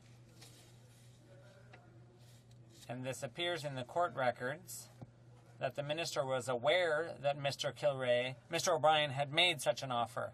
Despite that, what's not clear and the reason why the minister did nothing to put an end to these negotiations. As a matter of fact, the minister has close relationships with both men, and once again it seems like nothing was done to put an end to these negotiations. Furthermore, the provincial police has evidence, apparently, that there was a meeting with Mr. O'Brien in an Ottawa restaurant during the time at which he was to meet Mr. Kilrea. Once again, if that meeting did indeed take place, there's nothing to suggest that the minister's offer was put aside. The Prime Minister's campaign chair from the last two elections may have played a role in these negotiations, and Mr. O'Brien has admitted to having discussion about this offer with him. We also know, Mr. Speaker, that Mr. O'Brien was a fundraiser for the Alliance. In fact, at one point, he even offered to help raise $500,000 to make sure that the Public Safety Minister wasn't re-elected leader in 2002. And we all know who was elected leader thanks to people like Mr. O'Brien. Don't we, Mr. Speaker? That's right, the current Prime Minister. Monsieur le Président, nous nous retrouvons devant... Mr. Speaker, we're in a situation that requires an in-depth investigation to ensure the integrity of public office holders and Conservative staff that may have been involved. It seems that the best place to do this would be in court. On this for months, and all we have received is denials on the part of this government. With criminal charges now laid against Mayor O'Brien, denials will no longer do. And I might add, the last time we heard similar denials coming from the Conservative Party was in the case of Alan Riddell being offered cash to step aside for Alan Cutler in the last election. Well, as my colleague from Ajax Pickering pointed out today, the Prime Minister's denials concerning this offer at the time seem to have been proven contrary in the courts. Now we have this issue of a potential bribery offence before the courts. Alors ma question est... So my question is, why doesn't the Prime Minister simply ensure the integrity of this government by asking his minister to withdraw up until this issue is resolved before the courts? The Honourable the Parliamentary Secretary to the Government House Leader and Minister for Democratic Reform. Thank you, Mr. Speaker. Mr. Speaker, let me say at the outset that I am both ashamed and disappointed to have to stand in this House tonight and respond to such a scurrilous attack on the reputation of one of our members, the Minister of the Environment. Mr. Speaker, the Minister of the Environment has consistently and vehemently denied any involvement in the case in which the honourable member suggests. And Mr. Speaker, this case, as the member opposite suggests, is before the courts, and it would be probably inappropriate to comment any further, except to say, Mr. Speaker, that this pattern of smear and innuendo is nothing new to the member's party opposite. In fact, Mr. Speaker, last week it was one of the most disgusting displays of smear and partisan attacks on a member's reputation that I have ever seen in this place. When last week, Mr. Speaker, the member from London Fanshawe and the member from Kitchener Centre went out of their way to attack the good reputation of one of my colleagues, the member from Port Moody, Westwood, Port Coquitlam, by implying, Mr. Speaker, that the member, my colleague, was watching soft pornography on his laptop in this House. And what happened, Mr. Speaker? Both of those members had to apologize afterwards, Mr. Speaker. And it seems, Mr. Speaker, that continuously all we are seeing from members opposite, whether they be in the NDP or the Liberal Party, are trying to create scandals where no scandal occurs because, Mr. Speaker, they cannot do any damage to this government and its reputation. Because not only, Mr. Speaker, have we created a government in which there are no scandals and no untoward activities, this member knows it, and he knows that they're not getting any headway on trying to criticize it for government policy, so the only thing left to this member and his party in a desperate attempt to curry favor with the general electorate is to try and smear the reputations of members on this side of the House in some sordid attempt to bring this government's reputation down to the level of that member. And Mr. Speaker, let me just say this. Attacks such as this, personal attacks on any member of this side, are beneath the dignity of that member, beneath the dignity of this House, and frankly, Mr. Speaker, beneath contempt. The Honourable Member for Hull Aylmer. Mr. Speaker, both Mr. Kilrea and Mr. Baird declared that they had a meeting at Mr. Baird's office on Wednesday, July 19th, 2006. Having already taken the chair, the member should know, with all his experience, that we never name another member by his name. You're absolutely right, Mr. Speaker. My apologies. Mr. Kilrea and the Environment Minister stated that they met at the Environment Minister's office on Wednesday, July 19, 2006, and Mr. Kilrea stated under oath that neither he nor the Environment Minister had ever spoken about a parole board appointment. However, when the Minister was questioned by the police on May 4, 2007, he stated that he had indeed spoken about a parole appointment at that meeting and that he'd said to Mr. Kilrea that he could recommend him for such an appointment. The problem for the Environment Minister is that Mr. Kilrea passed a lie detector test on his statement under oath, and the Minister didn't. Mr. Speaker, the Environment Minister knew. Speaker, as I said in my original comments, it is a sad day for me to stand in this House and try and respond to these scurrilous attacks by the member opposite on the reputation of one of my colleagues, the Minister of the Environment. Mr. Speaker, there's no wonder that most Canadians these days are concerned about the reputation of parliamentarians when they hear such vicious, unfounded, unwarranted attacks. Mr. Speaker, if this member had any dignity whatsoever, and if other members in this House who continue to engage upon the same unwarranted, scurrilous attacks had any dignity, they would apologize in this place and apologize now. But, Mr. Speaker, unfortunately, I don't think we'll see an apology coming from this member or any of his colleagues anytime in the near future, and that, Mr. Speaker, is truly something to be ashamed. The Honourable Member for Rimouski, Neigette, Témiscouata, Les Basques. Thank you, Mr. Speaker. Mr. Speaker, I'm always happy to participate in the adjournment debate because it gives me an opportunity to go into greater depth into the issues and the questions I've asked the Conservative government. And in this case, the question had to do with the New Horizons program. And I was saying that the Conservative government hasn't learned anything from its experience with the Summer Jobs program because they plan with this New Horizons program to use the same tactics to centralize decision-making in centres other than our regional centres, which are very competent. Mr. Speaker, the New Horizons program for seniors is a fascinating example of any government's tendency to transform a valid initiative into centralized decision-making, which is, to say the least, very irritating for people concerned.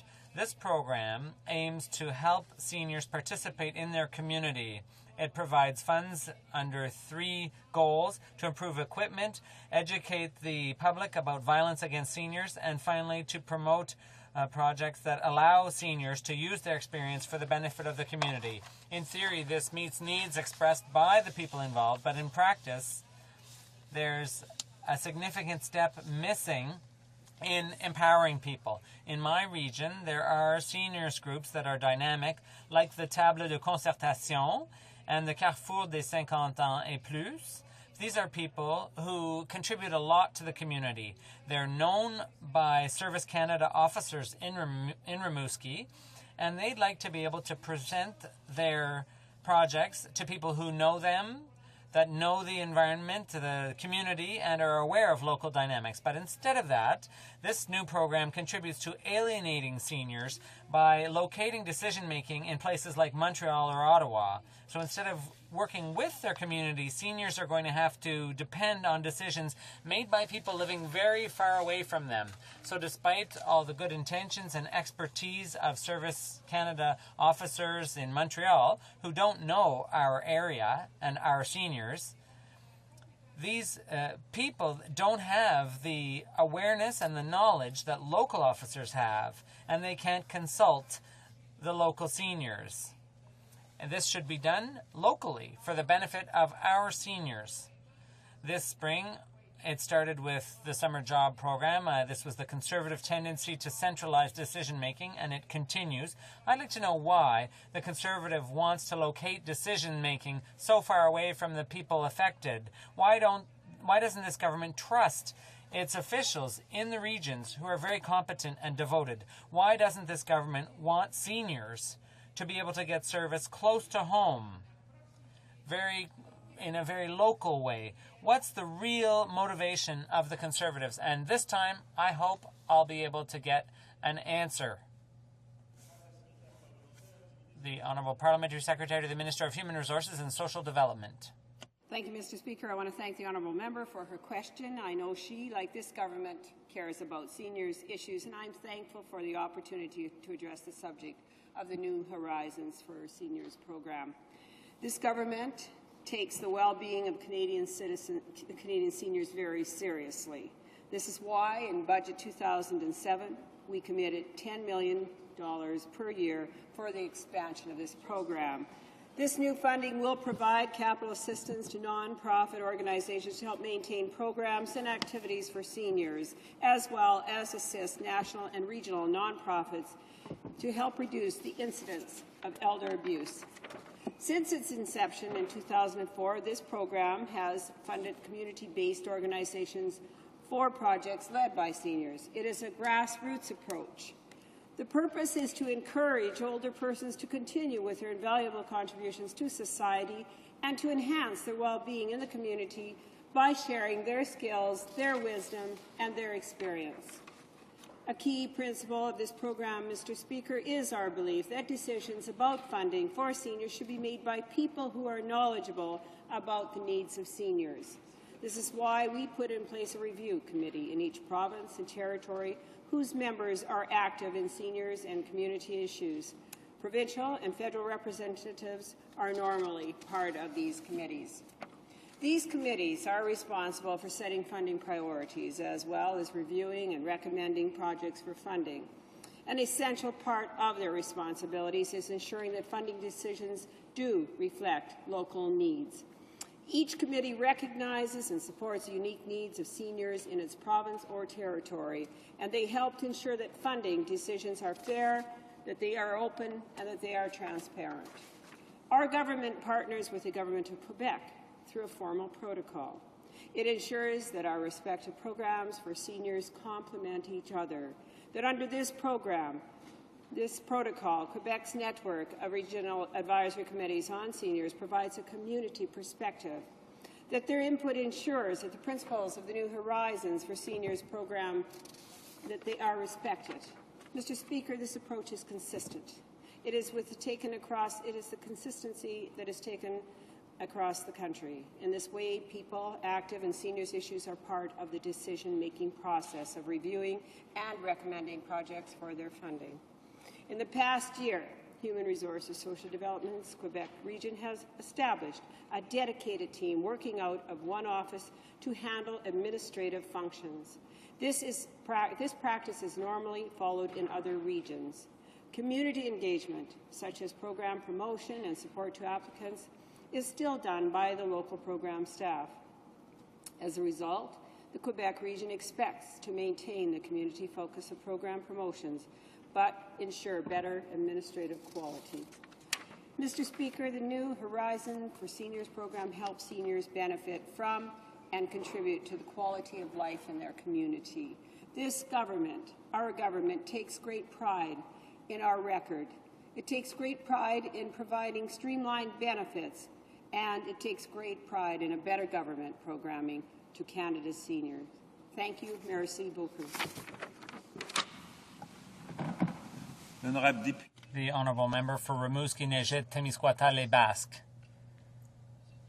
Mr. Speaker, I have to say that I have a real hard time swallowing each time the word I hear, as if it had been invented by the Conservative government. Pride. The word is pride. If the government representatives of the Conservative Party in this House, in an adjournment debate, instead of, if they were going to be sincere, toward a significant part of our population, seniors, if they think they can give us a lesson on pride, well, we could play with words for a long time. My question, and the question that I'll ask again this evening, and I dared to think I might get an answer, was really why aren't the officials closest to seniors given the responsibility, why isn't responsibility given to people who know the field? Well, Mr. Speaker, if the member doesn't like pride, then I'll say that the honourable member cares deeply about administrative costs. She put forward a motion, 383, which called on the government to reduce administrative costs in the Old Age Security Program and give the benefit of those savings directly to the seniors. This government also cares deeply, so we got a new word now, cares, about overhead and bureaucratic costs. This is one of the factors behind this decision to go to the route we've gone on the issue and use a single committee comprised of community leaders and experts on seniors issues to make funding decisions, which was her question, Mr. Speaker. It was about who makes decisions on funding issues. We don't need hundreds of employees across the country administering these programs. These decisions are not made in the minister's office. They are not centralized, as the honourable member has suggested. They are made by a panel of experts in each region so that the seniors receive the greatest benefit. Thank you, Mr. Speaker. I know I'm short, but I want to wish you a Merry Christmas. The motion to adjourn the House is now deemed to have been adopted. The House stands adjourned until tomorrow at 10 a.m. pursuant to Standing Order 24-1.